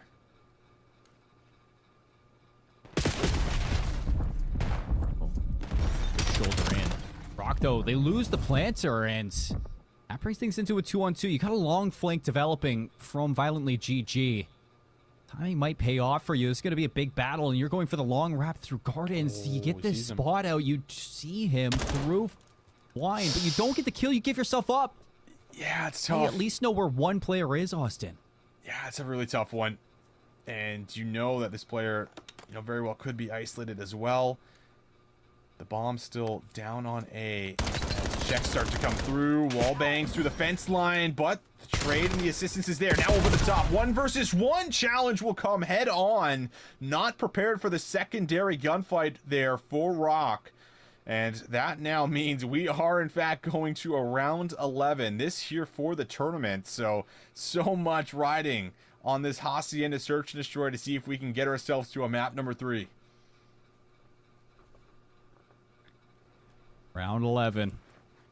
Violently GG. Can you force Rock X Falcons against the ropes in this elimination match? What a story that would be. As I'm not really sure what happened on the minimap to player 3, but he's locking down that P2 side. B under control. You got 2 players in the default setup over towards A as well. 1 on plat, 1 over in tin. So let's see what info you can get. But right now, Violently have a great setup, especially with their player 3 in through mid. Absolutely. You can enable and you can kind of be the activator here for the squad, but now you're almost forced to activate because you've just lost somebody. And look at how much of the map is starting to be taken, but that play does work out for player 3 that we did talk about. So now we're going to see a follow-up kill come through into the backside, looking for what could be a third, but we'll be able to back him down. So 3-versus-2, 30 seconds left. Time becoming a bit of an issue here on the attack. Rock X Falcons just need to hold their time, hold their lives right now, see what Violently GG want to do. No need to check this bomb, but the timing might pay off for you. You get 1, find yourself a second, that's bomb down, 1v2. Makes it a 1v1, and you're not too far away. 14 seconds. Oh, not a whole lot of time. Have to play the bomb. And you know he's planning here. He shoots. He shoots, but does it get him off it? Does it get him off it? Yes, it does. He chases for the kill. Time's gonna run out, and it works out for the victory. My goodness, down to the wire, but Rock X Falcons do take it at 11. I thought he was going to stick the plant there, Austin, but that's what makes and breaks 1v1s at times. Who has got the guts to stick it out to the very end, and you just expect the player to fly at you. You don't know that he doesn't spot you on that bomb. So you have to take him on in that head-to-head, and you don't get any chance to fight in that round 11. What a play, 2-versus-3 to win that one for Rock X Falcons in the round 11. They move on. They eliminate Violently GG on the elimination side. That brings us back to our alpha matchup between BTD and Team GW. We go to the Search and Destroy. We're back on Hacienda. See if Team GW can force BTD under the ropes. This would be a massive win if GW could find a bounce back, but that is very similar to what we were seeing through the map number 1, and I think it's speed and tempo. That really sums up the hard point with what we were kind of getting out of that BTD squad. Not giving you a whole lot of breathing room. They were in your face. They're taking away space very quickly, and when you're not matching the pressure, at the very least finding trades, you are going to experience a lot of the same things that we were seeing through the hard point now translate into the search, as that first round was now picked up, and we'll see what the first offensive look is going to come together like here for BTD.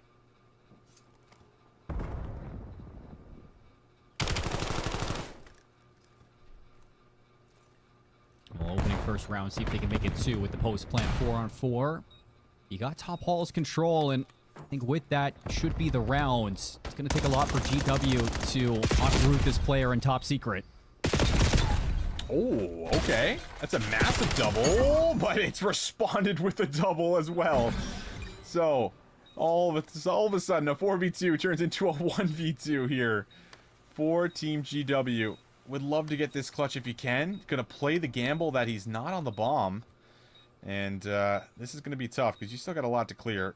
And I don't think there's enough time to find two. Might have a chance at one, but not even a look. And a round that you felt like was gonna go the other way doesn't. BTD good for two.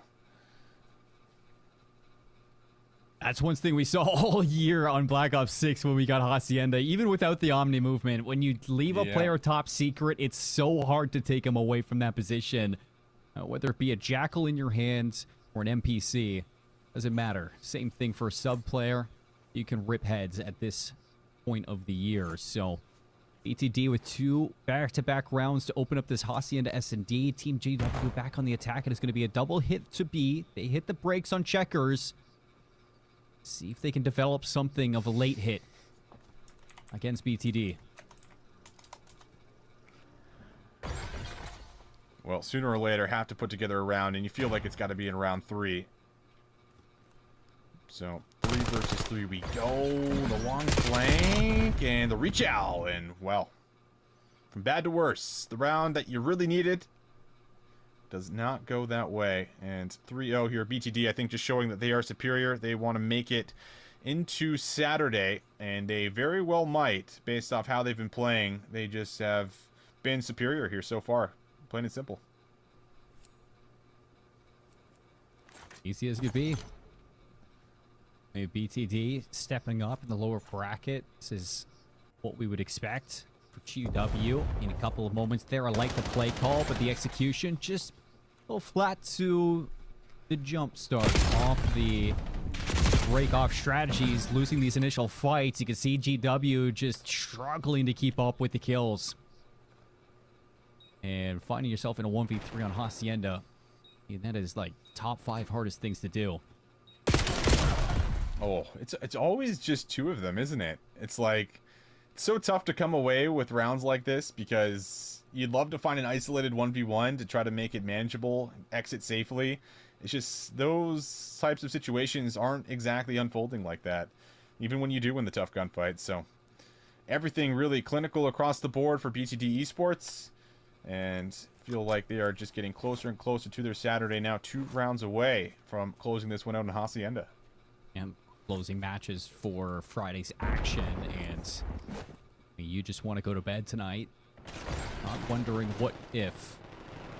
So opening battles come out through GW. I thought that was a second, but it's a team kill. 1v3, BTD, and the advantage. You get the shots to the wall still. It's that one. That was wild. That's a cheeky gunfight. But, yeah, like, it's just one of those situations where here? you wallbang him, you're thinking he's like one shot, right? And it just doesn't work out. And he's being hunted down as well. The timing might favor him just a tad bit. But at the same time, you're going to start to do a process of elimination and say, okay, well, he's no longer here. He's likely made his way to the other side of the map. And you can decide to play both hallways, kind of play around the bomb sites. You know he's got to go for this plant, and he's getting pretty low on time. But the way BTD Esports play, they don't often separate, and I think that's going to be the play here again as they hold hands. Chow together, put it away. Bomb going down, and unfortunately for GW, A site was cleared 10 years ago. So BTD quickly in position to finish off that round. Another one for BTD. 5-0 up they'll go. And 8-1 coming out from, I think that is Clutch on BTD Esports. So looking good in the search and destroys. Yeah, I'd say so. I'd say so for sure. And now it's like the game within the game where it's just hoping to not end on the donut, not end on the breadstick, right? It's just kind of finding your one more. So you don't have to walk away from day one ending on a donut. It never feels good. Not to call anyone out specifically, but you'd love to get your one. See if it'll happen here. It's offense, and it is a hard counter call here defensively by Team GW to go over to A. They'll find out that this play call is over to B, and this bomb looks to be going down. First blood for GW. Can they put themselves on the board on Hacienda? Quick trade, but Still numbers for GW. He's going to be cooked, and it's looking to turn this one into a 6-0 sweep, but it's not going to happen. GW get themselves a round.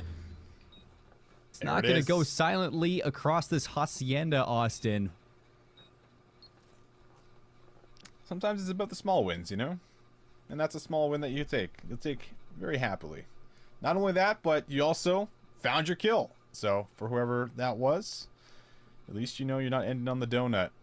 But BTD Esports kind of gamble with the play over to B. Maybe they get a little aggressive with some of the challenging, knowing that they're 5-0 out. They can be a little lenient on how they play from here on out. It's really the pressure on Team GW that have to play perfect. And again, a big problem has really just been a lot of the trades, and some of these opening play calls just have not really worked out for the first initial gunfight and point of contact. This time around, the early spot is there. The follow-up kill, oh, I thought it was surely going to come through, but it doesn't. Stun will make sure that he is not up on the platform, but look at how far forward this guy is. He's just flying, man. And now it's a 3 versus 3. 1 minute left in the round, and GW kind of halted top halls, so how can you react with this setup for BTD and maybe flip the map out? It's a good call to wrap this to B, but do they fully commit quick enough to deny BTD the quick retake? There's a bit of uncertainty as well. It's like player challenger number 4 who just made that aggressive play through mid. He just kind of wraps all the way around, and they have to assume that he might be looking for the flank, but he is a little ahead of this play. He's going to wait patiently for his teammates, and he does get spotted. Everybody's going to try to hit this one from the front. Team GW re-wrapping through office. This might be the call to keep this alive. Nobody's going to be watching right away, but you do get the turn and the read. Numbers for GW. All right, time a factor, and trade kill is good, but need to win this 1 versus 2, and he does win the 1 versus 2. So Team GW showing us that they still got some fight left in them here at the end of Friday in Paris. Still a long road to be sure, but they do find 2 rounds back-to-back. Put on a little bit of a show towards the end of this Hacienda, so how far can we take this battle? Everybody's going to look at this and think BTD should have it in the bag, but crazier things have happened. See what GW can do now. It's going to be a hard counter over to B. Leaves A wide open. BTD have a free plant. They're going to go for it right away. I like the call, and it's almost another gamble of trying to get the hard counter play to work out. No first blood just yet, but you have to imagine a trade might just follow through for BTD. The chase is on, but oh, the mantle comes through, and all of a sudden Team GW have a massive numbers advantage. The knife, though, comes out here for one of the BTD players, so 3v2 we go. Timing it through 10, and you're behind them fences. Should be an easy cleanup onto the last couple of kills, but you still have to take them out of secret. Bomb's gonna be hopped. 1 versus 2, and you can't slide away. 12 seconds. Lots of time for the defuse. 3 rounds for Team GW, and the 4-on-4 retake at A. Hard counter does not matter. You break them down. You keep this going. Hacienda is not done just yet. And you can start to see a little bit of chatter coming out from BTT. All right, guys, you know, we're getting a little bit of a pushback. Maybe we got to lock in a little bit on these first bloods. Yeah, the mantle is unfortunate, but you still should be able to clean up a lot of these trades, and it's just not happening. Not to mention, you miss out on a timing, you allow a player behind you, and Team GW are wide awake in this matchup now. Yeah, they absolutely are. Here to play, here to show out, and not going down without a fight. Something you have to admire. And you start to feel the pressure on the opposite ends here, and with that first blood, maybe even more so, but it's a good response. You do at least even the odds up here, and this play will work out successfully. It's really been Challenger 04 that has just been running rampant, and it's been such a relentless problem, and he might just find a second. And then, oh, the trade! The follow-up is there, and finally, BTD Esports able to get the closing round. Gets a little dicey, but they do secure it and pull ahead. And that will be the 2-0 victory to advance to tomorrow. A little bit of pressure never did you wrong, so you get pushed in the Hacienda, and here we go. It's BTD making the lower bracket run, following up after Treaty 1 takes their own losers round 2 match as well. So getting things going here in Paris across day 1 action starting to come to a close, Austin, and no upsets just yet. Everything is kind of carrying on the way that we've been expecting it to, and I mean, a couple of moments where we nearly get upsets, but nothing just yet. Nothing just yet. Certainly the biggest one, I think, was the Falcons squad that we were watching over a little bit earlier, where they got pushed pretty hard, but ultimately showed some resilience. So not going to be able to get one here. I thought this one might have been a little closer for one of our lower matchups, but BTD Esports is showing that they are the stronger team through and through.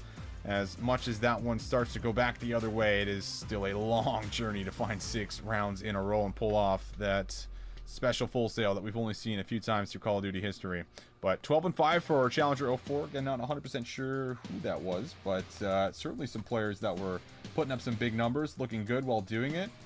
And now we'll move over to Bravo to see how this one is taking place and see exactly what the scoreline is for it. Very curious to see what we do have. And, well, seems to be a similar situation to what we saw in the map number 1. Just a little bit one-sided, but we'll see a chance now to break in for what would be some scrap time on this remaining hill. Clemsy, Slade, Wheats, and Aiden. CN. Project Conquerors lose to Team War in the winner's bracket, so the loser's gauntlet starts now, and they are wasting no time to shake off what just happened. 223 to 44 as we rotate over towards P3. Good opening from Unlimited Algiri with the first couple of kills, but still Project Conqueror is going to break in. 25 seconds is all they need, so off these dojo spawns, you need to quickly get in a position to break back in. Yeah, gonna have to start to fly here, and it feels like everything just about covered and looking good. Project in position to get the job done right here, right now, but one final attempt to maybe dip a toe into the hard point. See if you can extend this to one more. Not gonna happen. They funnel through, and it is going to be a bloodbath as they come through dojo. So, not gonna work out, and that first game will be secured, locked and loaded. Boys feeling good as the smiles come out once again. I like it too. Representing PSG in France. Beautiful jersey.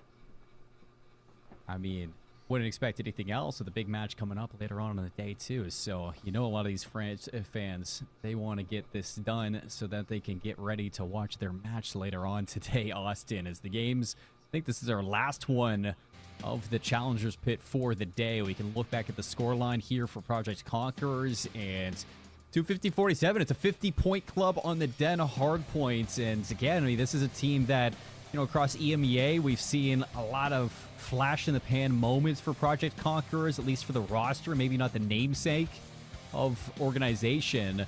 But as you come into Paris, the end of the year, see if you can do some damage against these top-seeded teams. Maybe go into the EMEA LCQ, make a run, make champs, and end your year strong. So you can see there 23-15, 21-10. A couple of these players individually having a lot of impact on the Den.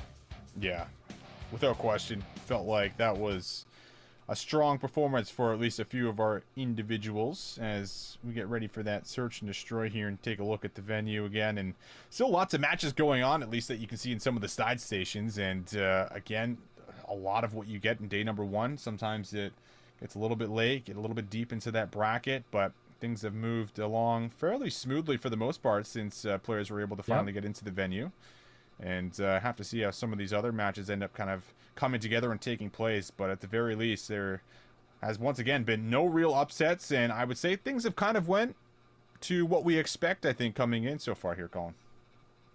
I'd say so. I think that really I'm looking at winners round 3 to kind of start our upsets if we see any tomorrow.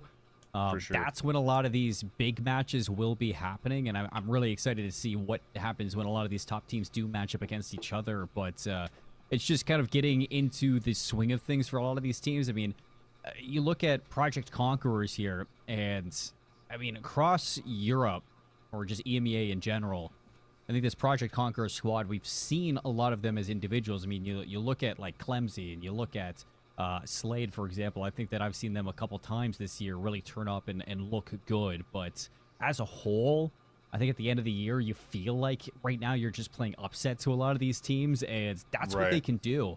especially considering you come to Paris, you don't need to feel the impact too much of that jet lag. You're in a European tournament. You match up against some of these North American teams, and that's where you're looking to send them home. And I think that these 4 truly can do that in the elimination brackets. So, maybe for this one, we might be just looking at how their performance looks to keep things cool, calm, collected as a team. But tomorrow, keep the vibes up, do some damage. Yep. I'm excited to see what they can do.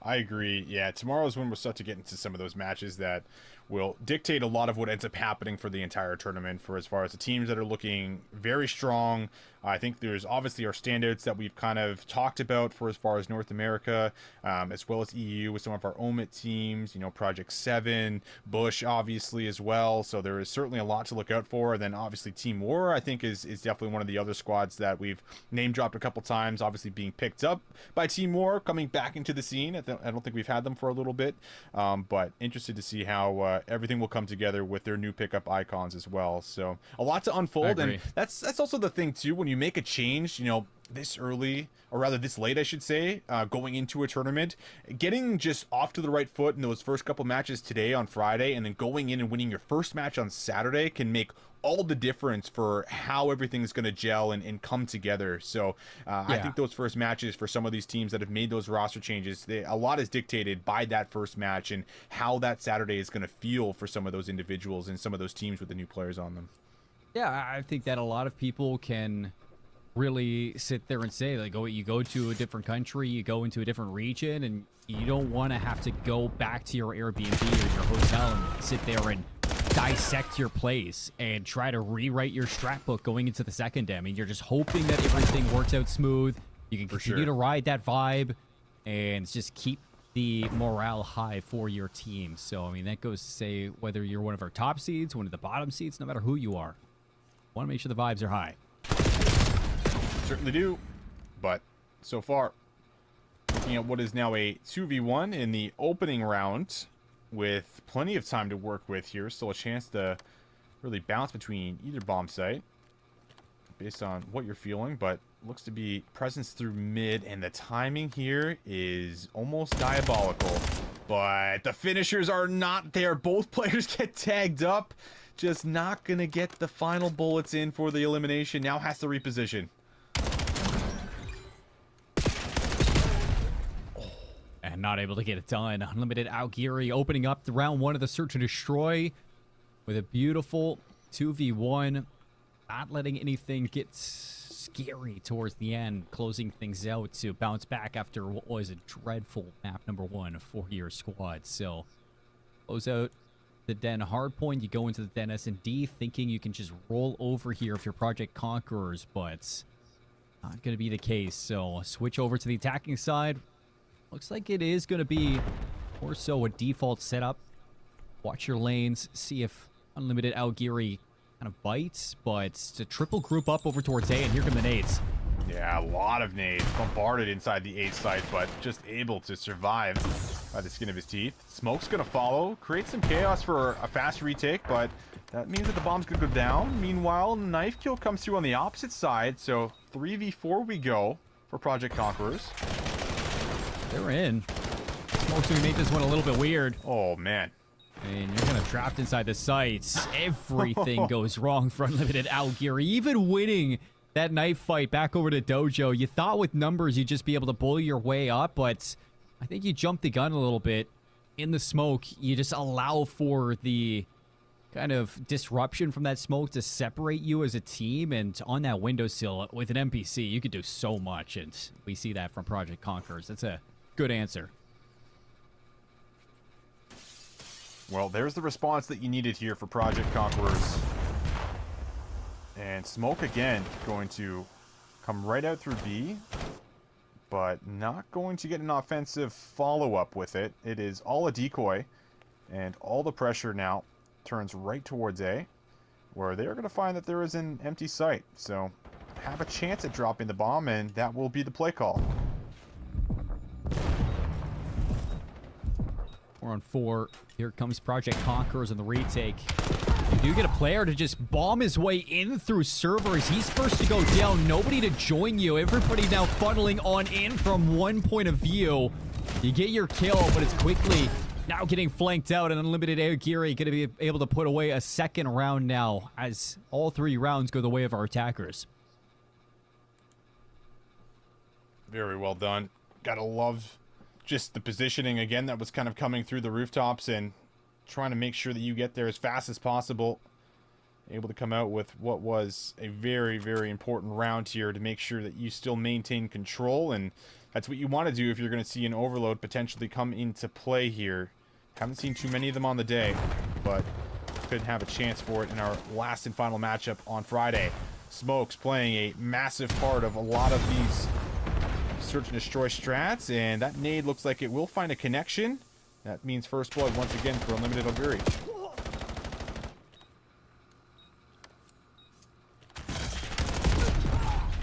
Fight from Project Conquerors, see if they can get some space against these flankers, but you're backed up into Dojo. It's a 2 versus 4, and you need to take some of these fights to go your way. Suddenly this is winnable. The smoke's gonna separate these 2. Isolated gunfights still going your way, and the Conquerors take it. Another attacking round. Gotta love the shots coming through. I mean, the smoke creates the chaos as it always does, and saving it for the retake is critical, especially when you can get the stuns and nades out, right, for the trophy system to end up getting eliminated. And yeah, the shots to follow. Beautiful, beautiful, beautiful, beautiful stuff. Not missing too many whatsoever, and just finding the connections to seal it out and make sure that you're not going to go down by a couple of rounds here. So able to keep this one close. 2-2 now the tally, as this is going to be a playthrough mid. I haven't seen this just yet, and it's not really being covered. It's kind of just the late push through, but they're going to pivot right to B. It looks like they might be able to drop the rock. They're not even go for it. They're trying to battle their way out through Dojo, and they take the fight to Project Conquerors. 2 quick kills. For Unlimited Auguri, make it all 3. So you clear out Dojo. Do you fight forward? Do you back up for the plant? It looks like they're just going to hold for now. See what happens. The 1 versus 3, and yeah, this is the right call. Go over to A, drop that bomb, and make it pretty much unwinnable, but the timing might pay off here for 14. He flies over, just can't get the kill. Tough. Find that first one cleanly. All of a sudden, that round gets mixy, but I think he's expecting the window peak to come through to check the rooftops. It just doesn't. He backs up to the other side of the site, gets caught on the cross, just fortunately able to play his life. So well done, and a good play call, right? To play through middle, you realize there hasn't been a whole lot of pressure defensively watching over it, so why not try to utilize that and pivot to the B site if we see a window, and they do.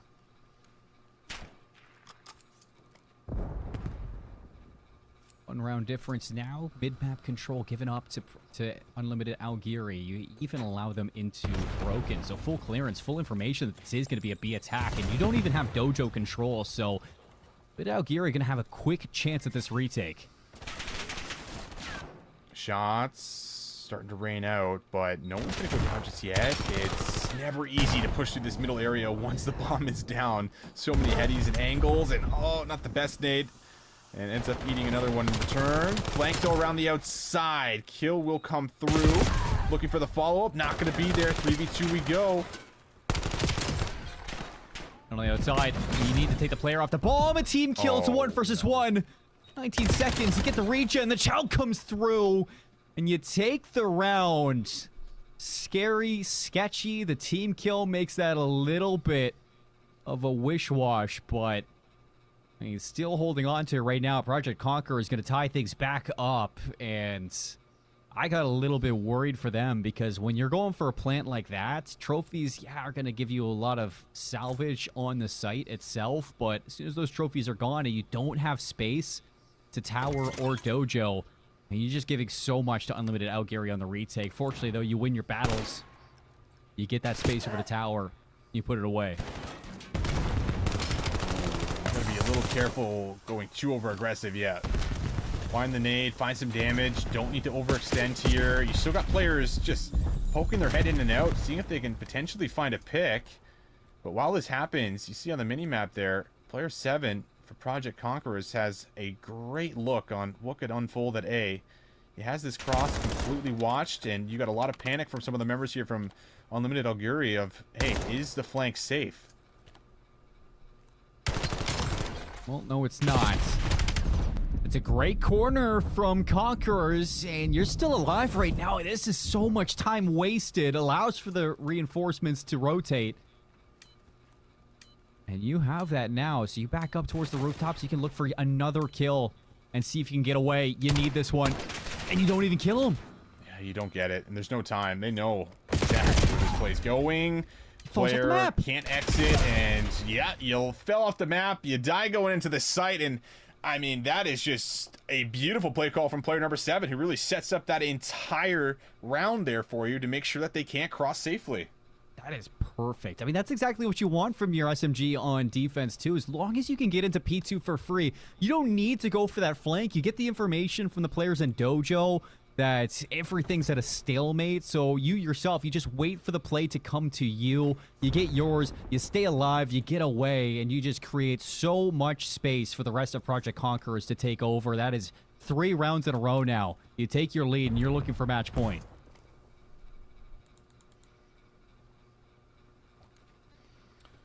4-3 the tally. Unlimited Alguri looking for that get back as they start to feel the pressure set in at the end of Friday. First blood followed by a second, slowly collapsing here at the seam, and Project Conquerors just ready to run you over. One final member up here for round number 8 for what would be a 1v4. Finds the first one isolated, but so much work to be done as that bomb goes down at B. As soon as this bomb goes down, you know that things get so much more difficult because instead of taking the full wrap around A, you have to play this through mid. Might get some good time against the first one, but he slips out of your fingertips, and now the full rotations from Conquerors, their post plant is cemented, and so should be their 5th round. Oh man, this is the worst, right? No one's giving you just a clean look at a chow. He might finish the first one, but there's the reinforcements.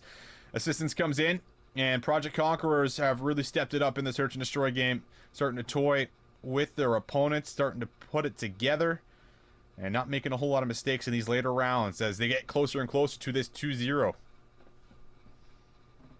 Closer and closer to their Saturday action through the lower bracket gauntlet. 5-3 we sit.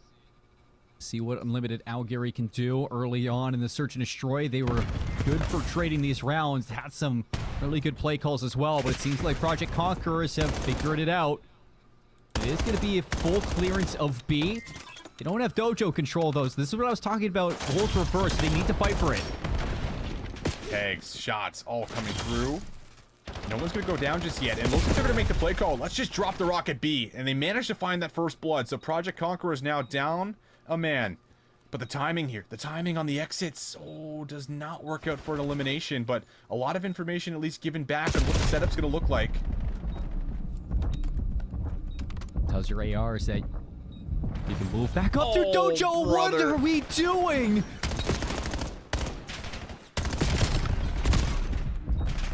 I mean, just let it play out at this point. Dude, I don't know, these players think they got wings or something, man. I tell you. It's not a jetpack title. We gotta, Not a you know, jetpack title. it's Close, as close but as not- we've not got. there. Yeah. Yeah, but- yeah. Oh. I mean, you get like the information through mid. You see that they have given you clearance of Dojo. You can push back up as ARs. You get into 10. You maybe win your fight out towards those pillars, and you have a chance for that post plant, but you don't get a chance for anything if you just walk off the map. No, you do not. And this is an aggressive play around the outside. This is so much control. We typically see it. Lots of nade stuns, of course, being thrown out. Little peek coming through the doorway. It's a great read, though, on the pre-fire. And that bomb will go down. So now, everything on the line here for Unlimited Alguri to try to play retake, and they do find the first blood. Everything's on the back of what can player number 6 do about this flanker, because player 3 for Unlimited Alguri, he's taking the full route around, and the timing should pay off for the kill. You've cleared out rooftops, you've cleared out the site, and we got ourselves a round 11. For a chance to push to a map 3, Unlimited Alguri continue to hold on for Den. It was a 50-point club in the hard point, Austin. Search and destroy, always a different story, though, for these players, for these teams. You never know what you're gonna get. You really do not. It's up in the air. And now, all the play calls we've seen up to this point are also out of the window. All comes down to what we're going to get for round 11. Attacking round here for Unlimited Algiri to see what they have in store for us. And it looks to be a gear up play for B. 4-man hit, all moving into the site strong.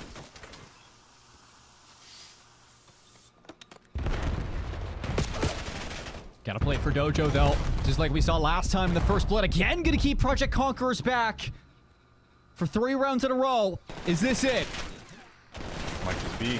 Have to funnel through. It's 4 in a row here for the player on the screen, but 2 kills gonna come back the way of Project Conquerors. 1v2. Have to come up big in a round 11, and you're pinched on the outskirts, but the kill doesn't come through. Able to reset it. And look at the time. Look at the time. Does he hop the defuse? He has to check. He's gonna spot him.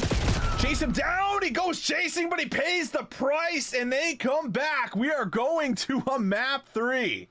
Oh, chaos, and our Friday is not done yet.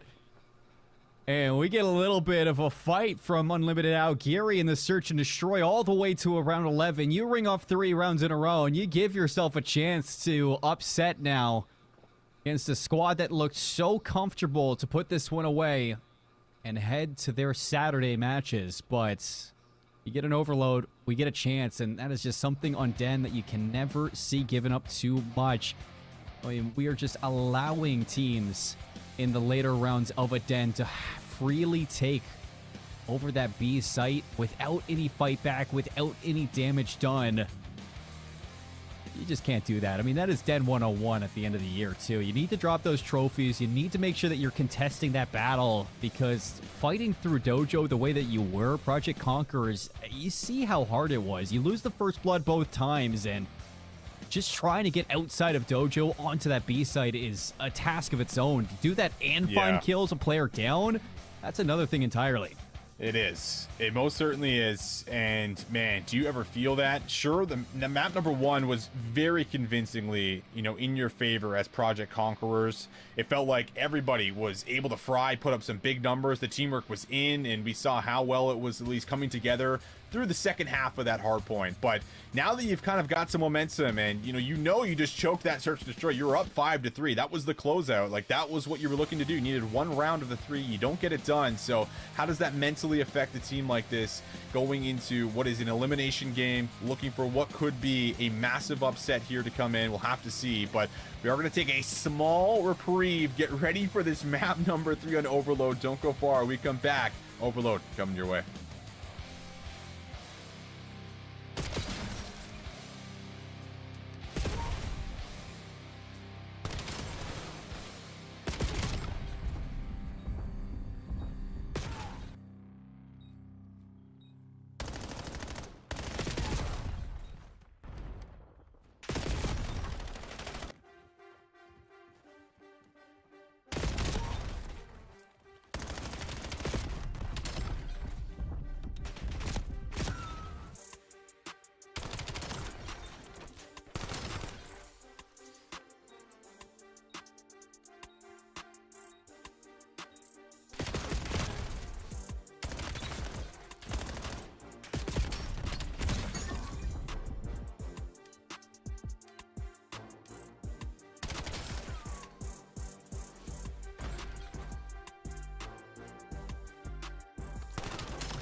Ooh, welcome back, everyone. We are jumping into map number 3. If you are just joining us, well, we just had a massive comeback here for Unlimited Alguri to see if they can, in fact, pull off the upset versus Project Conquerors, who won the first game convincingly. Now we'll see if they can do it here again in map 3. The overload, and already their eyes set on a capture. Good defensive stand for Project Conquerors. That's going to be 3 down quickly. The ball now to be rotated over towards the B side of the map. Players off the respawn for Unlimited Alguri will be here to defend, but you need to shut down some of these early plays, and you can already see that with the stuns out. They've cleared off the initial rooftops. That's going to push the ball away, and oh boy, gotta stay on the map. Yeah, that's kind of the big factor right now. A lot of falling off the map.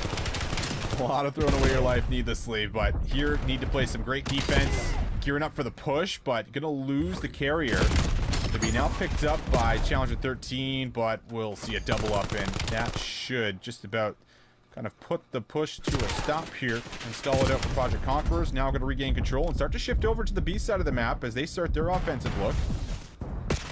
The ball has taken a world tour so far, from one side to the other, just a full circle around the track of Den.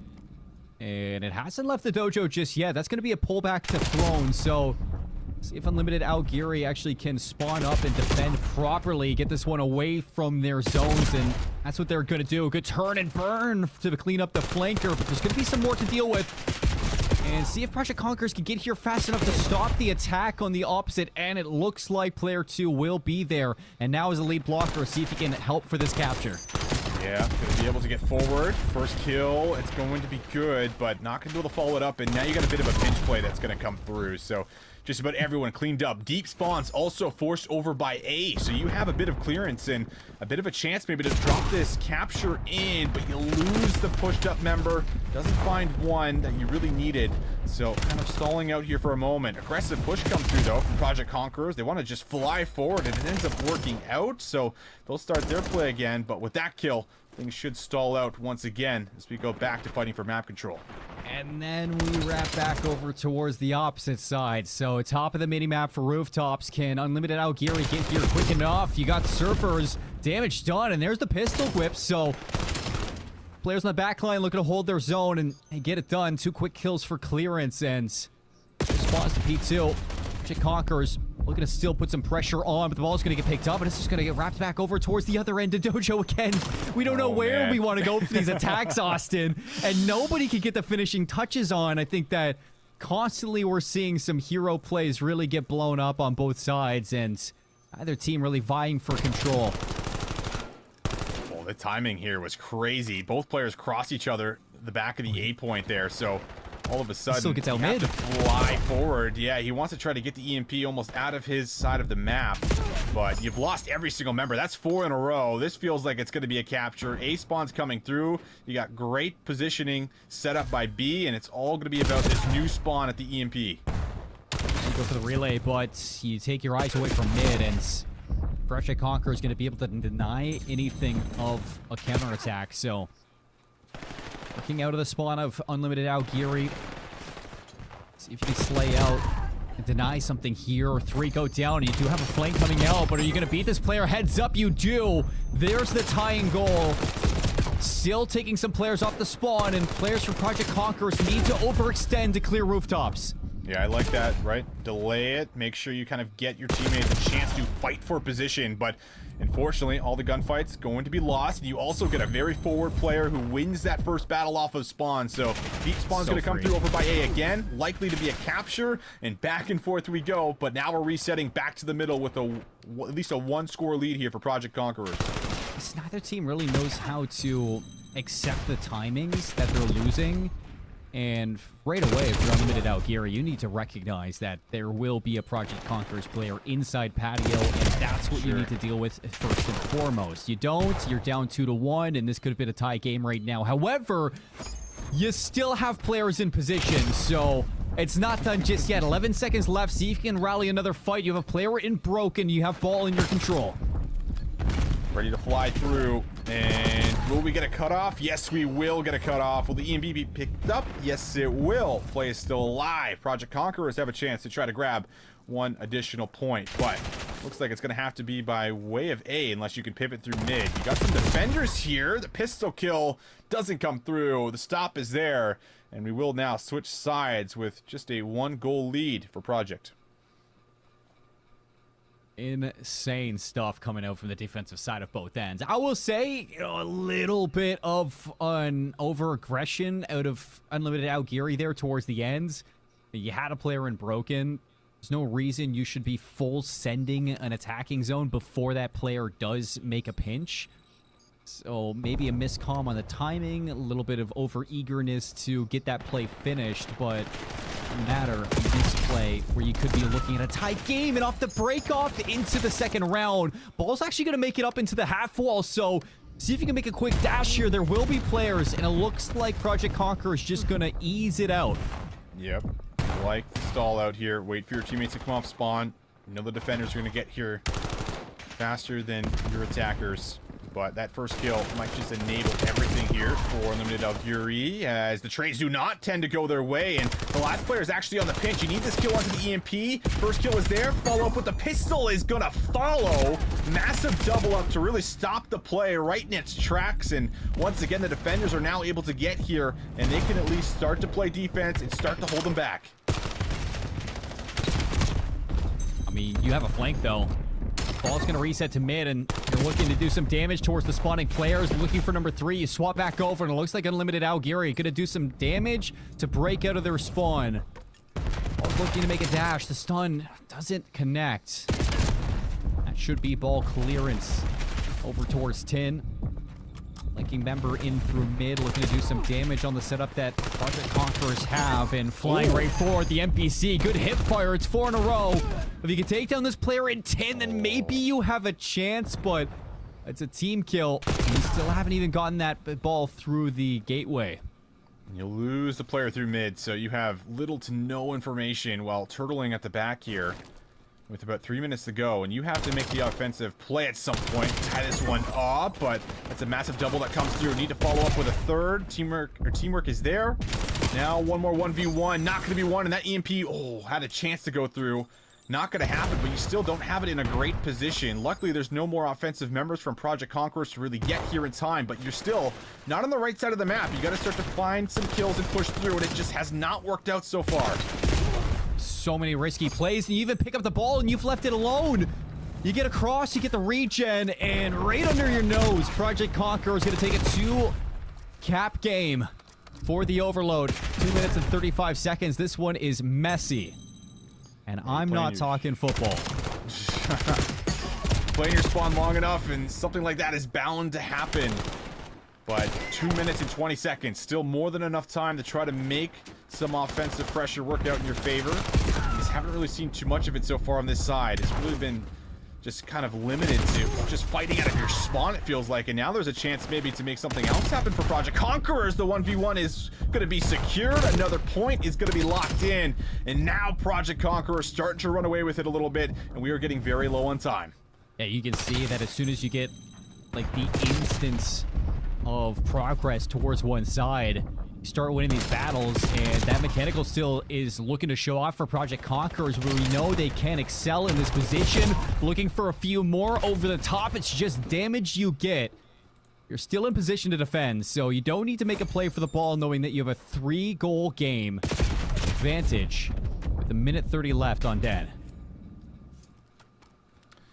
Almost too much work to do, and this play would have to be successful if you're going to start to mount the comeback, and that flank play might very well just seal it. That's going to force some deep spawns by A, and you have so many blockers in position to bring this one home, and that feels like that could be the closer. 5-1 to tally. Project Conquerors were definitely fighting for their lives throughout the majority of this, but near the second half, it feels like they have just taken complete control. Really does. 4-point game. Ball now looking to be under control for Unlimited Algiri, but they just leave it. And playing for those kills, you don't even fully confront them inside Dojo. So last player up's going to pick up that ball, but as soon as he does, there's going to be 3 players, a firing squad of NPCs to watch through that play. You're even picking up the flank if there is a flank. as all 4 players of Unlimited out. Geary sitting in their spawn, looking to defend. Ball's going to reset through the middle of the map. Here comes another clearance of kills. It is a knife 2 from 13. Another 3 down. Fortunate enough, the ball isn't anywhere close, so this could be a 6th cap.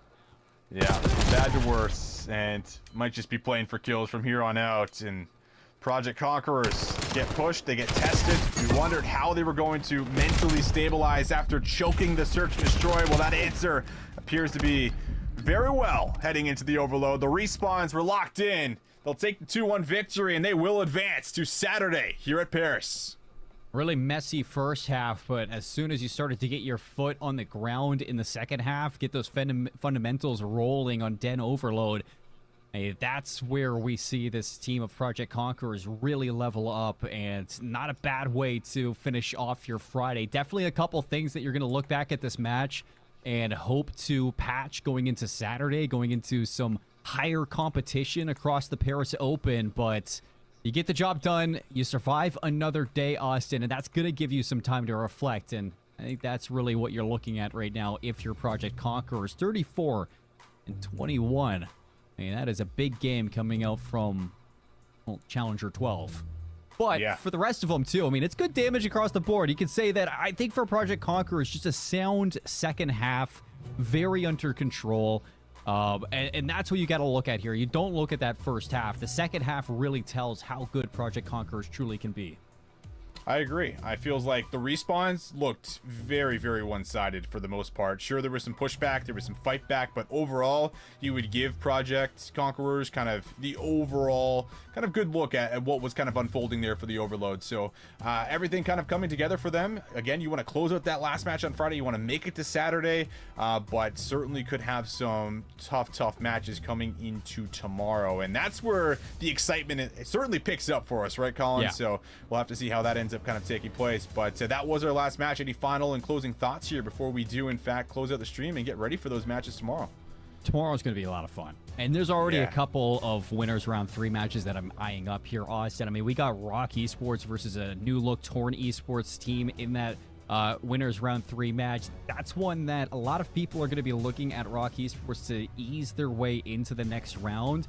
But I think that this Torn team with Millie in place, I think that they have found a new level going into the Paris Open, and Sure. with Rock Esports looking a little bit shaky in their winners round 2 match versus Vanti X, I think that there's room for some upset there from Torn. Other than that, I mean, I think that Bush versus Omnia Stallions is going to be a good one. Omit EU versus FC Stallions will also be a good one, as well as an EMEA head-to-head between Ask Esports and Project 7. Lots of good matches that, you know, there is opportunity for upsets, not to mention Huntsman versus Timor, a rematch from our North American lower finals. Lots of great matches lined up for you guys tomorrow, so make sure you do, in fact, stay tuned when we do go live for them. But that is going to do it here for us. Thank you so much for tuning in. We had a lot of great matches, but we'll catch you guys tomorrow when we kick the stream off again. See you then.